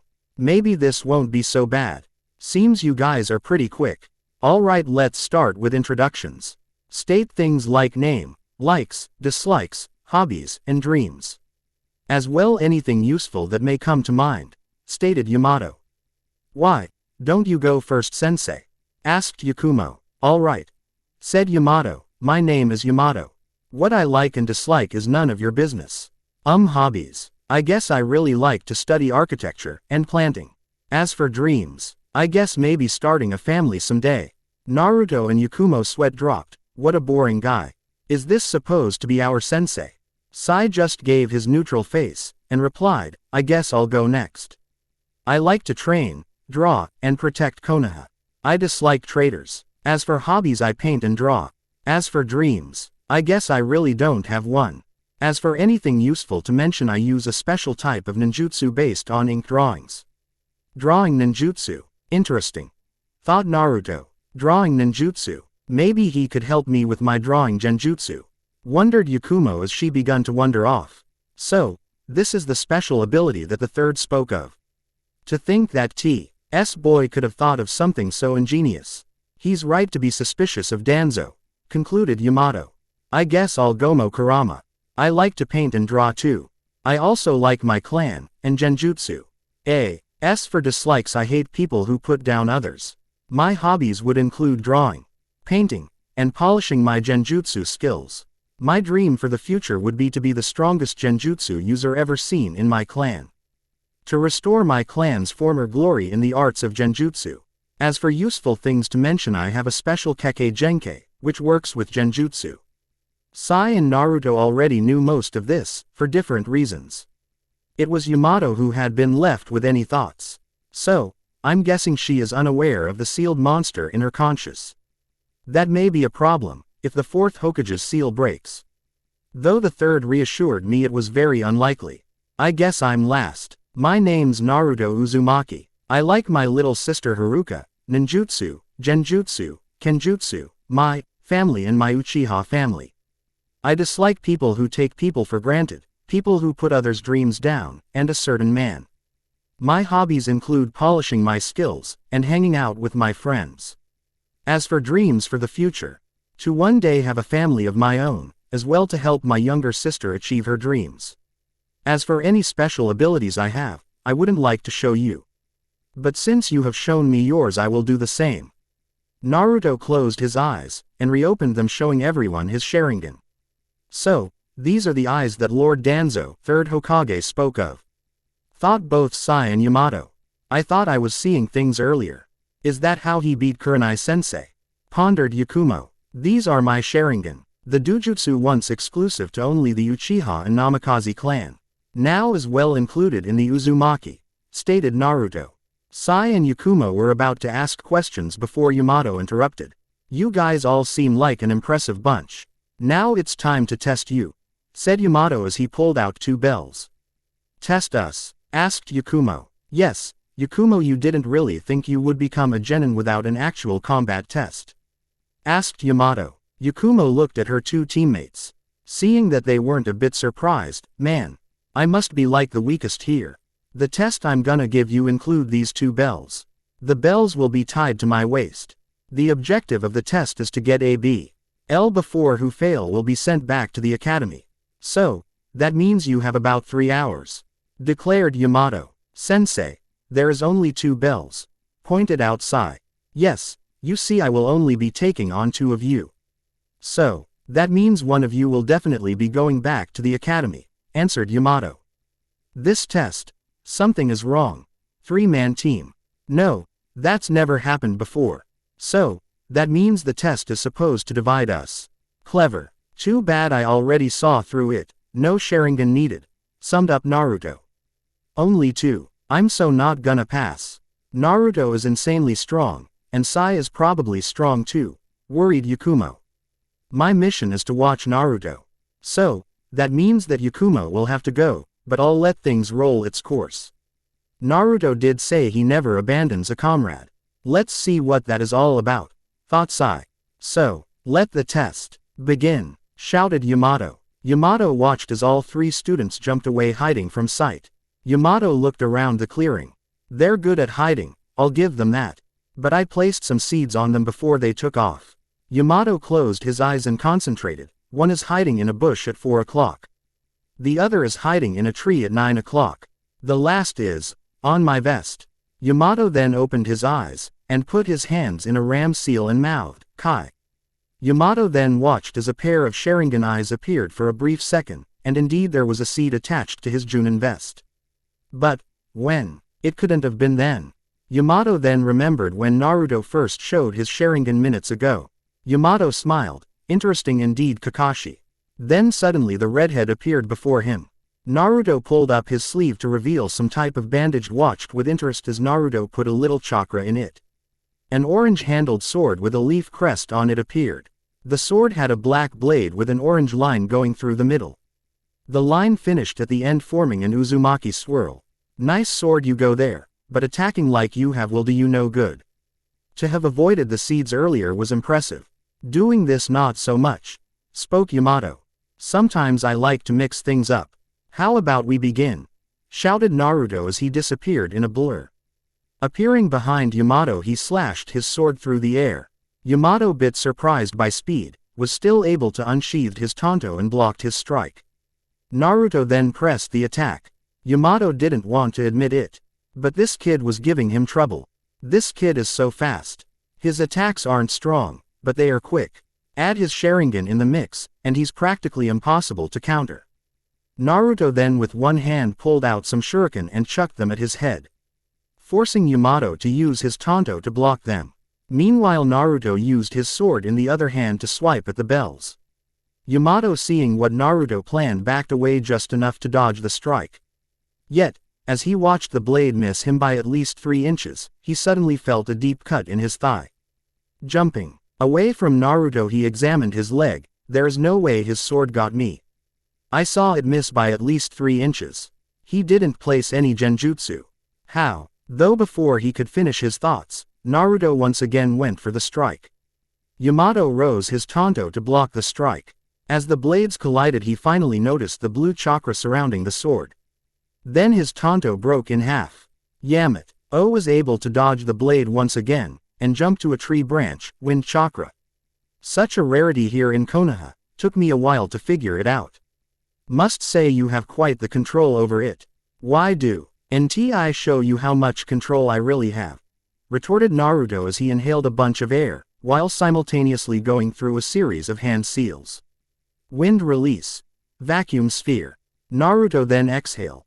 Several small blasts of air, all gunning for Yamato. Naruto watched as every single one hit Yamato. Then Yamato fell out of the tree. Naruto's eyes widened. Did I kill him? Naruto rushed to check out on his sensei. As he got there, he saw what looked like a wooden clone. Wood clone. I thought only the first Hokage could do that, thought Naruto. Then suddenly a bunch of wooden stakes appeared from the ground. Naruto was tied down to the ground. Then Yamato appeared. I must say you're quite talented. To have defeated my wood clone. Though it was only a wood clone. I guess that tells you everything, said Yamato with a smirk. Naruto then smiled. I guess it does. That my clone is better than yours. Then Naruto poofed into a cloud of smoke. Yamato's eyes widened. A shadow clone. With Naruto, Yakumo, and Sai. As Naruto had sent his clone to distract Yamato, he was able to locate both Yakumo and Sai. After some convincing, they were quite the distance away from the little battle. What do you want, Naruto? This is supposed to be an every man for themselves, said Sai. Is it really? Think about it, guys. 3-man team. I've never heard of one before. This is obviously some test underneath another test, answered Naruto. Then a light bulb switched on in Yakumo's head. You're right. There is no way they would send just one of us back. This is probably some teamwork test. And if it's not, asked Sai, testing Naruto's determination. Then I'll give you 2 the bells. I'll probably find some way back in. I am the son of the 4th Hokage after all. Even though I don't like it, it does comes with some benefits, said Naruto. Fine, replied Sai. Then Naruto's eyes widened. Guys, our sensei can use Mokuden. Sai's expression went in shock. Mokuden. Isn't this the guy the person Danzo mentioned long ago? The experiment. Mokuden. Asked Yakumo. Naruto couldn't believe it. How do you not know about Mokuden? It's like the signature jutsu of first Hokage. He was the only one believed to wield such power. But it seems there is another. Yakumbered about the first Hokage's wood style. At that instant she realized how powerful their sensei could actually be. Wait. How do you know that? Shadow clones. I created one with half my chakra and sent him to stall Yamato sensei. The clone was just destroyed, so I received all his memories, explained Naruto. That means we don't have much time. We have to come up with a plan, added in Sai. Yakumo nodded at all this information. So, what's the plan? Sai, could you give me an example of this jutsu of yours? Asked Naruto. Sai nodded, as he pulled out a scroll and ink brush. He then proceeded to press on the side of the scroll, and a little container of ink popped out. Getting some ink, he opened the scroll, and begun to draw. Drawing a small bird, he then weaved a few hand signs, ninja art, super beast scroll. Then the small bird came to life. I can do larger birds, lions, tigers, snakes, and rats. I plan on creating more, but that's about it for now, explained Sai. I see. How about your genjutsu, Yakumo? Asked Naruto. I have a couple, but I'm only comfortable using about 6 of them in battle. I have tree binding death, death mirage jutsu, false surroundings technique, burning coffin, hidden smoke, and dissolving leaf genjutsu, replied Yakumo. Dissolving leaf genjutsu, hidden smoke, burning coffin, asked Naruto. I've never heard of these techniques. Well, I created these 3. You see, dissolving leaf genjutsu is just a swarm of leaves that surround you, and I dissolve in the leaves, attacking you when I please. As for hidden smoke, it's about the same, but you believe you are on fire. As for burning coffin, I put you under the illusion that you have been buried alive, and the inside of the coffin caught fire. With this genjutsu I use my Kekkei Genkei, to force you to believe it's actually real. So, if you don't snap out it, I can literally burn you alive, explained Yakumo. Amazing. I have only created like 1 genjutsu. But it's not exactly original. Not like yours anyway, admitted Naruto. I also have to admit that's quite a feat, expected from one of the Kurama clan. Though how good is your taijutsu and ninjutsu? Asked Sai. Yakumo then put her head down. About average. If we're gonna be comrades, you should really focus on all aspects of the ninja. If you are unable to use genjutsu, you will be forced to rely on your other skills. Not trying to be mean, but I'm just stating facts, said Sai. He's right, but don't let it put you down. You're extraordinary with genjutsu, that's exactly why we're gonna get those bells. Here's the plan, said Naruto, and then he began to explain the plan to his 2 teammates. With Yamato couldn't believe he was outwitted by a genin. Not to mention that the others had found the seeds, and gotten rid of them. They're gonna have to come to me eventually. I guess I just have to walk around. Yamato picked a random trail and begun walking down it. As he walked by, he couldn't help but notice a beautiful red oak. What a rare tree inside a training ground. Having admired it enough, he continued to walk. Then he saw another one not too far alone. Strange. Ignoring the tree, he kept walking. After a while he came upon the same tree once again. Then he finally noticed genjutsu. It seems Yakumo has decided to play. Hi! Shouted Yamato, and the genjutsu disappeared. That was well disguised, Yakumo, but you're gonna have to do something different to get a bell. He then saw as Yakumo dropped from a tree to his left. Believing she would engage, he took his stance. Then suddenly Yakumo fled to the opposite direction. You're not going anywhere. Then Yamato chased after her. Then suddenly she jumped to the trees. About to jump after her, he suddenly heard a loud roar. Looking to his right, he saw an ink tiger. This must be Sai's jutsus. That means they're working together, concluded Yamato as he flashed through some hand signs. Water release. Water bowl. Then a jet of water exploded from his hand, destroying the ink beasts. Now, then Naruto jumped from the tree lines. Water release. Wild water wave. Naru. To then shot a stream of water from his mouth. Yamato dodged to the side, avoiding the blast. Then suddenly Sai appeared and attacked him with some kunai. Yamato pulling out his own. They clashed. Then, Naruto used his leaf shunshin to quickly attack Yamato. Yamato was suddenly put on the defensive. Being attacked by both Naruto and Sai's attacks, he failed to notice that Naruto was purposely swarming the air with leaves. Yakumo watched from the tree. Perfect Naruto. Now it's my turn. Demonic illusion.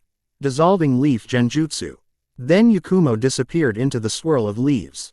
As Naruto and Sai pressed the attack, Naruto was trying to make eye contact. He's purposely avoiding my eye contact. I guess it's time to use that jutsu. Unsealing his sword once more, he pressed some chakra on it. Then the Uzumaki swirl on the end glowed a little. He then sliced the sword right in front of him, making sure he looked at the crest. Now Yakumo. Then with his Sharingan he was able to notice Yakumo swipe the bells. Sai back away now. Quote. Then they retreated about 20 feet back. Yakumo dropping the genjutsu appeared at their side. It's over, sensei. Yamato looked at his waist, and saw that he still had his bells. I don't know what you mean. I still have my bells. Do you, sensei? Asked Naruto. Yamato, not wanting to believing it, looked down back at his waist. Dispelling the genjutsu, he saw his bells were gone. How? We never made eye contact. As well, you didn't make any hand signs. The Yakumo and Naruto smiled, while Sai gave the best he could. It was actually me who stole them, sensei. Exclaimed Yakumo as she pulled out the two bells. You see, when Naruto used his leaf shunshin, I hid in the leaves using a genjutsu. Then Naruto placed a genjutsu on you, and I stole the bells, explained Yakumo. You see, sensei, I have more than one way to cast a Sharingan genjutsu. The end of my sword here has a seal I created. A seal which connects my line of vision with it, so the moment you looked at it, it was the same as looking into my eyes, explained Naruto. Incredible. I don't know about the other two, but Naruto is easily Chunin level, thought Yamato. Impressive, you three, though. Who gets the bells? I did say only two would pass, pointed out Yamato. Surprising it was Sai who acted. Grabbing the two bells he threw then back at Yamato. You see, sensei, in this team we don't abandon a comrade. Isn't that right, Naruto? Naruto smiled. Maybe he wouldn't be too bad. That's right, exclaimed Yakumo. Either all of us or none of us, stated Naruto. Yamato smiled. Well, you guys, fail. What? Shouted Naruto and Yakumo. Sai's smile disappeared. Yamato then crackled up. I'm kidding, guys. You pass with flying colors. You showed great teamwork and skill. Each one of you guys. I'm guessing you guys already figured out the test. So, we are now officially Team 11. Why you? Seethed Naruto. Meet me here tomorrow for our first mission. 7 o'clock sharp. Then Yamato disappeared in his hunshin. So, we're no officially team. How about we go celebrate? Asked Naruto. Yakumo gave Naruto a nod and smiled. Sai gave them a confused look. Celebrate. All we did was pass a genin test. Naruto sighed. Team bonding, Sai. We're practically family now, and family, well, should celebrate important things such as this. So come on. But I ain't buying for everyone. You're so cheap, Naruto, said Yakumo. Only when it comes to Haruka you pay. Naruto stuck his tongue out and began to walk towards the village, and Yakumo followed behind. After a couple of feet they noticed Sai hadn't moved an inch. Family, pondered Sai. Are you coming? If you're gonna be picky about paying, Yakumo will cover you, spoke out Naruto. Yakumo's eye twitched, and then she punched Naruto in the shoulder. Hey! Stop being so cheap. You can pay yourself. Ironic that you're calling me cheap when you don't wanna pay yourself, pointed out Naruto. Yakumo crossed her arms. Fine, I'll show you that. The Kurama Clado also developed a twitch on his eyebrow. Why you? Guys, it wasn't about the money. I just got lost in my own thoughts, interrupted Sai. Fine, let's go, said Naruto as they all begun walking to town. As they made their way there, Naruto and Yakumo broke into another argument. Ramen, exclaimed Naruto. Dango, shouted back Yakumo. Sai watched with curiosity as they two bickered at each other. Is this how family interacts? A lot of bickering if you ask me. Quote, alright, we'll eat dango today, but next time it is ramen, said Naruto in defeat. Yakumo smiled and put her arms around Naruto and Sai's necks. Ha, I win. Dango it is. Every had its Sai. Sai shook his head. It's rather unhealthy, so I try to not eat it. Yakumo looked at Sai with horror. Well, you're missing out on the food of gods. Don't worry, I'll save you from your misery. Grabbing Naruto and Sai's hands, she raced to the closet dango shop. Sai looked at their holding hands, family. With Yamato. Yamato shunshined into the third Hokage's office, Team 11 pass. The third Hokage smiled, as expected. What do you think of your new squad? Yamato looked into the eyes of the third Hokage. They're a very talented squad. Especially Naruto. He took me by surprise a couple times. Though Lord Third, do you really think I'm fit to be a Jonin sensei? Third Hokage gave him a hearty chuckle. Pulling out his pipe, he lit it up. Taking a long puff. I thought the same when I first became a sensei too. Even though I wished Orochimaru would have turned out a bit different, I did end up teaching the legendary Sannin. Who knows, you might do the same. Yakumo gave him a nod. Thank you, Lord Third. You've cleared any doubts I had. I'm just a bit nervous. It's perfectly fine. Being nervous means you care about actually doing a good job. Anything else, Yamato? Asked Hiruzen. The Mokuden user shook his head. That will be all, Lord Third. And he proceeded to walk out of the room. As he left the wheel, he noticed Kakashi standing at the exit. You need something, Kakashi? Asked Yamato. Kakashi shrugged his shoulders, curious about your team. Did they pass? Yamato gave a smile and shook his head. Yes. I now know why you wanted Naruto. A very talented kid, isn't he? Natural leader, an excellent tactician, and a very talented ninja overall. Kakashi shook his head. That's not why. Yamato gave him a questioning look. Then why? Kakashi looked up to the sky. Obito, Yamato, you may no longer be my subordinate, but you still got tons to learn. Looking back down at Yamato. I really anted him because he shares the same ninja way as me. The ninja way of never abandoning a comrade. That's what I look into a team, and why I haven't passed a team.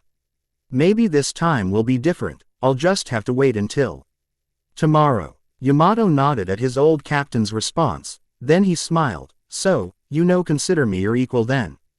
Kakashi gave him an eye smile. Not really.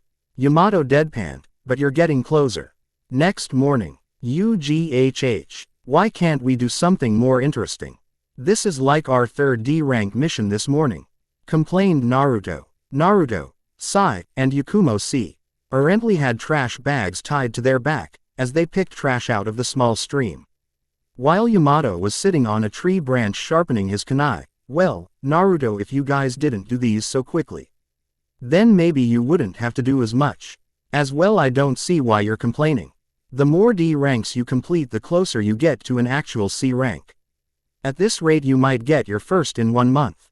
What? Shouted both Naruto and Yakumo. Sai didn't complain since he lived with the belief that a mission should be completed no matter what. Yamato laughed at them. Your actual L. Why, lucky you haven't had to chase the cat, Tora. I heard it takes most experienced genin teams at least a half hour to find it, and an hour chasing it. Naruto clenched his fist. What? No cat scares me. Next time that mission is available, we're taking it. Naruto, don't get so excited. This is like our third mission today, and it isn't even noon. If you keep challenging every hard mission Yamato-sensei mentions, we will be here all day. Lectured Yakumo. Whiskers, you should listen to. Right, we shouldn't be exhausting ourselves on D-rank missions, said Sai. Naruto's eye twitched. Whiskers. Why are you calling me that? Did Sasuke tell you to? Sai shook his head, as he pulled out a small book. I read that friends usually give each other nicknames. So, I decided to give you one, and I came up with Whiskers. Though I haven't came up with one for Yakumo and Yamato-sensei. Maybe Ugly and Wood Freak, answered Sai. Then his face went flying into the water. Call me ugly again, and I'll kill you, yelled Yakumo. Sai resurfaced. If you don't like it, I can come up with something else. How about flat? Suddenly Naruto covered his mouth. Haha, Sai, I think you should really stop giving nicknames. I don't think flat. I mean, Yakumo will appreciate it. What were you gonna call me, Naruto? Asked Yakumo as her voice took a deadly sweetened turn. Naruto shook his hands in the air. Nothing, I swear. Thought so. And Yakumo returned to work. Naruto wiped the sweat from his forehead. this is gonna be a long month. 1 month later, Team 11 were patiently waiting outside of the door. Naruto was making a seal design in his notebook, Yakumo was drawing in her sketchbook, and Sai was reading a book Understanding Your Friend's Emotions. Their sensei, Yamato, was just chatting with some jonin with big bushy eyebrows. Then they heard the 4th Hokage call them in, Team 11 come in. Team 11 walked in the room, and stood single-filed in front the 4th Hokage, and the Chunin helping him. The 4th Hokage's eyes darted from right to left, starting with Yamato, and ending with Naruto. His eyes paused on Naruto for a second longer before he talked. 41 D rank missions in 1 month. Impressive record. We usually don't hand out a C rank mission until at least 2 months, but I'll make an exception, stated Minato. Grabbing a scroll he tossed it to Yamato. Your mission is simple, you will back up and escort a Taki jonin back to Takigakure. There should be no threats, but this jonin is the son of the leader of Taki. Minato then yelled, let him in. Naruto and the rest of his team turned around.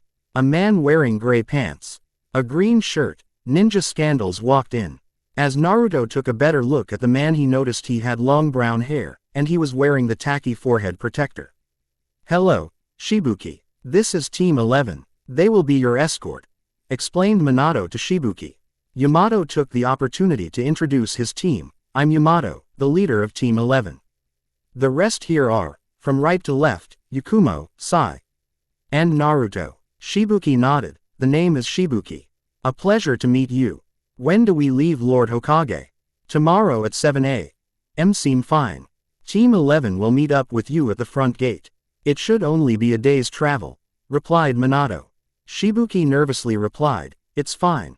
And with that he left the room. A bit nervous, isn't he? Asked Yamato. Yes he is, but I've heard the boy can pull his own when needed, said the 4th Hokage. You are now dismissed. Remember, be at the gates no later than 6:30 a.m.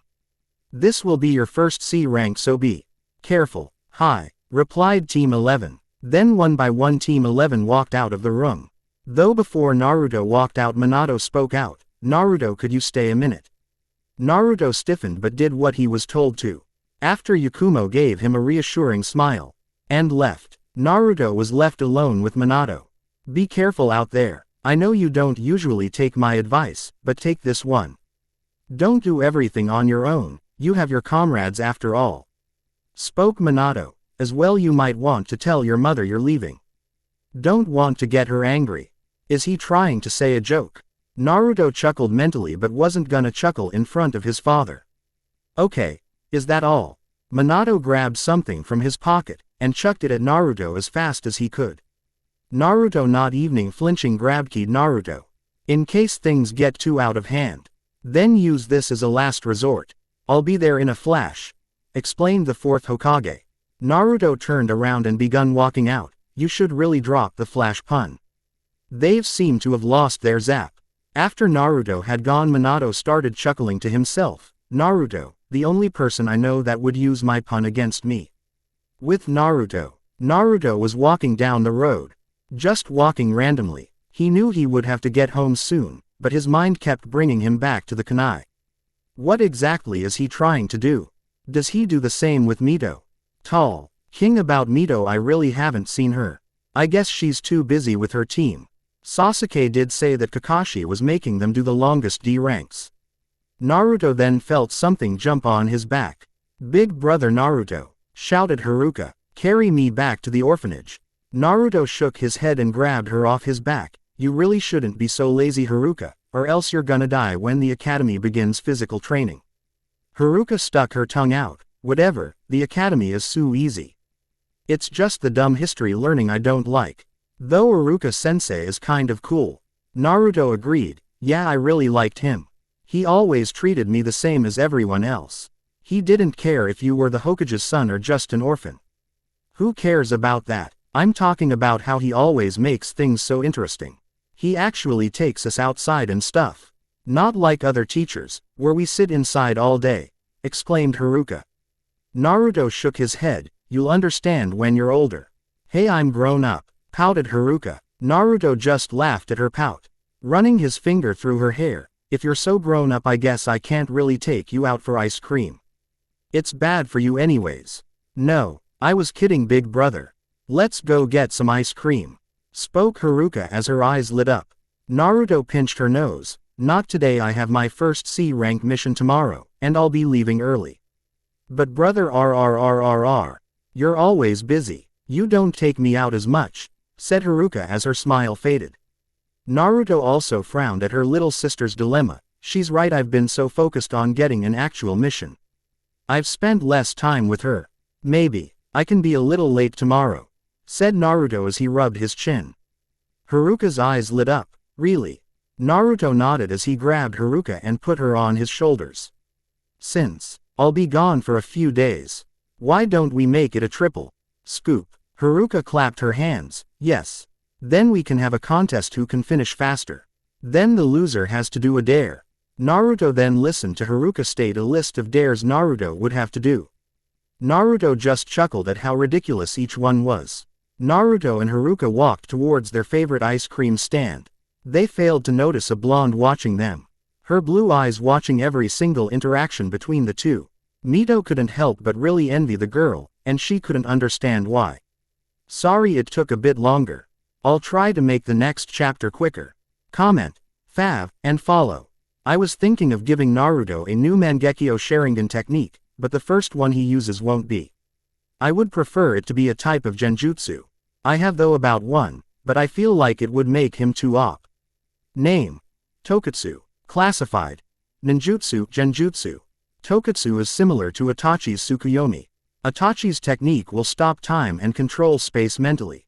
Tokatsu is kind of the opposite. It won't stop time, but it will allow the user to control space. For example, there is a kunai heading for them. They can cast this genjutsu over it, freezing space, and allowing only them to move, though it won't stop everything, just anything caught in the area of the genjutsu. As well, they can control what will freeze. This technique will even stop dust from moving. Risks: burns through chakra quickly, and will only last a few seconds. People caught under it can still see, sense, hear, and smell. They just won't be able to move. This is just a brief example, but I wanted to know what you all thought. Think you have something better, or something to add to the technique?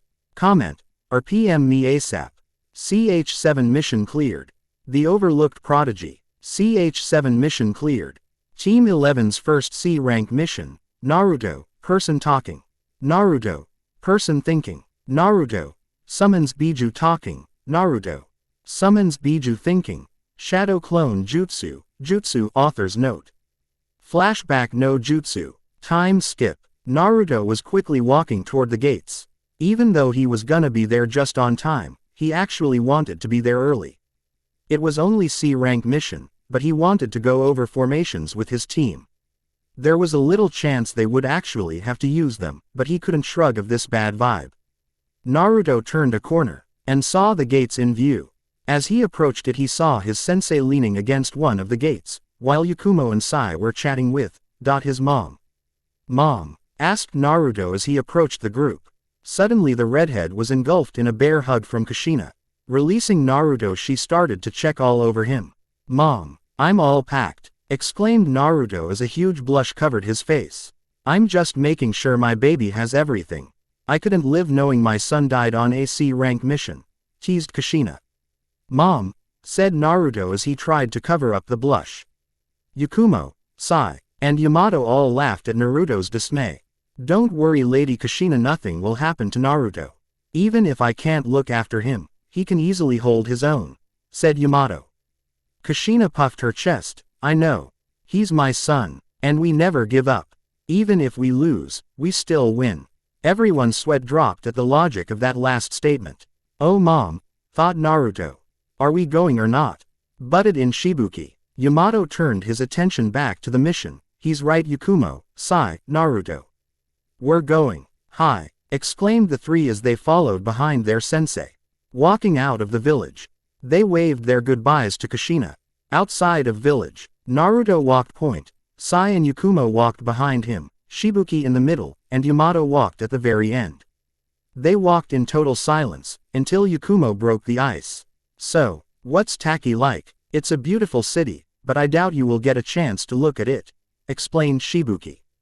"Why?" asked Yakumo. "We let you into our village. Shouldn't it be at least common courtesy to allow us in yours?" Though it was Yamato who answered, "You see Yakumo, every village has its secrets. What has made Taki such a formidable village is the fact that they have never been successfully invaded.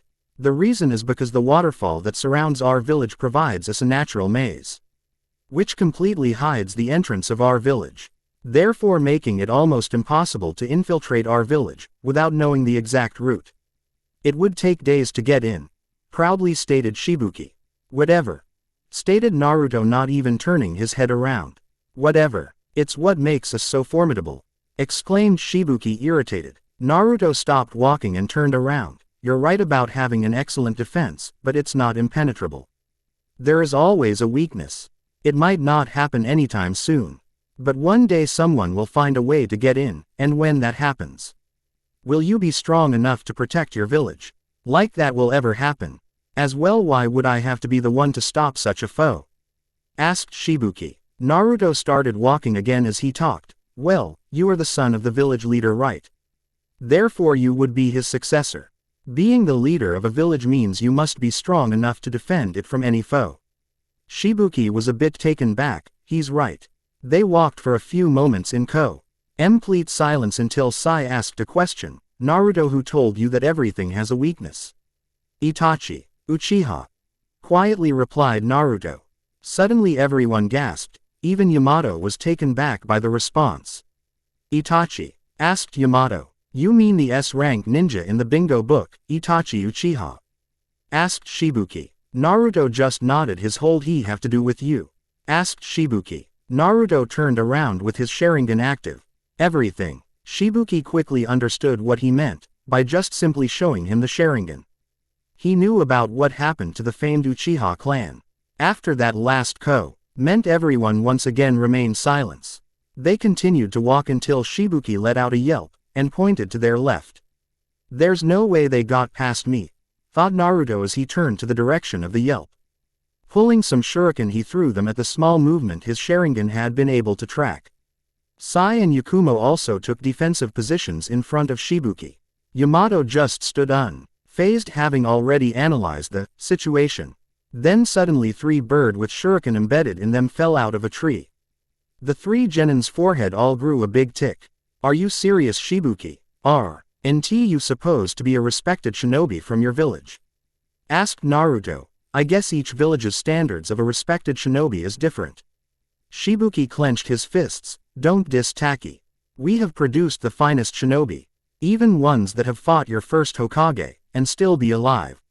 Naruto didn't even blink at his response. "Yeah, right." Shibuki looked back and forth for a second and responded, "Yes, we have. You may even have heard of him. His name is Kakazu." Yamato jumped at the name. "Now's my chance, Kakazu the bounty hunter.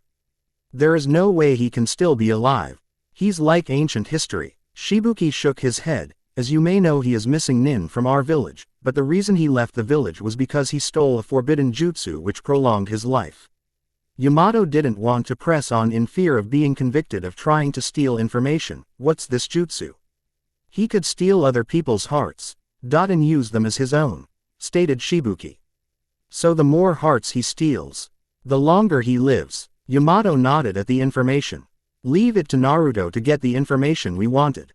Flashback after Naruto and Minato meeting. Yamato walked out of the shadows as Naruto left.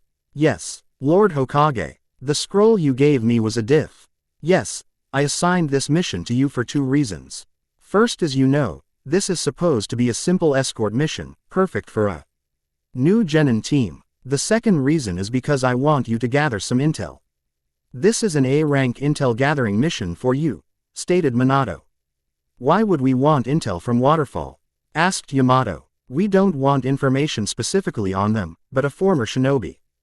Jiraiya has been following a group called Akatsuki, which Itachi Uchiha is now part of, and Orochimaru, a former member," explained the 4th Hokage.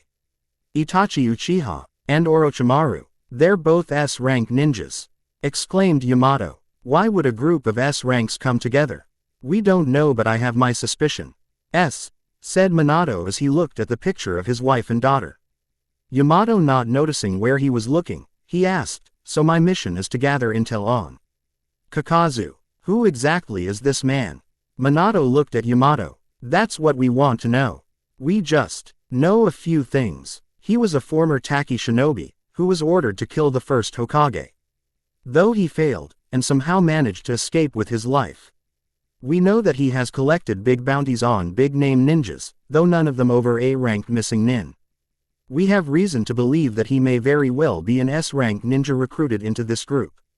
So we need you to gather some intel on him. Yamato nodded his head. Hi. Flashback release. Steal their hearts. That's gross. Why would anyone want to steal someone else's heart? Asked Yakumo as she shook her head. It could be to maybe steal their Kekkei Genkei. The heart is what creates the body's unique chakra. Butted in Sai. Yakumo gasped as she put her hand over her heart. That's frightening. Yes, a terrifying jutsu indeed. Naruto, I think you should take back what you said. If one can wield a jutsu like that, then the possibilities could be endless, stated Sai. I guess you're right, Sai. But that isn't a true shinobi. Just some murderous man, with frightening jutsu. A real ninja is one that protects everyone, said Naruto as he continued to walk. He's right, guys. Just because one carries a powerful jutsu doesn't mean they're invincible. As Naruto said before, there's always a weakness, you just have to find it, said Yamato. Sai and Yakumo nodded at their sensei's words as they continued to walk. While Shibuki was deeply thinking, a true shinobi is one that protects everyone. Outside of Takigakure, it seems our first C-rank mission is complete. Taunted Yakumo as they reached the beautiful waterfall. I thought our first C-rank would be much more work, right?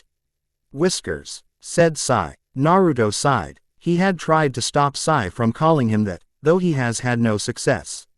I thought we already went over the fact that every mission isn't exciting as you would wish, spoke Yamato. Shibuki spoke up, having had a change in heart. If you guys won, I could give you a glimpse of our village. Really? Asked Yakumo and Naruto, wanting to see another hidden village. I mean really, said Naruto, trying not to sound childish. Drop it, Whiskers, yo. You obviously want to see the inside of the village as much as Flatty, said Sai. Then suddenly Yakumo's fist connected to Sai's temple. What did you call me? Guys, spoke Yamato as he broke up the conversation. Let him finish. Shibuki thanked Yamato. I was gonna say you could, but you would have to be blindfolded, and you would have to do one of our D ranks for free. The three genin, including Sai, all moaned. Fine, but let's get going, said Naruto. Stop, shouted Yamato. I need to get the intel to the village ASAP. Though it would look suspicious if I don't accept such an offer. I should just leave them here, and come for them tomorrow. Yakumo and Sai will believe me, but Naruto, I need to report back to the fourth Hokage. This was only supposed to be a one-day escort mission, and I'm needed, for a Jonin meeting. Lied Yamato. So to the D rank and rest for the night. I'll be back as soon as I can. Sai and Yakumo both nodded their heads, while Naruto gave his sensei a suspicious look. Fine. Naruto, I'm placing you as team captain, replied Yamato. Then the three genin with Shibuki walked toward the entrance. Then Yamato raced back to the village. Entrance. Naruto, Sai, Yakumo, and Shibuki approached the waterfall where four people were waiting outside. As Naruto got closer, he noticed it was probably a genin squad. There was two boys, a girl, and their Junin sensei. The first boy he noticed had a gray shirt with a blue jacket over. He had curly brown hair and dark eyes. The second boy had a mesh shirt on with a black jacket over it. He had dark straight hair and brown eyes. Their Junin sensei was a tall man with dark black curly one had their forehead protector on their heads. Though the one who took Naruto by surprise was the girl. She had short teal hair and orange eyes. She was wearing a white kimono shirt with a white apron-type skirt. She had long white armlets and her forehead protector right over her left one. Naruto flushed a little, thinking how pretty she was. But he couldn't shake off this feeling. Something is wrong about her. Naruto, looking a bit more closely, noticed how the girl was standing a bit timid and behind them. Like she was inferior to them. Shibuki, about time. I thought we were gonna have to wait all day.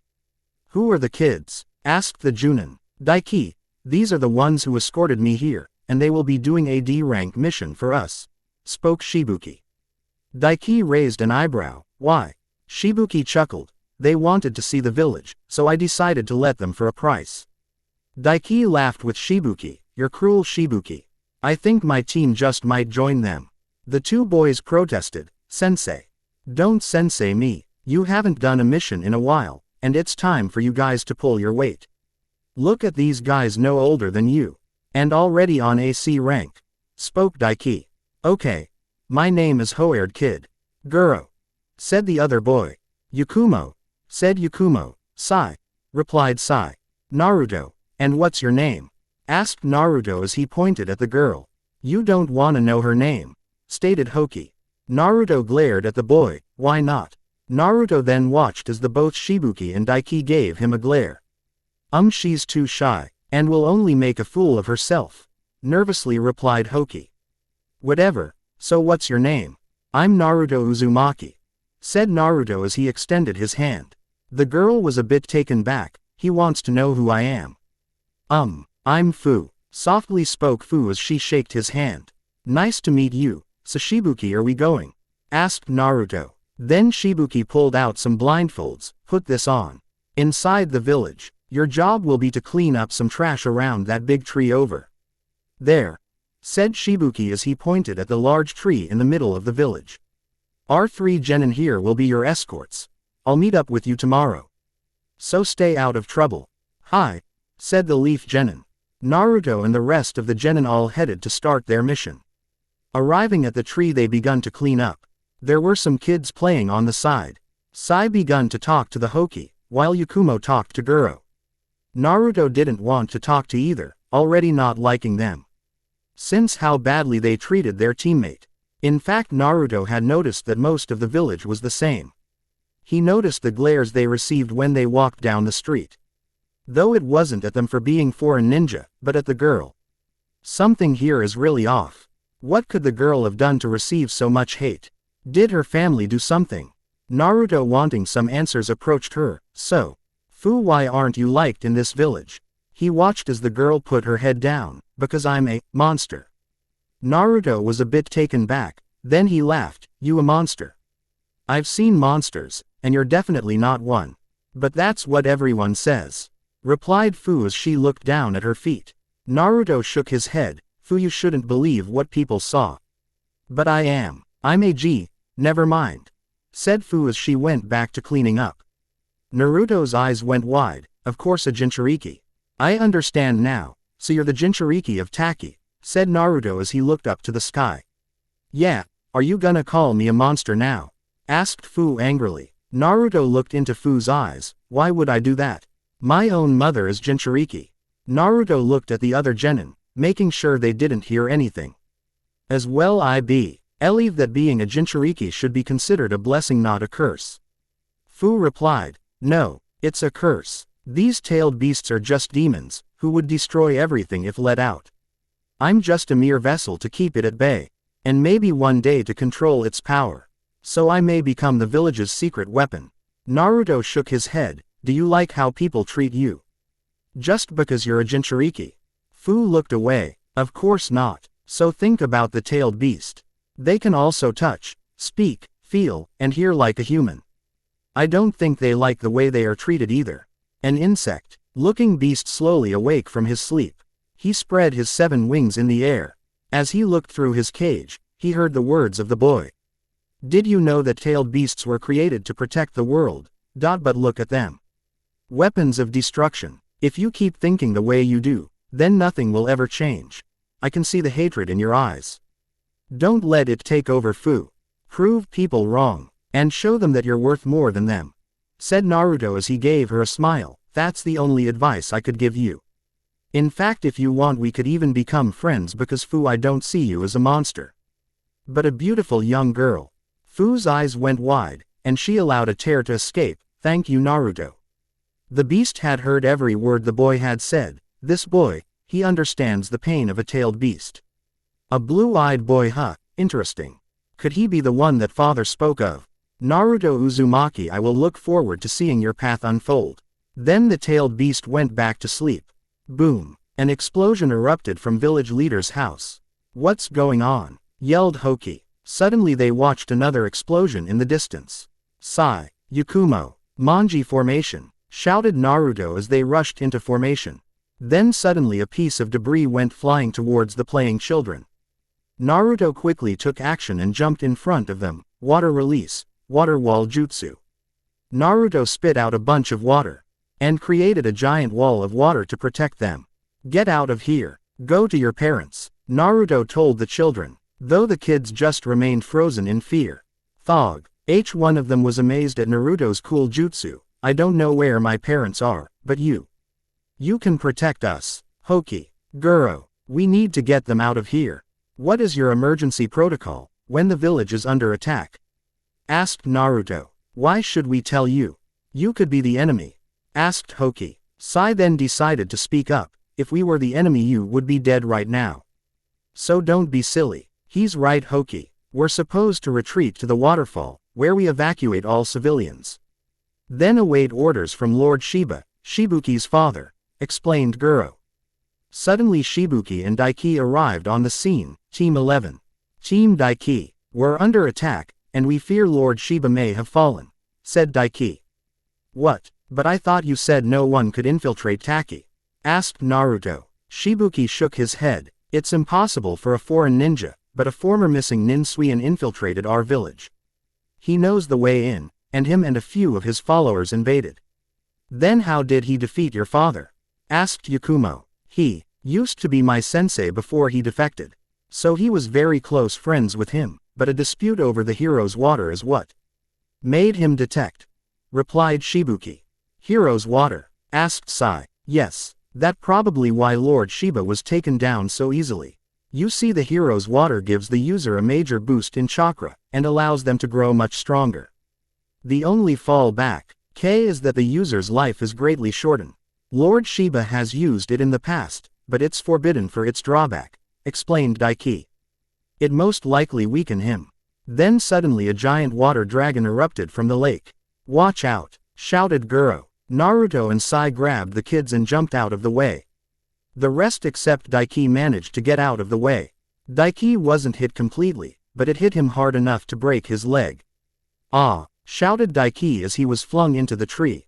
"Sensei!" shouted his 3 students. "Hee, Shibuki and Daiki, it's been a long time," spoke a long spiky gray-haired man, with a gray goatee. Then 2 men appeared behind him. One had short brown hair, while the other had his long black hair in a ponytail. "So Suian, this is your former student. He looks more pathetic than his father," spoke the brown-haired man. "That's cruel, Manju, talking about his father like that," said the ponytailed man. "Ha, you're the one to judge about cruelty. You're the one that slit his throat, Shira," said Manju. "Don't talk about my father like that," shouted Shibuki. "He's just trying to get you mad, Shibuki. Calm down," Naruto told Shibuki. "Shibuki, my dear old student, tell me where the hero's water is, or I destroy your village," spoke Suin. Naruto analyzed the 3 enemies in front of him. If they were able to infiltrate the village, the 2 followers must be at least Chunin level, while the leader must be Junin level. We have only 1 Junin, and 6 Genin who are able to fight. We need backup. As well, we have to get the kids and Daiki to safety, then getting backup is our best bet. We need to send 3 of us to get back up, and take Daiki and the kids to safety, while the rest delay these guys, and possibly take out the weaker ones. Quote, "Sai, Guro, and Hoki, you 3 will go take the kids and Daiki to the evacuation point. Once you get there, you must get us back up. The rest of us will delay them as long as we can," ordered Naruto. "But Naruto," Sai tempted to say, "I know we don't abandon comrades, but we need backup. These guys are probably Chunin and Junin levels. If we all stay, we will, die," said Naruto. Naruto watched as every Genin's face, except Sai, turned into fear. Sai nodded and motioned Guro and Hoki to help him. Grabbing the children and Daiki, they begun to flee. "You aren't going anywhere," shouted Manju as he jumped in the air. "Water release. Water trumpet." Naruto activating his Sharingan, copying his jutsu, water release, water trumpet. Suddenly both Naruto and Manju shot a large jet of water from their mouth. The two jets quickly collided, canceling each other's jutsu.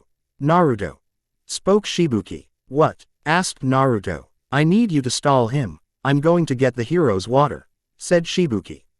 Naruto looked at him like he was crazy. Are you insane? It's forbidden. As well, that's exactly what they want. I know, but Naruto, you made me realize for one to be a real shinobi, they must be willing to fight for their people. So I want to be the person to protect my village, said Shibuki. Naruto nodded at his change of heart. Fine, but hurry up or I might just take them out before you get here. Don't get cocky, I'll be back, said Shibuki as he ran toward the tree. Boss, what do we do? Asked Shura. Let's play around with these kids. Shibuki will be back with what we want, said Suian. Though leave the redhead to me. This one might be too tough for you too. But boss, shouted Manju. Silence, look at his eyes. Don't you see it? He has the famous Sharingan of the Uchiha clan. This kid is no pushover, pointed out Suian. As well, the girl is the Jinchuriki of the seven-tailed beast. Yakumo. Fu, we can't let them separate us, shouted out Naruto. Hi, shouted both Fu and Yakumo. Naruto, how are we gonna fight them? Asked Fu. What's the plan, Naruto? Asked Yakumo. Yakumo, remember that Genjutsu you told me about? The one that uses your Kekkei Genkai? Asked Naruto. Yakumo's eyes went wide, burning coffin. B flat oot, I can't. I've never actually used it on a real person. Naruto looked at Yakumo. Yakumo, I know you don't wanna kill them, but it's our only choice. You must use that Genjutsu. So, tell me, what do you need? Yakumo took a long breath and spoke. I need some type of smokescreen to put them under the Genjutsu. Naruto nodded. Fu, I need you to distract them for just a moment. Enough time for me to set up a trap. Fu nodded at Naruto's orders. They're coming, shouted Yakumo. They watched as Manju and Shura rushed towards them. Yakumo, get behind me and prepare the Genjutsu. Fu, I need them distracted, shouted Naruto. Hiding in scale powder technique. Fu then exhaled a large quantity of fine powder from her mouth. Naruto watched as the powder shined brightly, blinding the enemy. Perfect, thought Naruto as he went through his own hand signs. Fire release, great fireball jutsu. Naruto then launched a fireball twice its size toward the two blinded enemies, forcing Suian to intervene. Water release, water dragon bullet jutsu. Then another water dragon erupted from the water, and cancelled out the fireball. All that was left behind was a giant blanket of mist. So this was his plan, ingenious, thought Fu as she watched the mist covered everything. Yakumo, taking the opportunity, she activated her Genjutsu, demonic illusion, burning coffin. Suian, Manju, and Shura all tried to jump away from the mist. You idiots. You fell right into their trap, shouted Suian. The mist quickly engulfed them, and they were forced to go into a manji formation. Don't underestimate them again. Now make sure they don't attack, ordered Suian. Yes, boss, shouted both Shura and Manju. As they looked around, they weren't able to see anything. Then suddenly a coffin erupted from the middle of the formation. As quickly as the coffin appeared, the hatch fell open, revealing a pair of chakra hands. Quickly release the Genjutsu before it gets you, shouted Suian as he released the Genjutsu. Shura was able to dispel it, but Manju wasn't quick enough. He watched as the hands dragged him in, and the hatch was nailed back on. Then suddenly he smelled smoke, and the hatch erupted in flames. He desperately tried to dispel the Genjutsu, but his attempts were futile. He suddenly felt his hands burn up, and slowly the rest of his body. He screamed until he had finally died. Outside the Genjutsu, Suin and Shura both woke up and looked around. They noticed they hadn't moved at all, and the mist had already disappeared. Then a piercing scream turned their attention to their third member. They watched as Manju's skin slowly begun to burn, and his screams got louder until his skin was all burned up. Then he finally dropped dead. Manju, cried out Shura. What a frightening jutsu. Can't do anything about him now, said Suin. Suin then took his attention to the three genin. You guys, sure or something. To have killed one of you without even getting injured is impressive enough. Naruto ignored the man as he looked over at Yakumo. He noticed that Yakumo was breathing very hard. She was kneeling down, and clutching her head. Her hair was hanging down, revealing the back of her neck. That's when Naruto noticed it. The evil sealing method. Why would she need an evil sealing method seal? Pondered Naruto. Yakumo was clutching her head in pain. This pain. Yakumo, are you alright? Asked Naruto. Yakumo slowly stood up. Yeah, it just took a lot of chakra. Fu spoke up. If it takes so much chakra, then we should just stall the rest, Naruto. I was hoping Yakumo could have got 2 of them. But 1 is enough. Now it's a fair game. Stated Naruto. Suian evilly laughed. Haha. You think you're a match with me? Allow me to show you why I was a Junin of Taki, you treehugger. Suian then attacked Naruto. Naruto was barely able to keep up with him in taijutsu. This guy is fast and strong. As well, taijutsu isn't my area of expertise. I need to get distance and use genjutsu, or ninjutsu. Suddenly Naruto's Sharingan was able to track a punch coming from the left, but unable to block it in time. It connected into his stomach. Naruto suddenly felt like his insides were on fire. And he coughed up blood. Suian suddenly kicked him away towards the lake, where Fu was able to catch him. Your ninjutsu might be better than me, kid, but you aren't quick enough for my level of taijutsu. Bragged Suian. Still, this kid is no pushover. I really had to push myself to land those blows. I can't let him communicate with his teammates, or else he will come up with something to counter my speed. He then looked over at the tired Yakumo, though if I kill her, then his judgment would be clouded, and I would get the advantage. Shura, attack now, shouted Suian. Shura then flew through some hand seals, and used water release, water trumpet. Fu, seeing the attack coming, went through her own hand seals, and used water release, water wall jutsu to block the upcoming attack. Naruto, trying to recover, watched as Suian begun running away. Where is he going? Then he noticed Yakumo not too far away. Yakumo, run! Shouted Naruto as he tried to get back up. Kid, you're not going anywhere. Your friend is good as dead. That's what she gets for killing Manju. Shouted Shura as he once again shot a jet of water from his mouth. Naruto dodged it, and went through his own hand seals. Wind release. Vacuum sphere. He then spit out a bunch of vacuum bullets toward his enemy. Shura was forced to jump away. Naruto, using the opportunity, he shunshin to Yakumo. With Yakumo, let me come out and play Yakumo, ringed inside of Yakumo's mind. Who are you? I'm you, Yakumo. I'm the monster you created. The very same that gives your power. Let me out and I'll kill everyone that brings you pain. No, there's no way, shouted Yakumo as she clutched her head. Suddenly she watched as a dragon of water arose from the lake and flew towards her. She tried to move, but her head hurt so much. She collapsed back onto the ground, and the seal on her neck slowly disappeared. With Naruto. Naruto appeared not too far away from Kunai. He charged them with lightning chakra and threw them at Suian. Suian laughed. Not quick enough, kid. And he dodged them, finishing his hand signs. Naruto watched as the water dragon erupted once more, and he watched Yakumo fall to the ground again. Naruto's eyes widen. Yakumo, get up. Naruto, forgetting about Suian, he was once again kicked in the face, and unable to shunshin to Yakumo. Naruto quickly got up, and looked Suian right eye. NTO, the eye's demonic illusion. Needle acupuncture paralysis genjutsu. Suian suddenly felt his whole body freeze up. What did you do to me? Naruto didn't even answer, as he raced to Yakumo. He watched. D as the dragon was a yard away from hitting Yakumo. I can't shunshin fast enough. No, I won't let Yakumo die. Then Naruto's Sharingan did something unexpected. The 3 tomo in his eye spun rapidly, until they formed an 8-rounded star, with a tomo between each point. Then little veins begun to appear in Naruto's left eye, and blood begun to drip out. Then Naruto yelled. Back in the village, Team 7 was waiting for their tardy sensei to get at their meeting spot. So, Sasuke, how about we go on a date after our mission? Asked Sakura. Sasuke wanted to just grunt, but he remembered what Naruto said, just be nice. And give her a good excuse. She will probably leave you alone then. I can't. I have to do some training then meet up with someone, said Sasuke. Mito then butted in. Wow, Sasuke, you actually socialize with people besides Naruto. Like you socialize with people besides Ino, retorted Sasuke. In fact I do. I socialize with Sakura and Hinata. As well a couple of the villagers. Said Mito, so. Who are you meeting up with? Is the great Sasuke finally seeing a girl?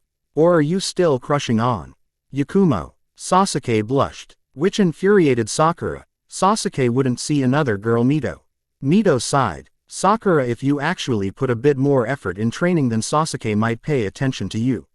Whatever, you probably just like Sasuke too, retorted Sakura. Like I would ever date emo Sasuke, replied Mito. Stop talking about dating me. It's annoying, said Sasuke. As for you Mito, I'm meeting up with the rest of the Uchiha kids later. This piqued Mito's interest because she remembered the girl that Naruto was usually with. Why? Sasuke shrugged his shoulders. I only meet with the ones at the orphanage. I check on them weekly to see how they are doing with school. And help them with techniques or homework. As well I take them out to eat, since my clan left behind a lot of money. Mito was surprised by how much he actually cared about the rest of his clan. Wow Sasuke, I never thought of you as an older brother type of person. Isn't he amazing? Butted in Sakura, much to Mito and Sasuke's annoyance.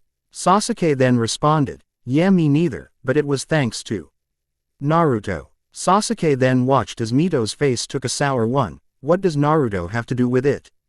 He doesn't even know the definition of family if it hit him in the face. Shut up. You don't know Naruto. If you took some actual effort to get to know him, you would actually understand him, retorted Sasuke. Mito just grunted and looked away. Then Kakashi appeared. Sorry I'm late guys. You see there was a cat stuck in a tree, and I had to help retrieve it. Kakashi embraced for the usual screaming but none came. He looked at his team. He noticed Sasuke and Mito were ignoring each other, while Sakura was deep in thought. Guys, I don't know what happened, but you will tell me after we do this. We're already late, so after we're gonna have a nice chat. Got it, stated Kakashi. Hi, responded Team 7. Then they proceeded to the Hokage's office. Hokage's office. Team 7 was inside of Minato's office. They waited for the 4th Hokage to pull out the possible missions, when a man walked in. Lord 4th, I have the int. I'm sorry if I'm interrupting, said Yamato. The 4th Hokage waved him off, a bit early, but I guess the mission was a success. So, where's the rest of Team 11? Yamato proceeded to answer. You see Lord Hokage, I was able to gather the intel you needed, but my team was invited to spend the night to rest. As you said, the intel was A rank important. I didn't want to deny the offer and make it look suspicious. So, I left them with Shibuki, and I'll be heading back to get them. Yamato then pulled out a scroll and tossed it to him. There's all the intel. Yamato, I know this information was important, but was that a wise move? Asked Minato. Then Kakashi interrupted. Sensei, if the information was important, then Yamato did the right thing. Waterfall is a secure place, and they wouldn't risk war by hurting some genin. Minato nodded. You're right, I was just overthinking it. Isn't Team 11 Naruto's team? Asked Sasuke. Minato sighed. Yes. Wait, so Naruto's team already got a C rank mission? Asked Mito. Minato didn't respond. Then it was Sakura who spoke up. Sensei, if Naruto's team was able to get a C rank mission, I believe we should too. I agree, stated Sasuke and Mito, not wanting to be left behind by Naruto. Kakashi sighed. I'm gonna be hearing about this. Minato sighed. I only handed their team a C rank mission back. It was the perfect mission for a rookie team, and I need Yamato to do the intel gathering. Though, I do have another mission. Minato then rubbed his temple. I feel like something bad is gonna. This bridge mission seems a bit suspicious. Quote, Minato then shouted, call in Tazuna.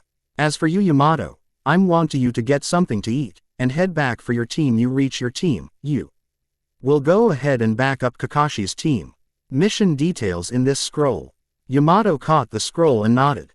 Then he disappeared in cloud of smoke. That's when Tazuna walked into the room. Yes, Lord Hokage. Team 7 will be your escorts.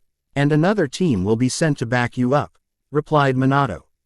Why does this mission have to include Team 11? Asked Sakura. You see Sakura, the land of waves is near the land of water. Currently the hidden village there is under a civil war. Therefore, Team 11 will be there as backup, just in case things get out of hand, answered Minato. Wait, I thought I was gonna get some ninja, not some brats. spoke up Tazuna. Even if it's a bunch of brats, I'm a jonin and can handle any bandits that get out of hand, responded Kakashi. HMPH, whatever, so when do we leave? Asked Tazuna. Tomorrow morning at the break of dawn, emphasized Minato, which brought a soft chuckle from Kakashi. In Waterfall, Shibuki was running as fast as he could, turning left due. In a hallway he finally reached the room which stored the hero's water. Walking in he quickly grabbed the bottle and headed out. Naruto hold out just a little longer. I added the bleeding part, since it was Naruto's first time using it. Though the more he uses it the less it will occur. As well, I'm gonna add a twist to his Senju Uchiha Mangekyo Sharingan. So I'm still gonna add the wave mission because I felt it was a great opportunity to reveal Mito's side of the story. And maybe fix their RELEATIONSHIP. Fav, follow, and comment. CH8 Naruto's Mangekyo Sharingan. The overlooked prodigy. CH8 Naruto's Mangekyo Sharingan. Naruto, person talking. Naruto, person thinking. Naruto, summons Biju talking. Naruto, summons Biju thinking. Shadow clone jutsu, jutsu author's note. Flashback no jutsu. Time skip. Naruto appeared not too far away from Suion. Grabbing his kunai he charged them with lightning chakra and threw them at Suion. Suion laughed, "Not quick enough, kid." And he dodged them, finishing his hand signs. Naruto watched as the water dragon erupted once more, and he watched Yakumo fall to the ground again. Naruto's eyes widen. Yakumo get up. Naruto 4. Getting about Suion he was once again kicked in the face, and unable to shunshin to Yakumo. Naruto quickly got up, and looked Suion right into the eyes. Demonic illusion, needle acupuncture paralysis genjutsu. Suion suddenly felt his whole body freeze up. What did you do to me? Naruto didn't even answer, as he watched as the dragon was a yard away from hitting Yakumo. I can't shunshin fast enough. No, I won't let Yakumo die. Then Naruto's Sharingan did something unexpected. The 3 tomo in his eye spun rapidly, until they formed an 8-rounded star, with a tomo between each point. The little veins begun to appear in Naruto's left eye, and blood begun to drip out. Then Naruto yelled, "Kamui!" Naruto watched as everything around turned black and red, and then he focused his vision on the dragon. He watched as he opened a sort of vortex on the dragon, and then the dragon was quickly sucked in. During the middle of his stride, he suddenly fell face first into the ground. Naruto slowly made his way back onto his feet. What was that? It took so much chakra, and so quickly. Kamui, I don't ever recall using that jutsu, so how? Naruto then put his hand to his left eye. He suddenly felt a warm thick liquid. Wiping it onto his fingers he noticed it was blood. Naruto felt his arms shake. It couldn't be. Pulling out a kunai he looked into the reflection. The Mangekyo Sharingan. But when and how? Pondered Naruto. It doesn't matter right now, I need to get to Yakumo. Naruto deactivated the Mangekyo, and ran to Yakumo's side. As Naruto got closer he noticed the seal on her neck was gone. Was I imagining things earlier? Then Naruto touched her back, and his body completely froze. Yakumo's mindscape. Naruto slowly opened his eyes, and all he saw was pink flesh. Naruto lifted his head, and took a better look. Naruto almost jumped back, as he noticed the wall kind of looked like pink gum. In fact it kind of looked like the inner wall was a brain. Where am I? Thought Naruto as he walked down the hall. Suddenly he heard Yakumo scream from behind. Turning around he ran down the hall. Activating his Sharingan, he entered a huge clearing. Naruto walked in and he saw Yakumo kneeling down and crying. "You're lying. I didn't kill them," shouted Yakumo. That's when Naruto noticed it. In front of Yakumo was what looked like a demon version of her. What's going on here? Am I under a genjutsu, or in her actual mindscape? Then the demon spoke. But my darling, it was you. You see, I am you, and you are me. What I do reflects off you. That's why I was sealed away by your precious kunai. That's why she didn't want you being a shinobi, spoke the demon. Naruto had enough. Shut up. Yakumo, don't listen to it. Yakumo turned around. Naruto. But I killed my parents. Accidents happen, Yakumo, and you can't change the past. Only change the future, so don't listen to it, yelled Naruto. The power of The seal relies on the power of your will. What do you know? You didn't kill your family, shouted Yakumo as she broke down crying. Hehe, it seems you fell to my genjutsu. It was a mistake coming here, child, and now you will die, screamed the demon. Naruto then watched as his body slowly began to disappear. Oh no. The Sharingan can't break this genjutsu, but... Naruto closed his eyes. Yakumo, I know exactly how you feel, stated Naruto without opening his looked up to Naruto in confusion. I also killed the person I considered my brother, but you want to know what? Even at his death he told me that he loved me no matter what. And I bet your parents do too. So I used that mistake to learn that one's will doesn't die when they die. Naruto, whispered Yakumo as she wiped away the tear. Mangekyo Sharingan, shouted Naruto as he opened his eyes, revealing the 8-rounded star. Then Yakumo watched as the genjutsu placed on Naruto dispelled. How? It should be impossible to pierce my genjutsu with just the Sharingan. But what's the Mangekyo Sharingan? Naruto then shunshined in front of the monster, and went through some hand signs. Lightning release, lightning palm. Naruto then slammed the palm of his hand into the chest of the monster, sending it flying across the clearing. Yakumo, only you can reseal this monster, spoke Naruto. But, I can't, I'm not strong enough, breathed out Yakumo as she fell to her knees. Naruto turned around and smiled. Yakumo, yes you can because I believe in you. Yakumo got up, and wiped the remaining tears. You're right Naruto, I'm a ninja, part of Team 11, the team that doesn't give up. Yakumo walked to Naruto's side. So, how are we gonna do this Naruto? Naruto then laughed and rubbed the back of his head. Actually I was hoping you had some more knowledge on the evil sealing method. I never thought I would need to use it in battle. Yakumo's sweat dropped and begun shouting, so how are we supposed to stop it? Well, once the seal is broken someone can rebuild it, or you could reinforce it with another seal, explained Naruto. I'm guessing you don't know how to rebuild it, so do you know any seals up to the task? Asked Yakumo. In fact I do, but I'm gonna need you to weaken it, said Naruto as he pointed at the disabled demon.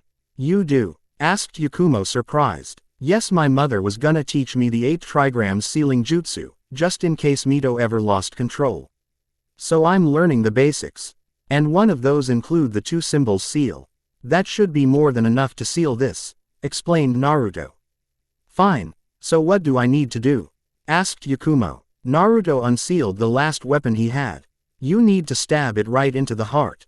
Stab it with this, and I'll be able to drag him into the seal. Naruto flashed through some hand seals, and fell to a meditating pose. Hidden Uzumaki Fuinjutsu, 2 symbols seal jutsu. Then the seal on the sword changed. The Uzumaki crest was suddenly surrounded by a faint circle, and 2 characters appeared outside of the circle. Yakumo, hurry, I can't hold it for long, shouted Naruto. Yakumo nodded, and grabbed the sword. Feeling a bit unbalanced at first, she quickly got the hang of it. She sprinted towards the demon, who was still immobilized from Naruto's jutsu, and pierced the sword through her chest. Yakumo, why do you refuse me? I am you, and you are me, screamed the demon as he began to glow. You're not me, shouted Yakumo as she pushed the sword deeper. Naruto then jumped from his spot, and appeared behind Yakumo. Each one of his finger glowed, and he slammed it right onto Yakumo's neck. Seal, quote. Naruto and Yakumo watched as something tied it down to the ground. Get away, shouted Naruto as he grabbed her and jumped away. Suddenly the room became much shorter, and a 10-foot fence fell between the demon and Yakumo. Yakumo, this is not the end of me, seethed the demon. Naruto and Yakumo looked at each other very tired. Naruto once again deactivated his Sharingan. Yakumo, you can never let anyone know about my Sharingan, spoke Naruto. Yakumo looked at Naruto confused. I was meaning to ask, what is the Mangekyo Sharingan?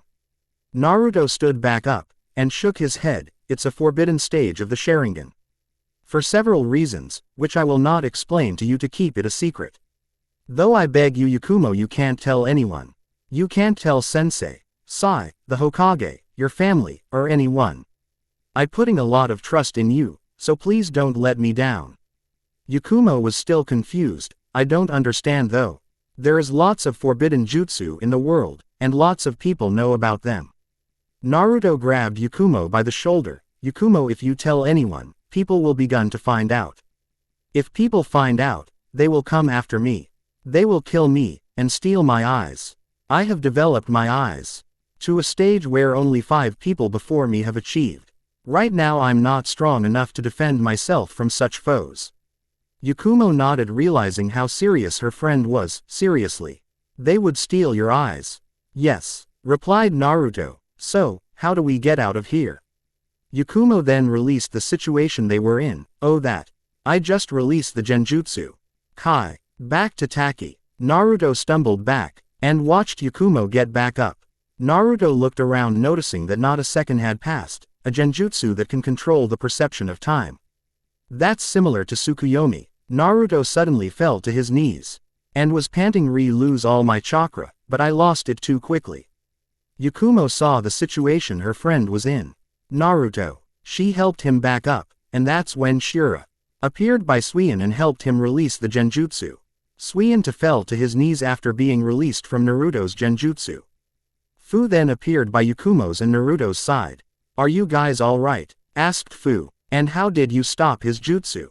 Yakumo answered for Naruto. It was a special jutsu of his. Naruto gave Yakumo a thankful glance. I don't care how you stopped the first one.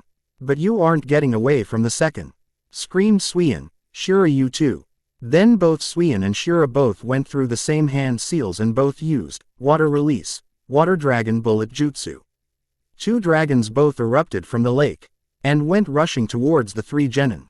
Naruto once again activated his Mangekyo Sharingan. I guess I have no choice. Then suddenly a bigger dragon erupted, and cancelled out the other 2. A bunch of water went flying all over the place, soaking everyone. Then suddenly Shibuki appeared in front of Naruto, Yakumo, and Fu. Naruto noticed that a blue aura surrounded him, and he felt the chakra in the air. Naruto. I'm sorry I'm late. Spoke Shibuki. Now leave him to me. So you've already taken it, haven't you, Shibuki? Asked Naruto. Yes, and no, it's my turn. To attack, water release. Water sword, shouted Shibuki as he created a large sword out of the puddle by his feet. It seems you aren't as much of a coward as I thought you were, Shibuki. Shouted Suion as he also created the same sword. Though the student can't beat the master. Then Shibuki and Suion both went flying at each other at extremely fast speeds. Swords colliding, and surprisingly sparks erupted. They both kept at it until Shibuki knocked Suion's away. Though before he could take the offensive, Shura intervened. Pulling out his own kunai, he attempted to defend his boss. Though his attempt was futile, because Shibuki easily broke through his defense. Shibuki was able to land a fatal blow right through his heart. Though that was Shibuki's mistake. Having had his sword embedded into Shura, Suion used the opportunity to stab and kick Shibuki away. As Shibuki was kicked away, the hero's water fell from his jacket. Shibuki was caught by Naruto before he hit the ground. Suion, having seen the bottle drop from his jacket, rushed to retrieve it. Haha, it's all over now. Naruto looked back down at Shibuki, and noticed that the blue aura was completely gone. In fact, he looked in terrible shape. So this is the drawback of the hero's water, and it looks like he didn't even drink a lot. Though the effect was big, Naruto watched as Shibuki begun to gulp down about 1/4 of the bottle. So now the task is to take away the water, and wait for the effects to take place. Once his body begins to slow down, he will enter a worse state than Shibuki. Though before Naruto could communicate with Fu and Yakumo, he watched Shibuki disappear in a blur. Appearing in front of Yakumo, he punched her in the stomach and sent her flying. Yakumo, shouted Naruto, and he then watched as he was about to kick Fu in the face. Then his body just reacted, he shunshined in front of Fu and took the kick for her. Naruto slammed into Fu, and they were both sent flying across the clearing. Fu looked at Naruto with horror. Why did you do that? Naruto wiped the blood from his cheek. I didn't know, my body just reacted. I guess I just didn't want you to get hurt. Fu was a little shocked at what Naruto had said. He cares about me that much. Naruto slowly got back up, and he faced away from Fu. He then reactivates his Mangekyo Sharingan, and focuses on the bottle. So, I need to focus my eyesight on the bottle and twist it. Flashback a few weeks ago with Haruka. Hey, big brother, can you help with this? Asked Haruka as she pointed to the leaf on her forehead. Naruto laughed as he remembered when Shisui tried to teach him. What are you trying to do, Haruka? Haruka gave Naruto a big smile and replied, I'm trying to get the leaf an inch of my forehead and spin it. Naruto gave her a questioning look. Spin it? What happened to getting it stuck on your forehead? Haruka gave him ridiculous look. Are you crazy? That's like 4th year stuff. This is supposed to be an easier one. Well, the standards at the academy have sure dropped.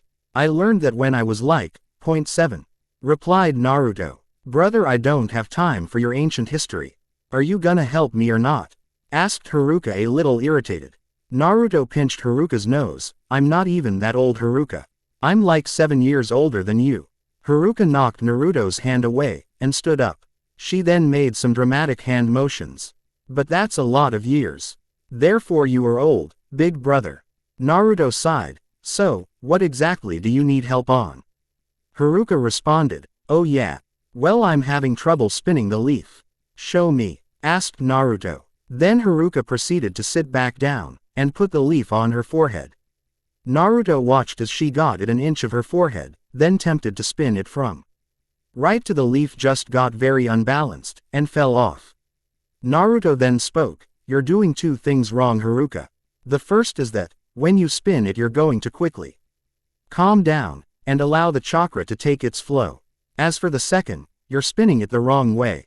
Haruka gave her brother a questioning look. The wrong way? I didn't know there was a right and wrong way to spin a leaf. Naruto chuckled. I don't mean it like that. It's just that every person's chakra system is set in 2 ways. There are the ones in which their chakra move from right to left, while the others' chakra move from left to right, which in your case is probably left to right. Wow, that's so cool. How did you know? Asked Haruka. Naruto laughed a little while he rubbed the back of his head. A old lady lectured me about it actually. You might know her as the great Lady Tsunade. Haruka's eyes went wide. You know the Lady Tsunade? Yeah. She like a grandmother to me, but that's a story for another time. Why don't you try it again? Asked Naruto. Haruka nodded and once again tried the exercise. Naruto watched as she managed to spin it halfway, when it failed. Haruka pouted. I can't get this. I've been at it for hours. Naruto kneeled down to Haruka's eye level. Haruka, if you really want to master something you can never give up, got it? Haruka sighed, and she nodded. I know, brother, but it's so frustrating. Naruto then gave her a small smile. He then put his hand into his pocket, pulling out a piece of candy. Unwrapping it, he kept the wrapper, and gave the piece of candy to Haruka. Haruka smiled and ate the candy. Delicious. Naruto pinched Haruka's nose. Pay attention, this is your last hint. Naruto grabbed the edge of the wrapper, and begun to slowly twist it. He trick to the technique is to first balance the chakra in the middle. Naruto pointed to the middle of the opening. Then you want to spin it, not from the edges but the middle. Naruto then begun to twist the middle of the wrapper. So, when you're spinning the leaf, image yourself twisting this wrapper. Flashback and no jutsus. So focus the chakra in the middle. Naruto then begun to focus a good portion of his chakra on the bottle itself, though the trick is to twist it from the middle, not the edges. Naruto then imagined opening the little vortex at the middle of the bottle, then you twist it like a candy wrapper. Naruto, having figured out the technique, once again whispered, Kamui. Naruto then watched as the little vortex opened, and begun to suck in the bottle. Naruto had done it. He warped away the hero's water from Suian's grasp. Suian was shocked when he watched the portal open. What's going on? It's like it's sucking it in. What have you done? Give me back the hero's water, shouted Suian as he released more chakra. Naruto caught his breath, and then he let out a loud laugh. There's nothing you can do about it now. It's probably destroyed, and you'll deteriorate. You see, Suian, you took too much too quickly. That's why the hero's water was forbidden in the first place. It's over. Suian yelled in rage. I kill you, and your friends first. Then Suian rushed towards Naruto. But before he could land a blow, an ink tiger appeared out of nowhere. Grabbing both Naruto and Fu, it dodged the blow.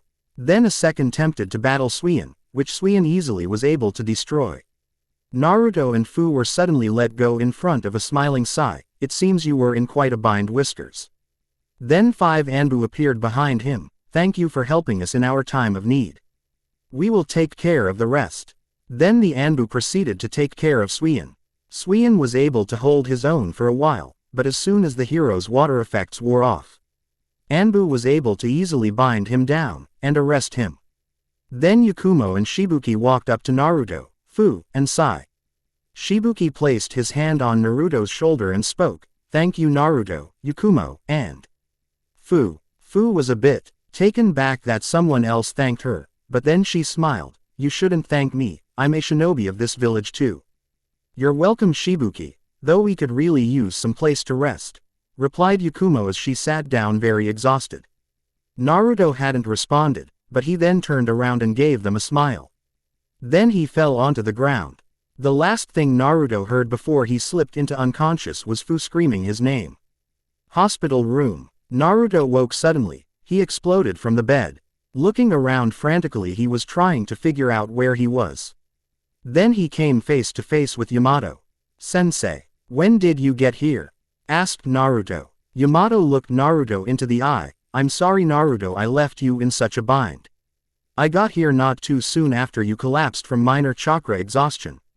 And for using it chakra too quickly. It's strange actually, the doctors said they've never seen anything like it. Would you mind to explain?" Naruto looked away. "It's happened sometimes when I use a ninjutsu with a genjutsu. As well, I was using my Sharingan too much. I'm surprised I'm not suffering from severe chakra exhaustion." Yamato sighed. "Naruto, even though what happened shouldn't have happened, I'm proud of you." Naruto gave him a curious look. "Why should you be proud?" Yamato chuckled. "You haven't realized. You're practically a hero here. I've gotten the details from Yakumo, and I must say I'm impressed. You showed great leadership, skills, and excellent tactics." "Did Yakumo tell you?" asked Naruto with a serious tone. Yamato raised an eyebrow. "Tell me what?" Naruto, seeing that Yamato didn't know, was relieved.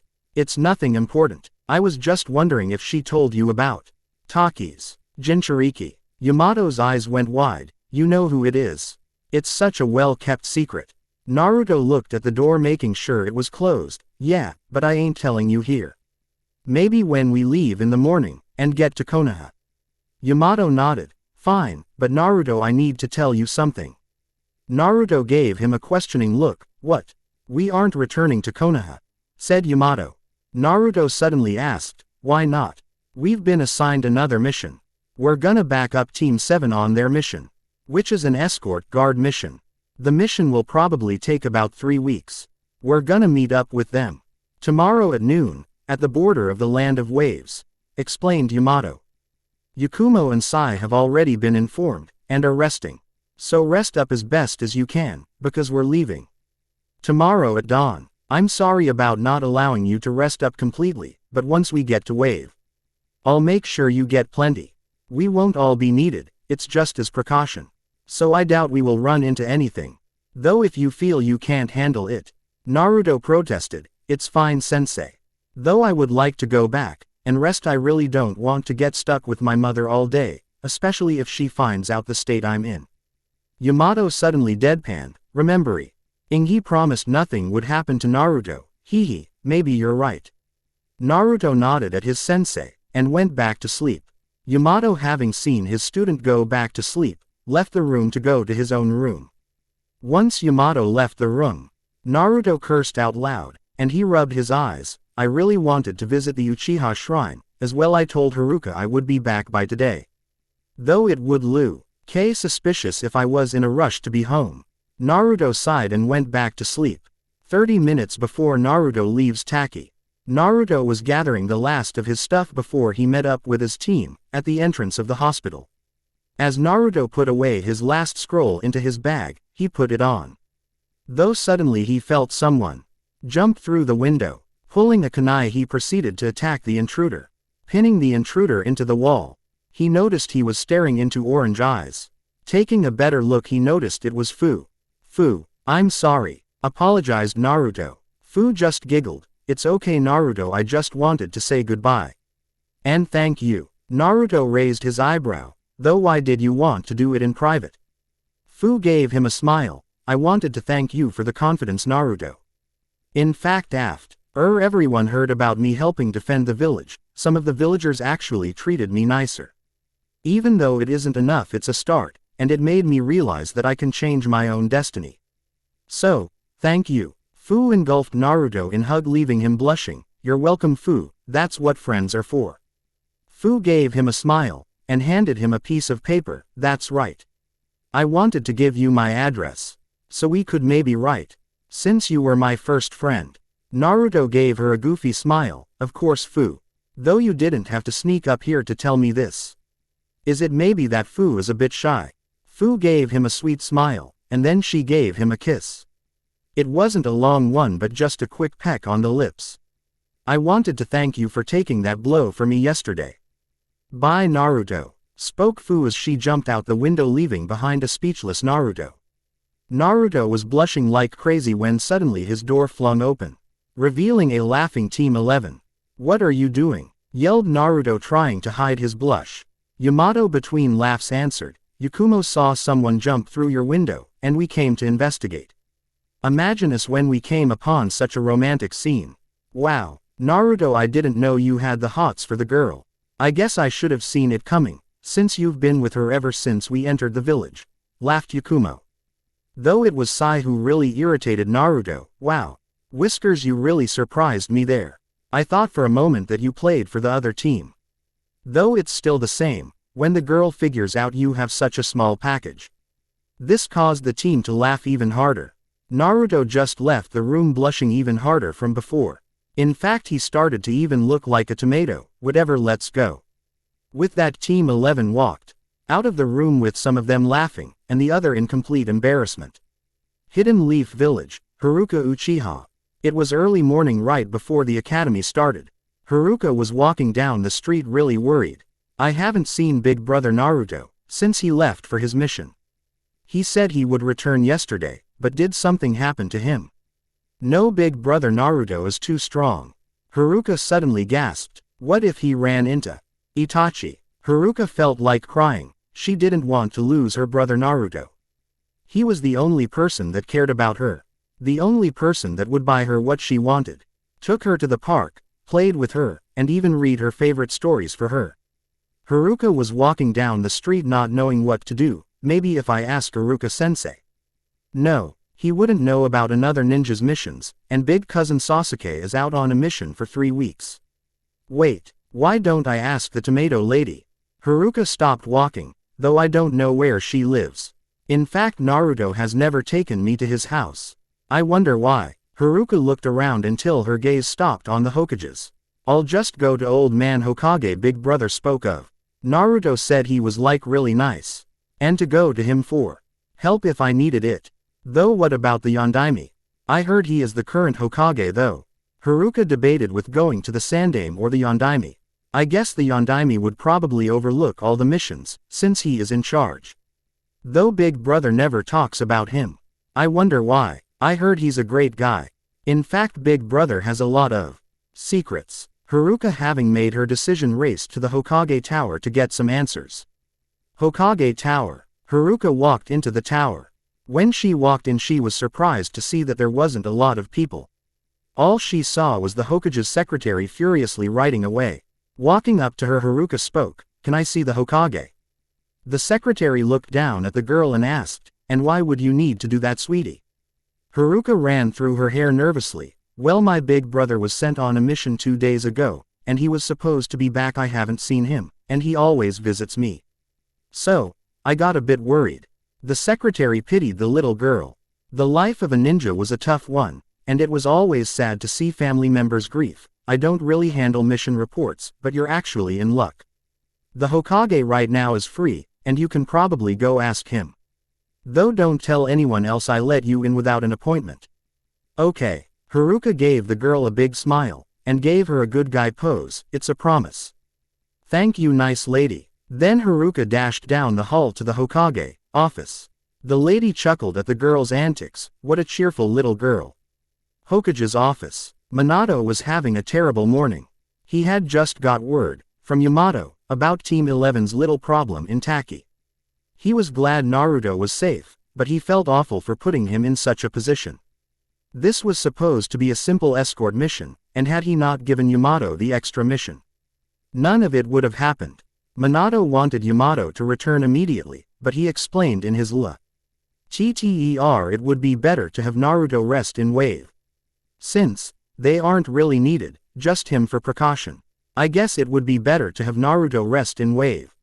Since, if he did come back Nade and Kushina wouldn't let him out of their sight for weeks. Wait until Kushina finds out about this. Minato rubbed his temples, as well it might be great opportunity for Mito and Naruto to maybe bond a little. Though for now he was stuck with filling out the paperwork on his desk. Minato really hated all this paperwork, though this was life of a cage. You just have to deal with it. He would have killed for a distraction. And his prayers were answered. He suddenly heard a loud knock on his door. Come in. Minato was surprised to see a girl probably no older than 7 walk into his room. He watched as the girl crossed the room, and sat down in one of the chairs. Are you the Yondaime? Asked the girl. Minato knew this girl looked familiar, but he couldn't place his finger on it. Yes, I am. Now that you know who I am, could you tell me who you are? I'm Haruka Uchiha, and was wondering if you could tell me if my brother was okay. He went on a mission 2 days ago, and he hasn't returned, replied Haruka. Uchiha. Of course. Minato raised an eyebrow. Brother. I didn't know that any of the current shinobi Uchiha we have are that close to the little ones. The only one I can think of is Sasuke. But he's leaving today. As well, the other 2 aren't even on a mission. I'm sorry, but we don't have any Uchiha on mission right now. The only one is Sasuke, but he just left an hour ago, replied Minato. Haruka shook her head. He's not an Uchiha, but I can't remember his last name. I just know that his mommy looks like a tomato. Minato nearly fell to the ground. Is she talking about Kushina? Oh boy, this can't be good. Sweetie, are you talking about Kushina Namikaze? Asked Minato. Haruka's eyes lit up. Yeah. How did you now? Well, my brother Naruto's last name isn't Namikaze, I think it's like Uzumaki. Finished Minato, a bit shocked at this new information.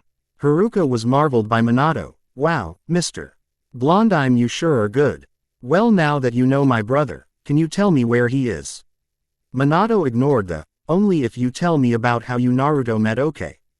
Okay. I met big brother Naruto when I was like 5, after the Uchiha funeral. Ever since he takes care of me, and plays with me. He even said he would teach me his cool jutsus one day. So now that I answered your question, can you answer mine? Asked Haruka. Minato smiled at the information. I'm glad Naruto has found someone to call sister. I just wish it would have been with Mito. That's great to hear. It's good to know my son looks after the next generation, replied Minato. Haruka gasped. You're Naruto's father. Minato was a bit taken back. You didn't know? Well, he hardly talks about his family except his mommy. I've met her a few times, but she's kind of scary. Especially when I call her Tomato Lady, replied Haruka as she played with her hair. Minato's sweat dropped. How is she still alive? You want to know about Naruto, right? Asked Minato. Haruka nodded furiously. Yes. Are you gonna tell me? Or do I have to get the scary Tomato Lady? Minato's eyes went wide, and he waved his hands in the air. Of course not. This girl really knows how to blackmail. Odd Minato as a sweat drop appeared on his forehead, just like Naruto. Your brother's team was assigned another mission on the fly. They're supposed to help out Sasuke's team.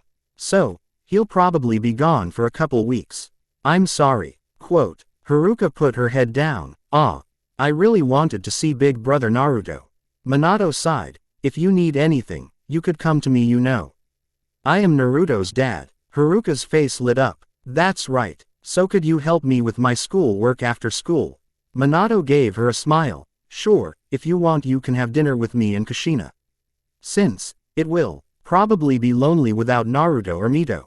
Haruka gave him a questioning look. Mito.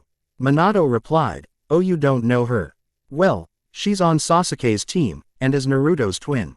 Haruka gasped. Naruto has a twin. And she's his sister. Quote. 10 a.m. Naruto's team. Team 11 were racing through the tree lines. Yamato was taking point, since he was the only one who knew how to get to wave.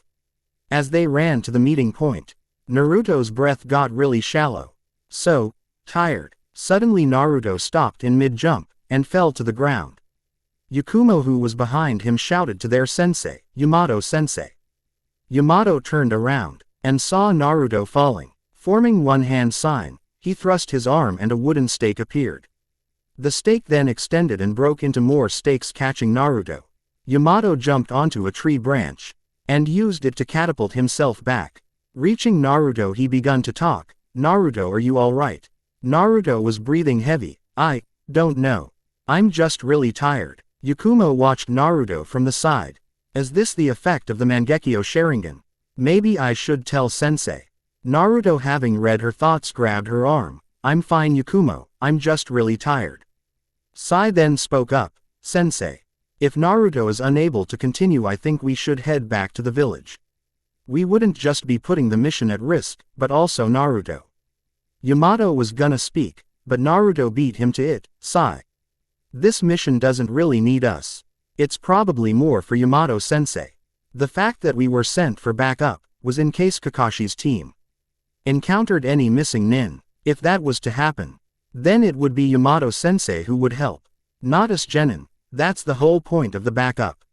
Yamato was surprised at Naruto's answer, so perspective at such an age. I'm surprised he hadn't graduated earlier. So, this mission is actually a cover-up for Yamato. Then what about us? Aren't we supposed to get some missions? Asked Yakumo. Yamato sighed. I didn't want to tell you, but it's true. These missions are just to help ease you into the ninja or assigned Junin leaders. They're supposed to teach you, and also keep you safe on missions.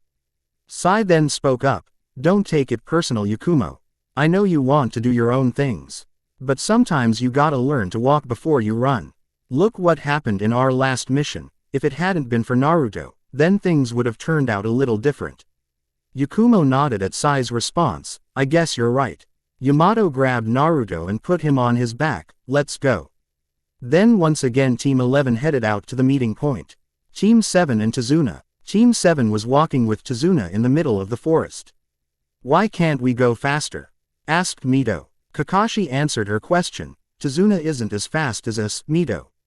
So, we have to walk at his pace. What an idiotic question, retorted Sasuke. What did you say? Angrily asked Mito. Sakura then decided to butt in. Mito, Sasuke's right, it was kind of a dumb question. But could you two stop arguing for at least a few minutes? Sakura's response shocked the rest of Team 7. Then Kakashi asked, are you alright, Sakura? Sakura gave them a confused look. What do you mean, sensei? Though Mito beat Kakashi, you told your precious Sasuke to shut up. Are you sure you're not fine? Sakura blushed and looked away. So what? And I didn't tell Sasuke to shut up. I just asked him to quiet down. Kakashi was cheering inside. Finally, she stopped being such a fangirl. So, you're finally taking this serious. That's great to hear, Sakura. Spoke Sasuke suddenly. Of course. Why is it so hard to believe? Asked Sakura, a bit irritated. Never mind. Replied Mito as she begun walking again. Team 7 suddenly passed a giant tree which casted a huge shadow. In that shadow was a small puddle. Next chapter I'm gonna skip the whole Chunin fight scene, and just go straight to meeting point. I know some of you don't want the wave arc. It's gonna be kind of similar to the canon. But I'm gonna add my own things. There will be a flashback chapter soon, about Mito's side of the story during this whole story. It will be called Mito Namikaze, or the story of Mito Namikaze. I'm sure some of you will like it while others don't, but it will add that character development that is usually missing in other twin neglect stories. Just wanted to give everyone the heads up. So what are your thoughts on Naruto's Mangekyo Sharingan? He will slowly begin to discover the second ability of Kamui. As for now, I don't know what to give Naruto for his second ability. Amaterasu, Tsukuyomi, it will probably be one of those two. As for the Tokatsu ability, I decided to dismiss it because it would simply be too OP. I'm still gonna make an ability, but now I'm back to square one. If I decide Amaterasu, then it will be a Genjutsu. If it's Tsukuyomi, then it will be an offensive ninjutsu attack, similar to Amaterasu. Comment. Fav. Follow. Ch9 The Land of Waves. The Overlooked Prod. IGYCH9 The Land of Waves. Naruto, person talking. Naruto, person thinking. Naruto, summons Biju talking. Naruto, summons Biju thinking. Shadow Clone Jutsu, Jutsu author's note. Flashback no Jutsu. Time skip. Sasuke and Mito were breathing hard, very hard. What was supposed to be a simple C rank escort mission quickly turned into a B rank. Yet, that B rank was still a simple pair of chunin, which Team 7 quickly handled. The only one who had a bit trouble was Sakura, but she didn't have the same skill as Mito and Sasuke. Though that B rank quickly turned into a nightmare. Not too soon after defeating the chunin, they were forced to skip the meeting point with Team 11. Kakashi believed it would be easier to defend if they reached wave first. That proved to be a vital mistake, because they were ambushed by no other than Zabuza Momochi, one of the 7 legendary swordsmen of the mist. Kakashi was able to hold his own for a while until he was caught in his water prison, leaving the rest of the team to fight off Zabuza's water clone. Though as hard as Mito and Sasuke tried, they just couldn't get past this clone. Sasuke, I think it would be better if we retreated, spoke Mito as she tried to catch her breath. Though Sasuke shook his head, that would be illogical because then he would just kill Kakashi and hunt us down later. We have to free Kakashi-sensei. Mito sighed, I guess you're right. But none of our jutsus are getting to him, and this is just the clone. I know, though if we target the real body, maybe we might have a chance, replied Sasuke as he went through some hand seals. Distract the clone. Mito nodded and she also went through some hand seals, water release, water gun jutsu. Mito then shot basketball-sized water bullets from her mouth. Zabuza laughed, haha, pathetic. Water release. Water wall jutsu. A thick wall of water erupted from his feet blocking the barrage of bullets. If you're gonna defeat me, you're gonna have to use something else than water. I hail from the village hidden of the mist, there's no way I would lose at my own game, bragged Zabuza. Suddenly Zabuza watched as Sasuke jumped up in the air, fire release, fireball jutsu. A large fireball erupted from Sasuke's mouth, and went flying toward Zabuza. Though the fireball wasn't aimed at the clone, but Zabuza himself. Zabuza smirked, he finally decided to target my own body. Then he formed one-handed seal, hidden mist jutsu. Sasuke watched amazed as Zabuza targeted the mist on the fireball, reducing it the size of a large coconut. Zabuza then swiped his sword across the fireball, canceling out the jutsu. Hee, it was nice playing with you guys, but I'll finish this up. Zabuza then grabbed his large sword, and threw it to Sasuke, who was still in the air. Sasuke couldn't believe it, he was inches off the water, and there was nothing he could do. He watched helplessly as the blade came closer and closer. Sasuke, shouted Sakura as she was still watching over Tazuna. Then suddenly a wooden dome erupted in front of Sasuke. The sword embedded itself into the wooden dome. Sasuke landed into the water, Mokuden. It can't be, unless it's Naruto's team. Team 11, we need to hurry guys, shouted Yamato as he raced through the tree lines. Sensei, what are we doing? Weren't we supposed to meet up at the border? Why did you make a boat, and have us go across? Asked Yakumo. Yes, I'm also curious, asked Sai as he passed a few trees. Naruto didn't say anything, he knew something was up. He was trying to save up as much chakra as he could. Something is very wrong. You guys don't know this, but I was in Anbu before this. When I first entered Anbu I was put under Kakashi Hatake, the sensei of Team 7, replied Yamato. Though that doesn't explain why we're not waiting at the meeting point, replied Sai. Yamato sighed, I'm not supposed to tell you this, but Kakashi had a special code in our team. One of those codes was that the if mission situation had changed, or the meeting point was compromised, we would skip point A, and go to point B.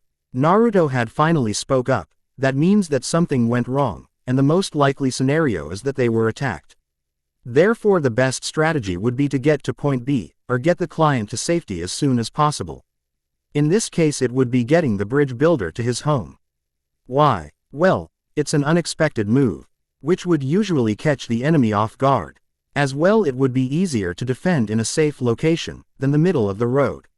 Sharp as always, Naruto. Yes, since our job is to back them up, we should get there as soon as possible. Finished Yamato. Team 11 ran for a few more meters when they encountered an odd mist. Sensei. This mist, muttered Sai. I know it's odd. Very. A mist usually disappears by noon, and it's way past noon. As well, it's too thick, and I can also sense the chakra in it, stated Yamato, and then took his attention to Naruto. Hold on. Then Yamato jumped into the clearing. Naruto watched from his sensei's back as they jumped from the clearing. He watched in slow motion as a giant blade was yards away from Sasuke. Nah. Naruto's Sharingan suddenly changed Inu before he could do anything. Don't worry, Naruto. Wood release. Wood locking wall. Naruto watched in relief as a domed wall appeared in front of Sasuke, catching the blade. Naruto deactivating the Mangekyo, just using the regular Sharingan. Jumping off Yamato's back, he jumped to his side. He was quickly followed by Sai and Yakumo. Sensei, what's the plan? Asked Sai as he pulled out his Tonto. Yakumo also pulled out her kunai. I'll take care of Zabuza and try to free Kakashi, while you two will gather up Team 7, and if necessary take out the water clone, explained Yamato. Naruto looked up confused. You too? Yes, Naruto, I want you to stay on the sides. You will only intervene if absolutely necessary. You got it, said Yamato with a serious face. Naruto growled, fine. He then watched as they all raced off to do what was needed to do. Sai ran off to help Mito, while Yakumo ran off to get Sasuke. Naruto looked around, and saw Sakura on the sides with the client. So, they had one stay behind in case he tried to do anything else. I should probably go there, it will give me a better view of the battle. Naruto raced to Sakura and Tazuna. Are you alright? Sakura looked worried, while Tazuna was downright scared. Yes, but what happened to Sasuke? Is he alright? Naruto also got in a defensive position with Sakura. He's alright. Yamato-sensei set up a defensive dome in front of him to catch the blade. Yakumo went to go get him, while Sai gathered up Mito. Since you've been on the sides, I'm hoping you could tell me what's going on. It was Tazuna who spoke up. We were attacked by a man that had this huge blade. I think Kakashi called him the Demon of the Mist. Naruto's eyes went wide. Zabuza Momochi, one of the 7 legendary swordsmen of the mist. This is bad. Though before Naruto could ask anything else, he suddenly saw the water clone come flying at him. Watch out. Then Naruto pulled out a kunai, and tried his best to stop the blade. Quote, so he decided to send the clone to finish the job. Where's Yakumo? And Sai? Sakura grabbed Tazuna and started to back away. Naruto watched as the kunai broke, and Zabuza's blade was coming down on him. If I use that jutsu, I'll be put in an even worse state than yesterday. Naruto's eyes warped into the 8-rounded star, though if I don't I'll die. Kamui. Quote, Sakura watched in horror as the blade slowly came down on Naruto. Then suddenly with her own very own eyes she watched the blade slowly distort, and it disappeared. Zabuza's clone, Tazuna, and Sakura were all left in shock. What was that? Naruto jumped back to where Sakura was, and fell to his knees. Sakura, you need to get the Kaiant out of here, gasped Naruto. Sakura was in shock. She didn't know what to do. Kakashi had told her to never abandon a comrade, but Naruto had just told her to flee. The very someone kid that she thought would never become a good ninja. The Veer, same one that stopped the clone's attack, and saved her life. Naruto fell to his side, and watched as the clone got closer. Can't move my body, I'm so tired. That was impressive. I don't know what you did to my blade. But I don't need it to kill you in your pitiful state, spoke the clone. Then the clone dispersed into a water, and Mito was shown running through it with a blue sphere in her hand. Naruto was lying on the ground, thanking Kami that they had been saved. Even if he was just saved by his sister, he wasn't in the condition to complain. Mito ran to her brother's side. Naruto, are you alright? I'm not gonna die, but I'm really exhausted, croaked Naruto as he lifted his head. Mito, seeing her brother was okay for the moment, turned her attention to Sakura. What were you doing? Were you just gonna let him die? I'm sorry I just froze, apologized Sakura. Mito was gonna protest. When Naruto spoke up, Mito stopped blaming her. We're only rookie genin. We're not expect D to be able to stand against a rank missing nin, even if it's only an enemy clone. Mito sighed. I guess you're right, let me help you up. Mito then grabbed Naruto, and put his arm over her neck helping him walk. Then Sai appeared. Naruto, I'm sorry it's just Mito got ahead of me, and I lost track of her. Sasuke and Yakumo also appeared. Are you guys alright? Naruto, you weren't supposed to push yourself. Lectured Yakumo. Yakumo, you can't blame him that the clone attacked him. If he wanted to live he had to use his best jutsus. Retorted Sasuke, as well what's wrong with you? I thought you had like a ton of chakra. What could possibly put you into this state? He battled a Junin yesterday, and hasn't fully recovered. We didn't expect to encounter any high-level shinobi, so we decided to accept the mission, responded Sai. Then he gave Tazuna a questioning look, though it seems this mission is at least A rank. Tazuna sweated a little. I'm sorry. I didn't mean to put anyone in danger. We know that already, said Mito. So, what do we do now? We'll wait for Kakashi and Yamato-sensei to take care of Zabuza, said Naruto as he was trying his best to walk. Then suddenly, he felt pain in his eyes. I overused the Mangekyo too much. So this is what you meant by a double-edged sword, Shisui. Then Naruto collapsed from the pain. Naruto, yelled Yakumo as he caught him. Sasuke, help us. Sasuke nodded and he helped by putting Naruto over his shoulder. What happened to him? Sakura finally spoke up. I don't know, he used some weird jutsu to make the clone's blade disappear. Disappear? Asked Mito confused. What do you mean disappear? Yakumo was able to guess what jutsu Naruto had used. He used the Mangekyo. What was he thinking? I need to come up with something. It was a genjutsu, spoke out Yakumo. A genjutsu? Questioned Sasuke. I've never seen Naruto use a genjutsu, which makes things disappear.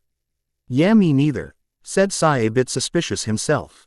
I don't think he made the sword disappear, he just stopped the clone from using it, said Yakumo.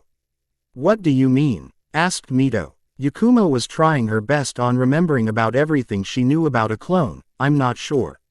But I think he used a genjutsu to stop the flow of chakra in the clone. Since it's only a clone, so is the blade. Therefore all he needed to do was stop the flow, to stop the blade from existing. Sai seemed to accept the response. That sounds like something Naruto would do. As well, he must have used a very high-level genjutsu for that to occur. That probably explains the state he's in. Sasuke also seemed to buy Yakumo's answer. That's actually possible, if only I would have thought of that earlier, though I don't have the genjutsu prowess as Naruto. Just like his taijutsu isn't the best.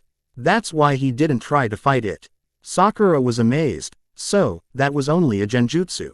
It seems so, spoke Mito as she looked over to where their senseis should have been battling. Yamato, Kakashi, and Zabuza. Yamato raced across the small lake that Zabuza had created. As he raced across, he finally came across Kakashi stuck in Zabuza's water release. Water prison jutsu. It seems backup has arrived, Kakashi replied. Zabuza then pulled out some kunai and threw them at Yamato, though it will be too late because the bridge builder is dead. Yamato and Kakashi both turned around to see Naruto on the floor, and Zabuza's clone slowly walking towards them. They both shouted, Naruto, Sakura. Then suddenly the clone burst into water, and they watched as Mito burst through the clone with her Rasengan. That jutsu, it can't be, asked Zabuza as his eyes gotten wide. Yamato, having seen the danger past, he flashed through some hand seals, water release, tearing torrent. Then Yamato's hand exploded with water, which went flying towards Zabuza. Zabuza, not taking any chances, jumped away, and released the water prison. I guess I have to take care of both of you first. Water release. Water dragon bullet jutsu. An enormous water dragon erupted from the small lake, and rushed towards Yamato. Yamato then used Earth style whomming water dragon, and water gushed all over the place. Kakashi, having recovered, jumped to Yamato's side. Thanks, I underestimated, but this time it will be much different, said Kakashi as he stood back up. Kakashi, your copycat skills won't work on me, retorted Zabuza as he retrieved his sword. As well, it doesn't matter how many you bring with you. I'll take them all out. Hidden mist jutsu. Then the mist surrounding them thickened a lot. Yamato and Kakashi went into a two-man manji formation. What's the plan, senpai? We wait, replied Kakashi as he looked around with his Sharingan. Yamato nodded and the both stood in the mist complete silence. Then suddenly Yamato flashed through a hand seal, and formed a wood shield in his right hand. Taking the shield he positioned it above his head, to block the S. White form. Zabuza grunted as he tried his best to block the blade with one hand. His other hand reached for his ninja pouch. Kakashi, seeing the situation that Yamato was in, he tempted to swipe at Zabuza. Zabuza, having seen Kakashi coming towards him, pulled back his sword. Blocking Kakashi's kunai, he kicked Yamato away. After kicking Yamato away, he started fighting with Kakashi again. Kakashi and Zabuza engaged in a short fight of Genjutsu. Zabuza's bigger blade allowed him to take the advantage. He swung the blade across Kakashi's face, but he ducked down and weaved some hand signs. Earth release, earth-style wall. An earth wall erupted from the ground, separating Zabuza and Kakashi. Zabuza turned around, noticing a jet of water coming at him. I see, he intended to corner me, while the other attacked. Zabuza jumped straight up, dodging the jet of water. As he was in midair, a barrage of kunai was thrown at him. He used his blade to knock all the kunai away, and he jumped back into the mist. Not bad, though I control the battlefield here, mocked Zabuza's voice as it rang throughout the mist. Kakashi and Yamato regrouped, going back to the manji formation. Did you get him? Asked Kakashi. Yamato nodded. Do it. Quote. Yamato formed a few hand seals. Wood release, cage of the beast. They heard a loud grunt, and the mist slowly started to disappear. As the mist cleared, Kakashi, I and Yamato both saw Zabuza tied to the ground. His arms were tied together, while his feet were stuck to the ground. Where two wooden stakes tied them down. How? Yamato slowly walked over to him. When you first attacked us in the mist. When I used my right hand to block your strike, I used my left hand to place a special seed on you. This seed allowed me to cast a jutsu on you. You can see the results. It's over, Zabuza. Then Kakashi's hand exploded into lighting. Why don't I show you my original techniques? Zabuza's eyes widened in fear, then suddenly his face was wiped of emotions. His body jerked forward. Having had his neck exposed, Yamato and Kakashi saw two needles embedded into his neck. Then a masked Anbu hunter nin appeared. Thank you for taking him down. I've been hunting him for a while. And I have finally had a chance to kill him, replied the masked Anbu. Yamato looked at him suspiciously. Let me make sure. Walking over to Zabuza, he placed his fingers on his wrist, checking for any type of pulse. It seems you really got him. Yamato released his jutsu. The masked Anbu grabbed Zabuza. I'll be taking his body. His body holds too many secrets from our village. Then he disappeared. That was strange, spoke Yamato. Yes, but we need to get back to the team, replied Kakashi as he started walking back. Then suddenly he fell to the ground. Kakashi, yelled Yamato as checked on him. It seems he's knocked out from overusing the Sharingan. Yamato grabbed Kakashi and threw him onto his shoulders. He then began walking toward the rest of the genin. As approached them, he saw how tired they all looked. Then Sakura spoke up. Is Kakashi all right? Yes, but he's tired from overusing the Sharingan, replied Yamato. By the way, could I get all your names? Mito Namikaze, spoke Mito as she looked at her sensei worried. Sasuke didn't show any emotion besides the very tired look he had. Sasuke Uchiha. So, him too, huh, sensei, said Yakumo as she looked over at Kakashi and hadn't noticed Naruto, until Yakumo brought him up. So, it seems Naruto hasn't fully recovered either. He then turned his attention to Tazuna. Tazuna nodded. Yes, the name's Tazuna. As for Kakashi and the kid, we should get them to our house.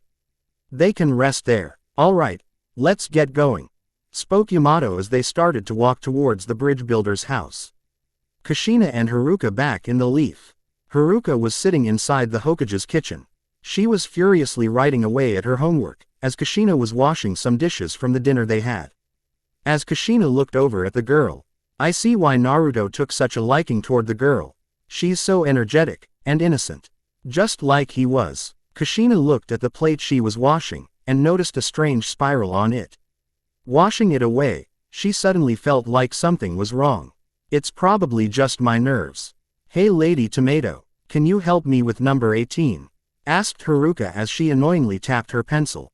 Kushina sighed as a large tick mark appeared on her forehead. Can you stop calling me a tomato? Haruka gave her a curious look. Why? The blondime didn't seem to mind it earlier. Kushina laughed out loud. Blondime. Haha, is that what you call Minato? Haruka smiled and nodded. Yeah. Since he's a blonde, and the Yondaime. It's easier to remember. Kushina then brought her attention back to her nickname.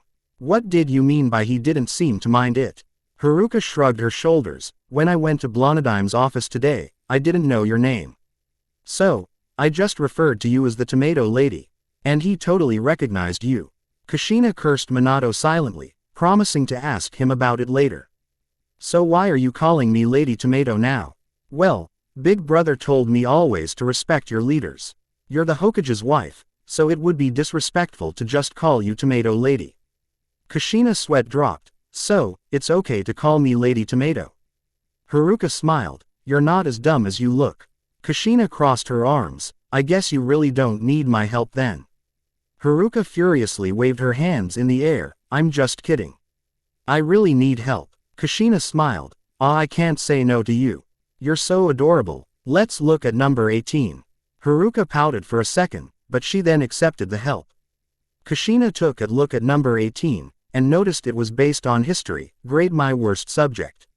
Kushina read the problem, and was glad it was question over the Leafs alliance. Who does Kohona currently have an alliance with? A. Kumo B. Iwa C. Hiri D. Suna. Can you at least cross some out? Haruka looked at the paper, and she looked back at Kushina. No, Iwa can't be it because Big Brother told me they really didn't like the fourth. As for Kumo Big Bro, Thayer told me they've tried countless of times to steal bloodlines from us such as the Byakugan, and you. Kushina flinched. How did you know that Haruka? Haruka answered. Big Brother told me that it was one of his classmates. Kushina shook her head. No, I mean about me. It isn't really common knowledge, and it happened a long time ago. Haruka answered again. Naruto told me about it a while ago because he told me to never trust them. When I asked why he told me about what happened to you. Kushina was a bit curious now. Naruto seems to tell her a lot. Yelled Haruka as she pulled her hair a little, bringing Kushina's attention back to her. Why do we have to learn so much junk? I wish I had the Sharingan like Big Brother and just copy everything. Haruka, when does one normally awaken the Sharingan? Asked Kushina, bit interested. I've always wondered, but was too afraid to ask Naruto. Haruka sighed. Usually one gets it around the age of 11. Though there is very few who awaken it early. But it's usually for bad reasons. Kushina gave a questioning look. Bad reasons. Haruka gave her a nod. I don't, but the only ones that I know who got it early were Shisui, Big Brother, and Itachi. They each awoke it through some type of deep emotion. I think Big Brother told me that Itachi got it when he first witnessed war. I think Shisui was shunned by his family for not being as talented as Itachi. Then he awakened it. Quote, Kushina was curious why she didn't mention Naruto. What about Naruto? Haruka looked down to her feet. I don't know. He doesn't really like to talk about it, but he did tell me. I'm just not sure if it's true. Kushina was now raging inside to know. Come on, tell me. Please Haruka, I'll buy you some ice cream. Haruka didn't look up, but what if Big Brother gets mad at me? I don't like it when he gets angry with me. As well, I don't know if it's true. Kushina was getting very impatient. Don't worry about Naruto, if he gets angry I'll deal with him. Got it. Haruka looked up at Kushina. Well, everyone does seem to be scared of her. As well, Big Brother said he would always love me. Only if you promise. And we get a lot of ice cream. Then we have to take Big Brother to eat. Replied Haruka as she finally looked up. Kushina smiled and nodded. All the ice cream and ramen you want. Haruka took a deep breath, and started talking. Well, he told me it was similar to Shisui. Though he was shunned by all the kids his age, except Shika and Shoji. Kushina gave her a weird look. What do you mean by all the kids his age? Well, he told me when he was younger he played a prank on his sibling, but I never knew it was his twin sister. Anyways, his sister got back at him by telling all the kids that if they played with Naruto, she wouldn't be their friend. So many of the kids stopped playing with Big Brother and just ignored him. Kushina gasped. So, that's what he meant by having no friends his age. I can't believe I was so naive. And to believe Mito would do something like that. Though that wasn't all of it. He didn't awake it until a year later, said Haruka. Kushina couldn't believe it. What could be worse? He said he awakened them after his 9th birthday, when his parents did something bad to him, said Haruka as she looked away. This is where I think he might be lying because you're too nice. Kushina looked at her in horror. It can't be. What was it? Asked Kushina softly. Haruka didn't look back. He said that his parents, in front of all the clan leaders, announced that he wasn't fit to be heir of the Namikaze clan. Big Brother told me that's when he finally realized that no one wanted him. That's when he awoke the Sharingan. Kushina finally couldn't take it anymore. She cried, "My baby Naruto. I've hurt you so much." Tizuna's house. The day after, sometime after noon, a young woman was sitting at the bedside of a young redhead. She was Tizuna's daughter, Tsunami. Tsunami had watched how the ninja had gone out and train, leaving behind their final teammate. Tsunami looked at the poor child. This boy is too young to be put into this state. Tsunami was cleaning some bandages he had over his left arm. When she rolled up his sleeve, she couldn't help notice a tattoo on his left bicep. This boy has a tattoo. What kind of mother would allow that? Though this doesn't look like a normal tattoo. In fact, it looks like a raven. As she was about to touch the tattoo, she suddenly was flung across the room. Before she could even manage a whisper, her mouth was covered by a hand, and she was staring into some bloody red eyes, with 3 tomo. "Who are you?" asked the boy as she let go of her mouth. "I'm the bridge builder's daughter, Tsunami." Naruto's eyes widened and let her go. "I'm sorry. It was just a refill." Tsunami just waved him off. "It's okay, I was just cleaning up some bandages. I'm Tsunami." "What's your name?" "I really didn't catch it from the other ninjas." Naruto replied. "My name's Naruto Uzumaki. By the way, where are we?" "We're at my house. You're currently staying here, but no one's home but us. The ninjas went out to do some special training, and father went to go work on the bridge," replied Tsunami. Naruto sighed. "How long have I been out?" Tsunami shrugged. "I'm not sure, maybe a day." Naruto nodded. "Thank you for your hospitality. You wouldn't mind." Then Naruto's stomach growled, and Naruto rubbed the back of his head. Tsunami smiled. "I was starting to think you were a bit of a robot. So mature for such a young child. I'm glad to see there's still a bit of a childish spirit in you." Naruto laughed. "I guess it comes from hanging around with my little sister so much." Tsunami got up. "Follow me, I'll get you something to eat." Naruto followed behind, and they both headed downstairs. Later at dinner time, Team 11, Tizuna's family, and Team 7-Mito were sitting at the table. They were all enjoying their meal when Naruto spoke up. "Where's Mito?" Sai looked over to Naruto. "She's still working on the water walking exercise. She was the only one who didn't finish." Naruto was a bit baffled. "Are you serious?" Sasuke nodded. "Yeah, she wasn't the only one. But everyone else at least had some practice in it." Yakumo spoke too. "Yeah, I've already mastered it for my Genjutsu." Sai already knew it for his drawings. "What about Sakura?" asked Naruto as he looked over at the pink-haired girl. Though Kakashi answered for her, Sakura has naturally good chakra control. She had no problem mastering it. Sakura flushed at the praise. "Thanks, sensei." "Water walking?" questioned Tsunami. "Isn't that a bit bizarre?" Yamato laughed. "I know it might sound a bit bizarre, but once it's explained, it's quite easy to understand." Tizuna also voiced his opinion. "I could believe it. I've seen these guys do amazing things, but nothing can top what the redhead did." Naruto almost choked on his food. "What are you talking about?" Tizuna praised Naruto once again. "How you made that water clone's sword disappear." Naruto blinked and didn't know how to respond, but Yakumo spoke for him. "I already told you guys he used a Genjutsu to stop the flow of chakra in the clone, making the sword disappear, since it was part of the clone." Naruto sighed. Yeah, that's it. It was a special Sharingan Genjutsu I invented. Kakashi and Yamato gave them both a curious look. Genjutsu? Asked Yamato. Could you possibly show me this Genjutsu of yours? I could benefit me greatly. Asked Kakashi a bit suspicious. Me too. You haven't showed me this Genjutsu. Asked Sasuke. Naruto was getting a bit nervous. What to do? What to do? Well, it's not exactly my own original Genjutsu. It's a Genjutsu both me and Shisui created. So, it's kind of personal. Replied Naruto. Sasuke was a bit disappointed, while Kakashi understood. I hear you loud and clear. It's kind of like my Chidori. Naruto didn't know the whole story, but he knew that his friend had given him the Sharingan. What allowed him to complete his jutsu? Yeah, it kind of is. Chizuna spoke up again. I don't care what it is, it was still one of the most amazing things I have seen. Naruto slurped the last of his soup, and placed it down. Tsunami, that was delicious. Naruto looked around the table, and watched how everyone was also enjoying the meal. Thanks, responded Tsunami. Naruto looked down at his empty bowl. So what's the scoop here? I doubt Zabuza Momochi of the Hidden Mist would kill you for no reason. The table got suddenly quiet, then Sai spoke up. That's right. Yamato-sensei, I think we should know what we're up against.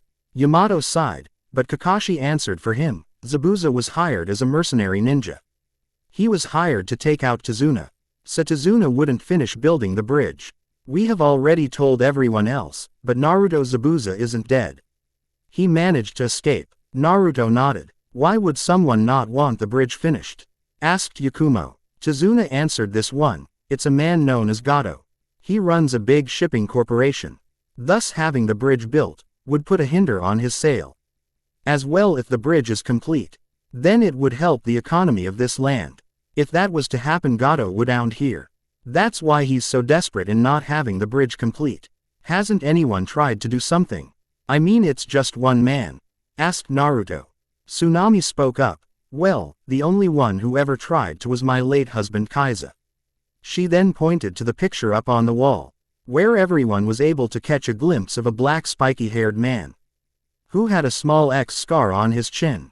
He was considered a hero in these lands. He tried to do something against Gato, but he was publicly executed. There was a few gasps from Sakura and Yakumo, but from the rest there was none. Sasuke, Sai, and Naruto weren't frightened by the idea of death. Yamato and Kakashi were both former ANBUs. I'm glad that you're doing something, Tizuna. It proves. Naruto was cut off when a small young boy walked in. The boy wore a green jumpsuit with a yellow shirt and a pair of sandals. He had a blue and white striped hat. If you don't stop, then you will all die. Inari. Tsunami scowled her son. It's true. If you all keep going against Gato, then you will all die. There's no hope for this land. Yelled Inari. Everyone reminded quiet. Naruto was silently fuming inside, his grip on the bowl tightened. One really pity the man. To think that his own family, his son, would just kill his dream like that. Naruto. Scowled Yakumo. Naruto stood up and started walking to the door. One's will to fight on doesn't die when they die. Only when the people around them stop believing in it. My closest friend told me that. So, that's why I can't stand crybabies like you. Naruto opened the door. Where do you think you're going? Asked Yamato. You still need to recover. I'm not going to do anything, I'm just gonna check on my sister. Replied Naruto as he walked out. Inari ran up the stairs crying. Tsunami was going to go after him, when Kakashi spoke up. I'll go talk to him. Tsunami thanked Kakashi, and Kakashi went upstairs. Then Tizuna spoke up. That kid, he sure is something. The rest of Team 11 agreed, and Sakura. Though it was Sasuke who spoke up. Yeah, Naruto sure is something. The things he has lived through, and still be able to bounce back after each one. I doubt I would have been able to do the same. What are you talking about, Sasuke? Asked Sakura. Why would Naruto have such a hard life? I mean, he is the son of the 4th Hokage. Sasuke shook his head. It's not my place to say it, right, Yamato? Yakumo and Sai looked at their sensei a bit curious. What happened to Naruto? Yamato sighed. Yeah, you're right, Sasuke. Naruto hasn't had the easiest life, but not everyone's life is a simple one. Everyone at the table nodded at his response. They could each remember the hard times in their life. Kakashi with Inari. Inari was on the roof, looking up to the night sky. When he suddenly felt someone creep up on him. Turning around, he looks into his bedroom window. Seeing no one there, he turns around. Then suddenly he hears a voice to his right. "Yo! Ah!" screamed Inari as he fell of the roof. Though before he got far, Kakashi caught him. "Hey there, didn't mean to scare you. Just came up to talk." Inari was put back down. But he didn't turn to Kakashi. "What do you want?" Kakashi sat down by the kid. "Don't let what Naruto said hurt you too much." Inari didn't respond. "But you should think about it." Inari turned to him. "Why?" "So I can die like him. In front of everyone in the village." Kakashi looked at the kid. "I know it's tough when you see stuff like that, but you're not the only one who has suffered." Inari gave him a questioning look. "What do you mean?" "Well, don't tell Naruto I told you, but Naruto hasn't had an easy past. He wasn't liked by kids his age, when he was younger. So, he didn't having many friends except one. One that took care of him, taught him almost everything he knows, helped him when he needed help, and most importantly he was his friend. Naruto had to watch as this friend died in front of him, and he couldn't do anything about," explained Kakashi, "but he didn't let that stop him. He didn't let that stop him from being the ninja he always wanted to be. I remember as a small kid he would go around saying that he would be the best ninja this world would ever see. So, after his friend's death he carried his will with him. That's why he couldn't handle seeing someone disrespecting, well, one's wishes." "I think I understand," replied Inari as he looked back up to the sky. "Yeah," Kakashi smiled. "I'm glad you do, kid, so let's go back inside." "My name's Inari, by the way," said Inari. "Nice name, kid," replied Kakashi as they walked back inside. Naruto in the woods. Naruto was walking down the trail, toward the small lake. Dumb brat. Naruto suddenly reached the end up the trail, and was surprised to find a beautiful lake. Wow. Not too far off the side he was able to spot his sister, Mito. He watched for a few minutes, as she was able to stay on the water's surface for a few seconds. Then she would sink to the bottom. As she was gonna sink again, Naruto jumped to where she was and caught her hand. Mito looked up a little shocked to see Naruto. Naruto grabbed her and jumped to land. "It seems you're getting better, Mito." Mito sighed. "Not as good as everyone else." Naruto was a bit confused at his sister's attitude. "Are you alright? I'm quite surprised you haven't learned this trick before. Father was always training you." Mito looked away. "So, what? You were always getting personal training with Shisui." Naruto was even more confused at his sister's attitude. "What's your problem?" "It's not like I didn't want to train with you. I wasn't allowed to because your highness needed all the help she could get." Naruto suddenly felt a sting on his face. He had just been slapped by his sister. "What's your problem?" "You're my problem. You just abandon our family like it's nothing. Then you go around making family with other people. Letting that girl calling you big brother." "What happened to me?" asked Mito. Naruto couldn't believe it. Was she putting all the blame on him? "I abandoned our family. Are you serious?" "New Flash, Mito, I didn't abandon you, you abandoned me." "What are you talking about?" asked Mito. Naruto let out a crazy laugh. "You criticize me without even realizing you own mistakes. You're a bigger." "Never mind that. Mito, I have always tried to make a relationship with you, but you always blew me. Well, you were the reason that no one liked me when I was a kid. Remember our 8th birthday? Mito was cut off. "As for Haruka, why do you care so much? If you even put a finger on her." "Shut up. I know what I did in the past wasn't the best, but you are to blame too," retorted Mito. "What are you talking about?" asked Naruto. "Don't you remember when we were younger?" asked Mito. Next chapter. Ch10, the past of the Namikaze twins. How did you like this chapter? I'm only gone. Make the wave arc last about 2 more chapters, and that will be the end of it. Then I'll do a few things, then start the Chunin exams. Which I've got a bunch of good ideas for. I'm gonna introduce the 2 other Uchihas. The Chunin pre-lim fights will be different. Naruto vs Lee, Naruto vs Gaara, Naruto vs Uchiha. I'm not sure yet. Favorite. Follow. Comment. Ch10 The Past of the Namikaze Twins. The Overlooked Prodigy. Ch10 The Past of the Namikaze Twins. Naruto, person talking. Naruto, person thinking. Naruto, summons Biju talking. Naruto, summons Biju thinking. Shadow Clone Jutsu, Jutsu author's note. Flashback no Jutsu. Time skip. Naruto let out a crazy laugh. You criticize me without even realizing you own mistakes. You're a bigger. Never mind that. Mito, I have always tried to make a relationship with you. But you always blew me. Well, you were the reason that no one liked me when I was a kid. Remember our 8th birthday? Mito was cut off. As for Haruka, why do you care so much? If you even put a finger on her. Shut up. I know what I did in the past wasn't the best, but you are to blame too, retorted Mito. What are you talking about? Asked Naruto. Don't you remember when we Mito? Remember what exactly? Asked Naruto, not knowing what she was talking about. Flashback no Jutsu. Naruto and Mito age 5. 2 kids ran playfully through the park. It was a young boy and girl. The boy had wild short spiky red hair, though his eyes were blue as the ocean sea. 3 whiskers on each cheek, it made him look rather odd. He was wearing some blue shorts with an orange shirt with an Uzumaki crest in the middle. The girl was about the same height as boy, but she had long beautiful blonde hair. She also had the same blue eyes as the boy, but she didn't have those 3 whisker marks on each cheek. She wore a green and white kimono with a leaf symbol in the middle. These kids were Naruto and Mito Namikaze, the children of the 4th Hokage. These 2 children were twins. But besides the bright blue eyes, they were total opposites. These 2 children raced across the park, playing a friendly game of tag. Hee hee, can't catch me Mito, teased the redhead. Hey, it's not fair, you're much faster than me, exclaimed the blonde. Running around a tree, Naruto kept on the chase. Then suddenly Mito tripped over a branch, and was about to fall face first. Naruto, seeing that her sister was in trouble, dashed back and caught her from underneath. You got to be careful Mito. Mito looked down. I know that, but you always help me big brother.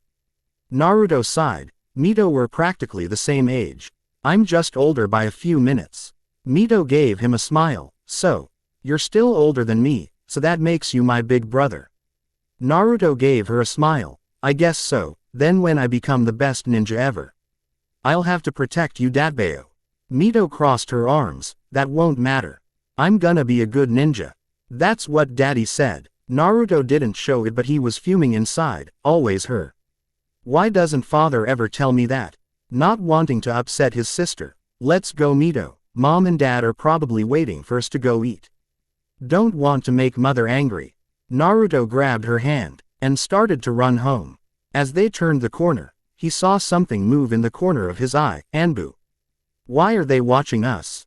Wait, duh. Mito gave him a smirk. Mother never gets mad at me. Naruto let his smile drop, but since he was running in front of Mito, Mito didn't notice it. I guess I just like getting in trouble too much. You know how I like to pranking. Mito gave her brother a laugh. Yeah, it's always funny how you prank daddy and mommy. Just like the time you switched mother's shampoo with blonde dye and daddy's with red. Naruto turned around and let out chuckle. Yeah, that was pretty funny, wasn't it? Mito suddenly stopped Naruto. Are you ever gonna do that to me? Naruto shook his head. Of course not. Mito then gave a big grin. Yeah, that was hilarious. Could you teach me how to do that? I mean, you're so good at almost everything, but I always need help. Naruto gave her sister a smile. Yeah, sure, but some other time. All right. Ito nodded and they both begun running home again. When they got home, they noticed their parents were waiting for them. Kushina was walking back furiously. Naruto, where were you guys? You were supposed to be here 20 minutes ago. You're the oldest Naruto, you need to take more responsibility. Or else you're not gonna go to the park anymore. Mito was gonna point out it was her fault when Naruto did instead. I'm sorry mom. It's just I lost track of time. Kushina was gonna protest. When Minato came into the room, Kushina, don't get too serious about it, they're just kids. I mean, I'm surprised Naruto even showed up. Some kids aren't just good with keeping track of time. Mito was a little confused. What are they talking about? Naruto is very good with time. I mean we were only late because of me. Kushina sighed. You're too soft with them, Minato.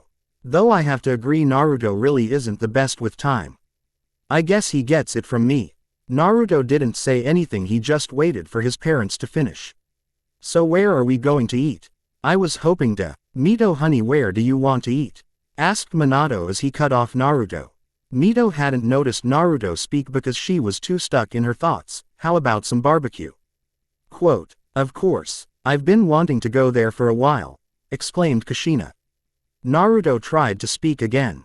But I wanted to get some ramen. Naruto, we will get it next time. As well, ramen isn't the healthiest thing in the world, explained Minato. Naruto just gave them a fake smile. Okay. Mito cheered and went for the door. Minato and Kushina followed, leaving Naruto all by himself.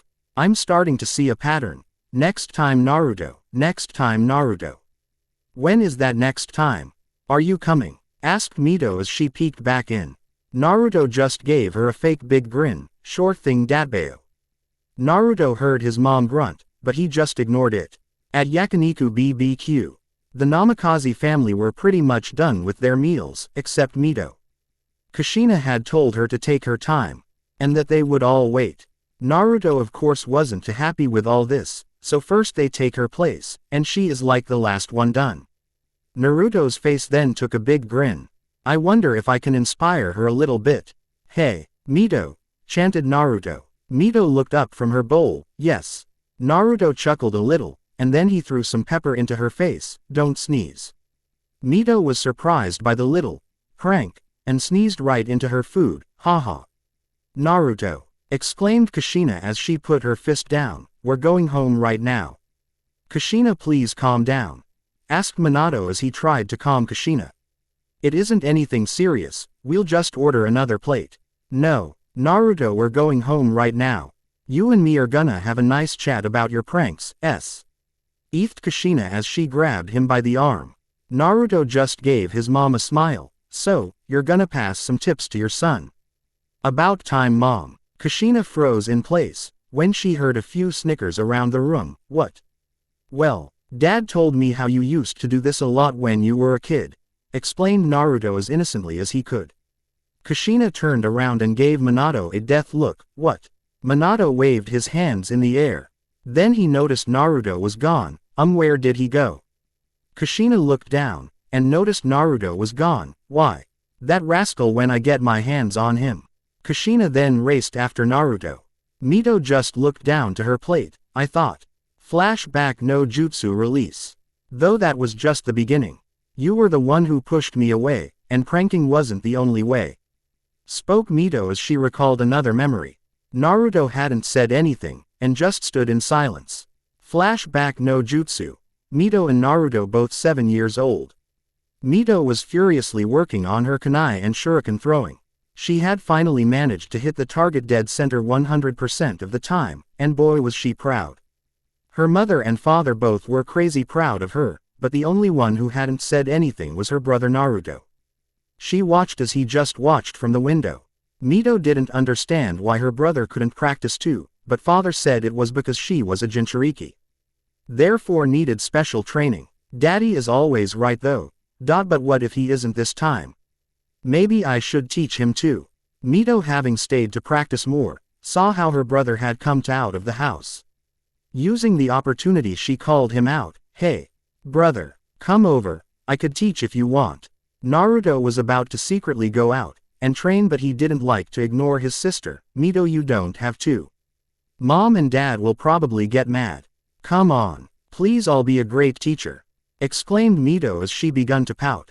Naruto just sighed. Alright, I'll tell you the truth, I already know how to throw kunai and shuriken. Mito was a bit shocked. How? Prove it. There is no way, you're as good as me. I mean, I always hit dead center. Naruto grabbed a kunai and a shuriken. I taught myself, and let me show you how it's really done. Naruto, having the kunai and shuriken-eyed his targets 30 feet away, right at the base of a tree. He then ran backwards toward the wall. Just as his momentum was gonna bring him back down, he backflipped of the wall. Upside down and in mid-air he begun his throw. He chucked his kunai straight at the target, Then timing it perfectly he threw the shuriken at an angle.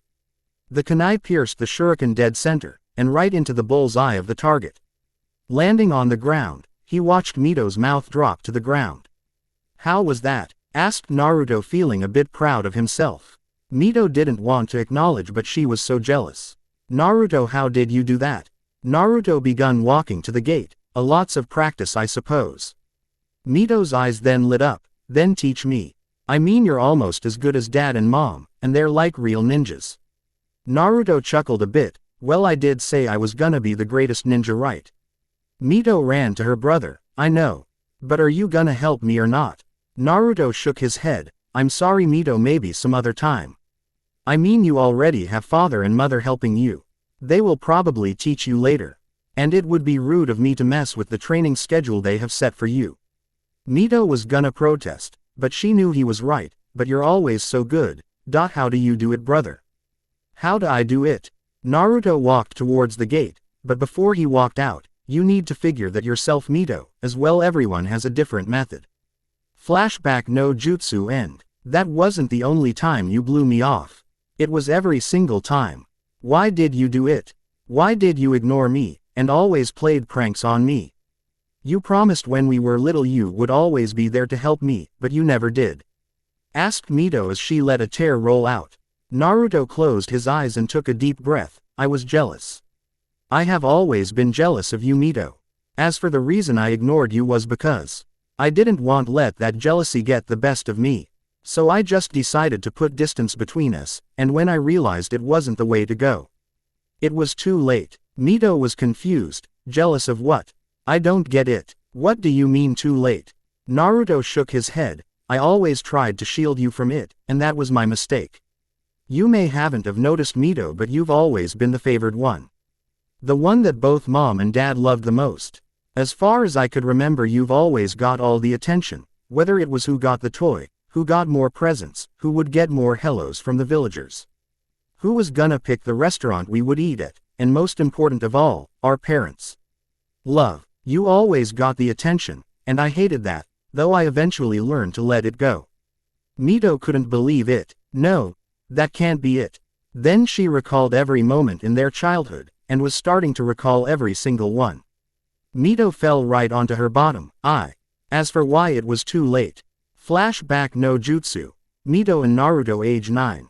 Naruto looked at Mito practicing the very same move that he showed her a long time ago. "Shisui said I should get closer to Mito. It isn't her fault they don't pay as much attention to me. No, it isn't her fault, and that has been my biggest mistake." Naruto walked up to Mito. "Wow, Mito, you're really getting good with that. I could teach you another on if you want." Quote. Mito looked at her brother in envy. Is he trying to gloat? "Well, I won't let him. I don't need your help. I can do it myself." Mito then went back to throwing her kunai. Naruto looked down at his ninja pouch. "What have I done?" Naruto turned around and begun walking back into the house. "I'm sorry, Mito." Flashback no jutsu release. That's when I finally realized that I had gone too far. And I always tried to mend our relationship since.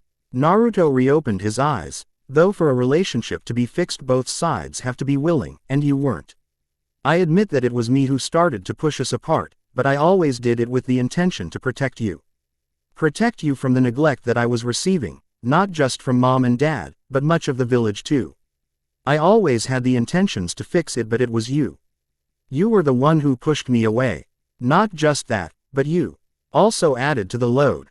I guess you can say I deserved it, but are you to come out and claim it was my fault? That's ridiculous, Mito. Mito sputtered a few words, but Naruto didn't want to hear any more. He turned around. I'm gonna tell you a few things, Mito. I will. I'll always consider you my dear sister no matter what, but if you do anything against Haruka. Naruto turned around with his Sharingan activated. I won't hesitate. Naruto begun walking up the trail, and back to the house. Go get something to eat, and some rest. It will help you with getting this technique. Mito was so confused, she didn't know what to think. As she recalled more and more memories, she begun to see what he was talking about. Times like when Naruto would take the blame, or simply not retaliate when she was around. Always doing everything that favored her. Mito begun to recca. All those times Naruto was ignored by villagers, friends, and her parents. Though he always got back up with a smile, to be honest she had never seen a single time that Naruto had actually cried. She clutched her head a little bit, breathing hard. Taking a deep breath she got back to her feet, and took Naruto's final advice. All she could think was, I was so naive. 1 week later, Naruto and Mito hadn't spoken to each other for the rest of the week.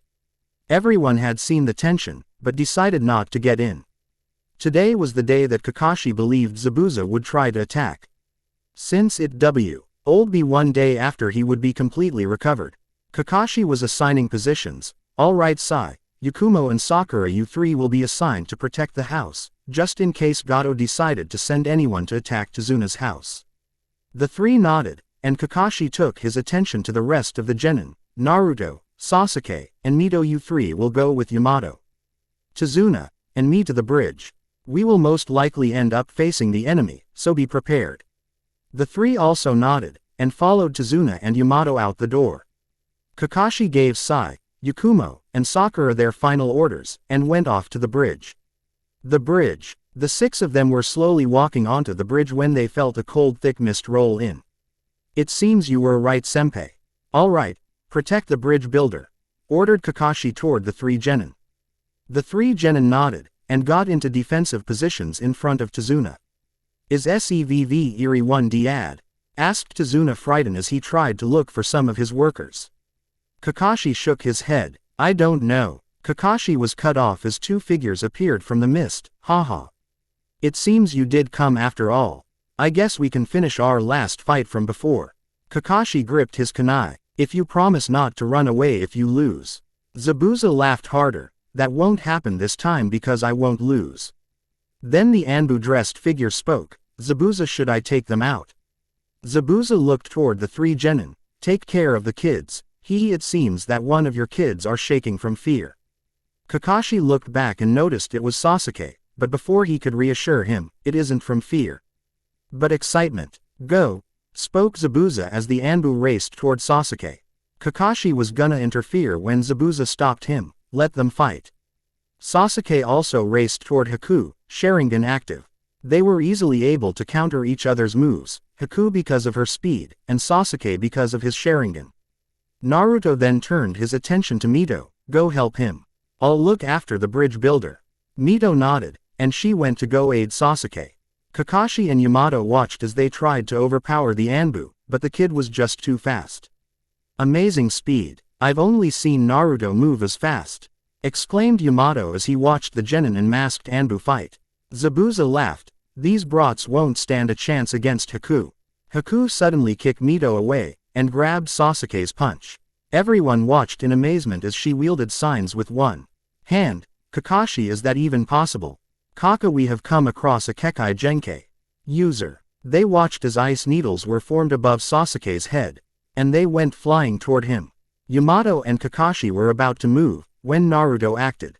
Naruto sunshined and pushed both Sasuke and himself out of the way. Though that was exactly what the masked boy wanted. The boy then raced towards Mito, and formed some hand seals ice release, ice dome. All 5-leaf ninja watched in awe as an ice dome of mirrors were slowly built around here.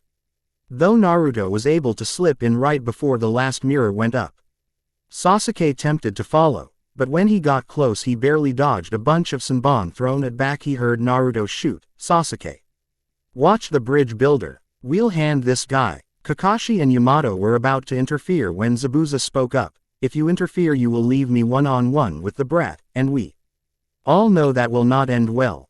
Even if one of you stay back, will it be enough? Kakashi grit his teeth under his mask, but Yamato spoke up. Don't worry Kakashi, have faith in our students. With Naruto and Mito. Naruto grabbed Mito and helped her up. What is this? Mito brushed herself off. I don't know. Is that ice? Naruto nodded. Yes, he must use ice release. This could be bad. Mito. Mito raced toward the ice dome. Let's bust out. Naruto's eyes suddenly caught the masked man move in the mirrors. Wait. Mito, no. Mito turned around to her brother, and turned forward. She noticed a bunch of needles flying towards her. She grabbed a kunai and deflected some, but not all. She was struck in the arms and legs. Arg! Naruto was able to dodge and block all the needles thrown at him. He quickly grabbed Mito and got back into the middle. Mito, don't be so reckless, he seems to be able to teleport from mirror to mirror. We need to find a way to take him out. Busting through isn't the smartest choice. Mito pulled out a few needles. I'm sorry, I wasn't aware that he was moving from mirror to mirror. Mito pulled out the last few needles. So what now? Naruto replied, I'm not sure. Inky can only be at one mirror at a time, but he can practically teleport himself from mirror to mirror. It's almost like Father's Fly Thunder God Jutsu. The masked boy watched with interest at the following two. It's him. Give up, or else I will be forced to kill you, threatened the masked boy. Naruto shook his head. No way. Your jutsu isn't perfect. There's no such thing as a perfect jutsu. Naruto turned to Mito. Alright, we need to draw him out, so I need you to try to escape. I will take out any needles thrown at you, or if he is drawn out I'll take him out. Mito nodded. Naruto, I know this isn't the time or place, but if we don't make it, I'm sorry for everything. Naruto gave his sister a faint smile. Don't worry Mito, we'll make it out. I still have to protect you. Don't I? Mito's eyes went wide. I guess so. Then when I become the best ninja ever, I'll have to protect you, Datbeo. Mito let out a smirk. Don't get so cocky. Let's do this. Naruto turned around. Go. Mito then raced toward the exit. Naruto flashed through some hand signs. Meanwhile the masked boy noticed their plan. Not good enough. Mito suddenly formed a Rasengan, getting ready to bust through the mirror. Then suddenly 7 of the masked men appeared in front of her. They all unleashed a barrage of needles. Mito stopped and tried to jump back. Naruto's eyes went wide. I didn't think she would be able to use clones. He shunshined in front of Mito. Fire release. Fireball jutsu. Naruto let out a large fireball, but kept the flow of chakra flowing, creating a sort of flamethrower. Naruto was able to blow away all the needles. Naruto watched with interest as none of the needles disappeared, so he isn't using an ice clone. Could he be doing this with speed alone? Naruto grabbed Mito and jumped back. Mito, are you alright? Mito got back to her feet. Yeah, what was that? I mean, he appeared in all the mirrors. Could he be using clones? Naruto shook his head. No, he reflects himself in different mirrors, while he is truly in one. Though I'm assuming that he can simultaneously send a needle per every mirror. There are 0.60 mirrors. That means we have to assume that He can throw 60 needles from every direction simultaneously.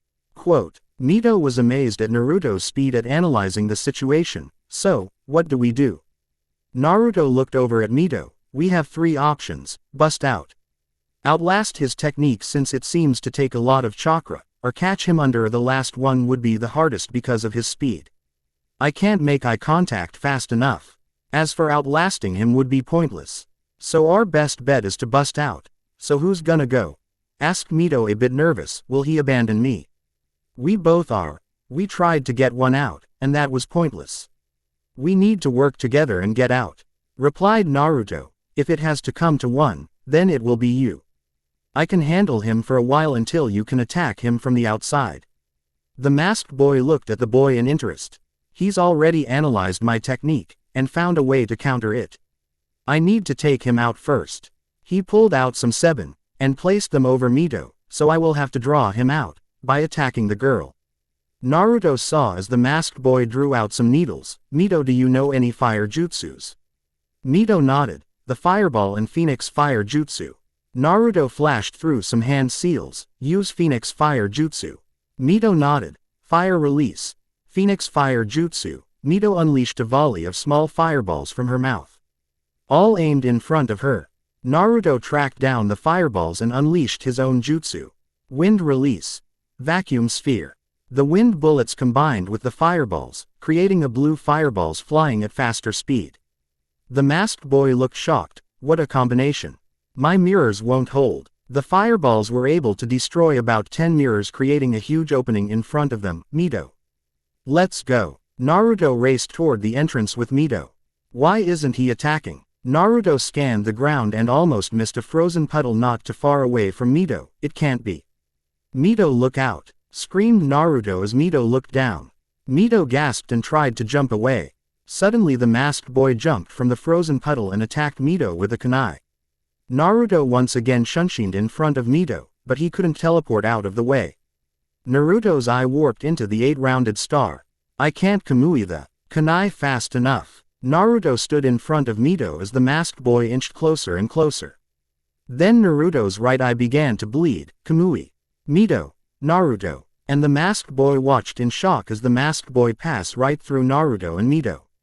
As the masked boy jumped through them, he ran right into his mirror, though before he jumped in he chucked the kunai at Naruto. Naruto caught the kunai, and he watched with interest as he warped it into his eye. Is that the ability of my right eye? I can teleport myself, and anything I touch. Amazing. Mito was a little shocked. She had seen many bizarre things, but this topped the cake. She had just watched as the masked boy literally passed through her. Naruto, what was that? Naruto turned around revealing his Mangekyo Sharingan.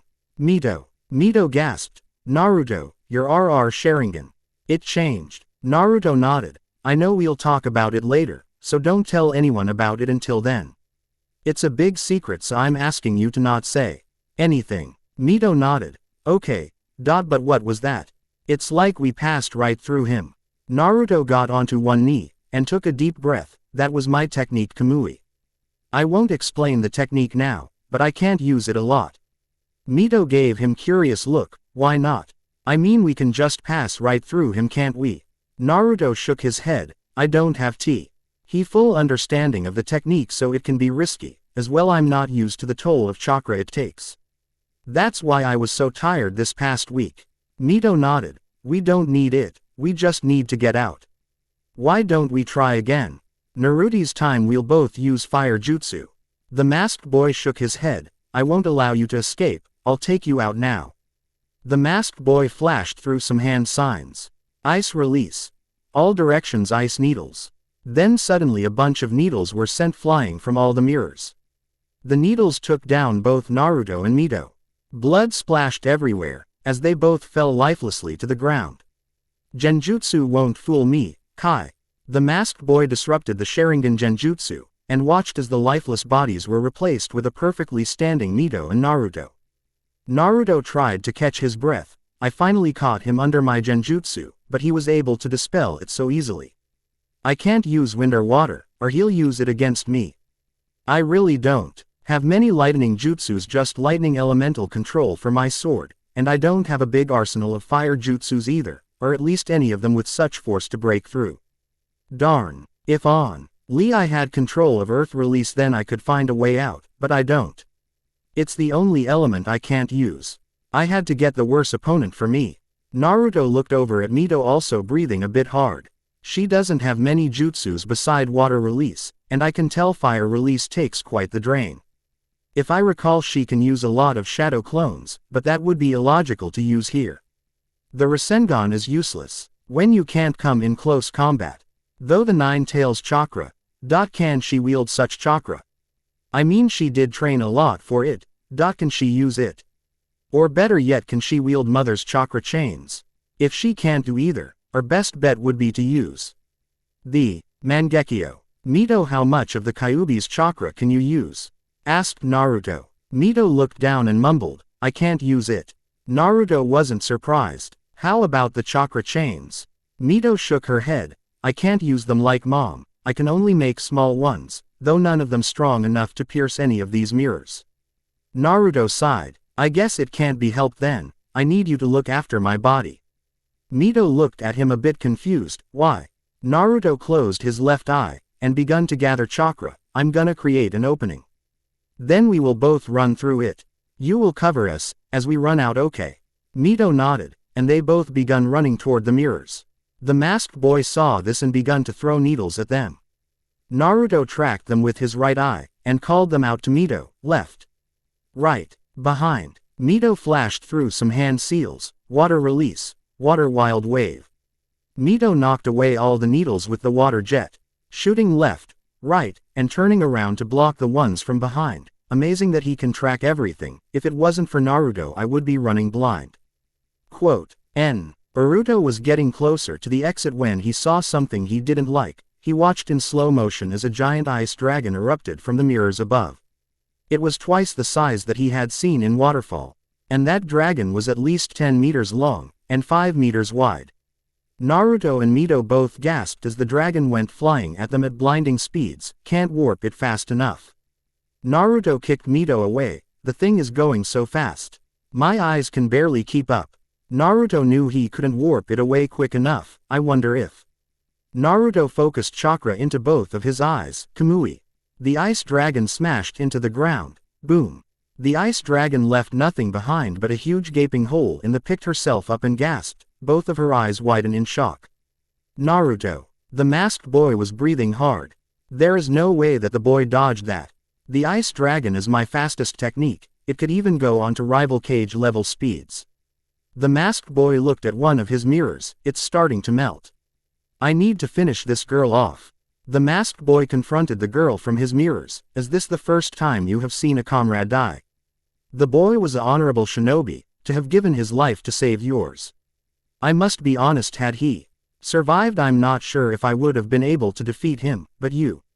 Mito didn't even blink, as she dropped to her knees.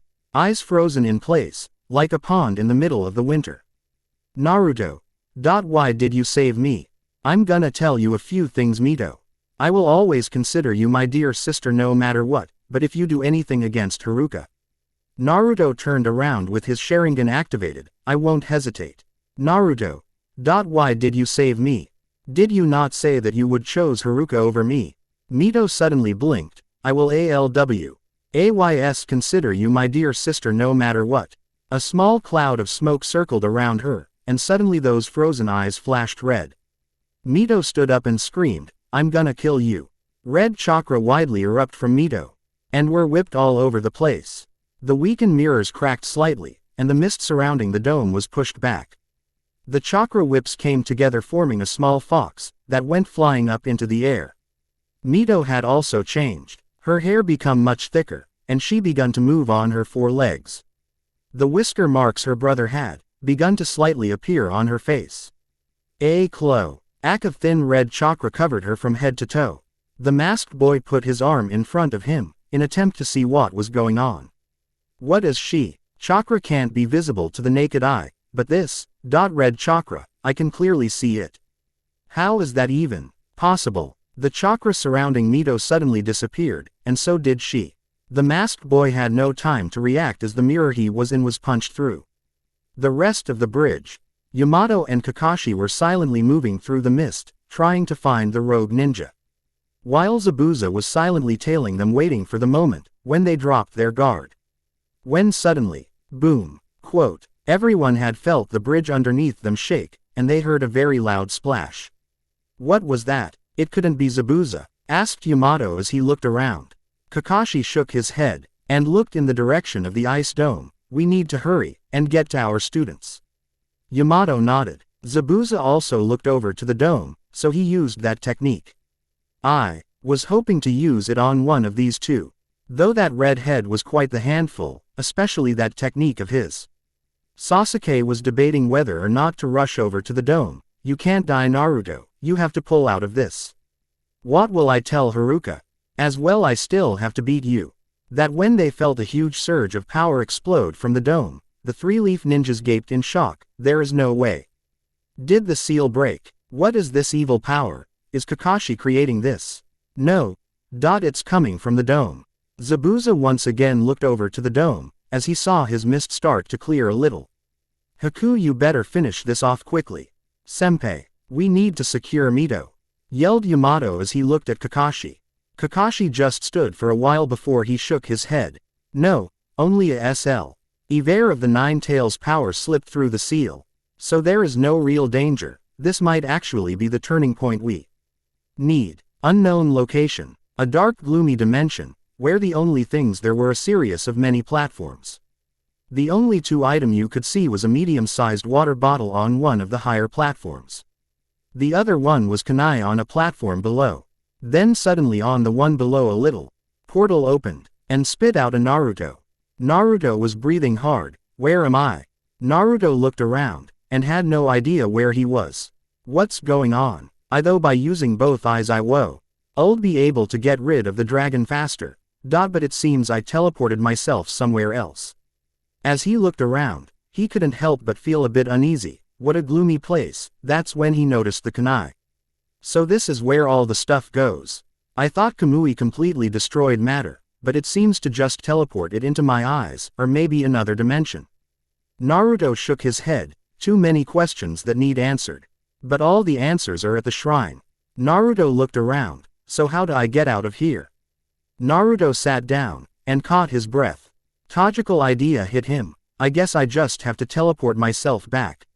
But how will I know where to go? Naruto closed his eyes and focused. I can somewhat see the places I can go, the possibilities are endless. Though I can already feel the tax on my body. Now let's get back to Wave. Naruto then reopened both of his eyes, and he warped himself away. The last thing you saw before he disappeared was the 8-rounded star in both of his eyes.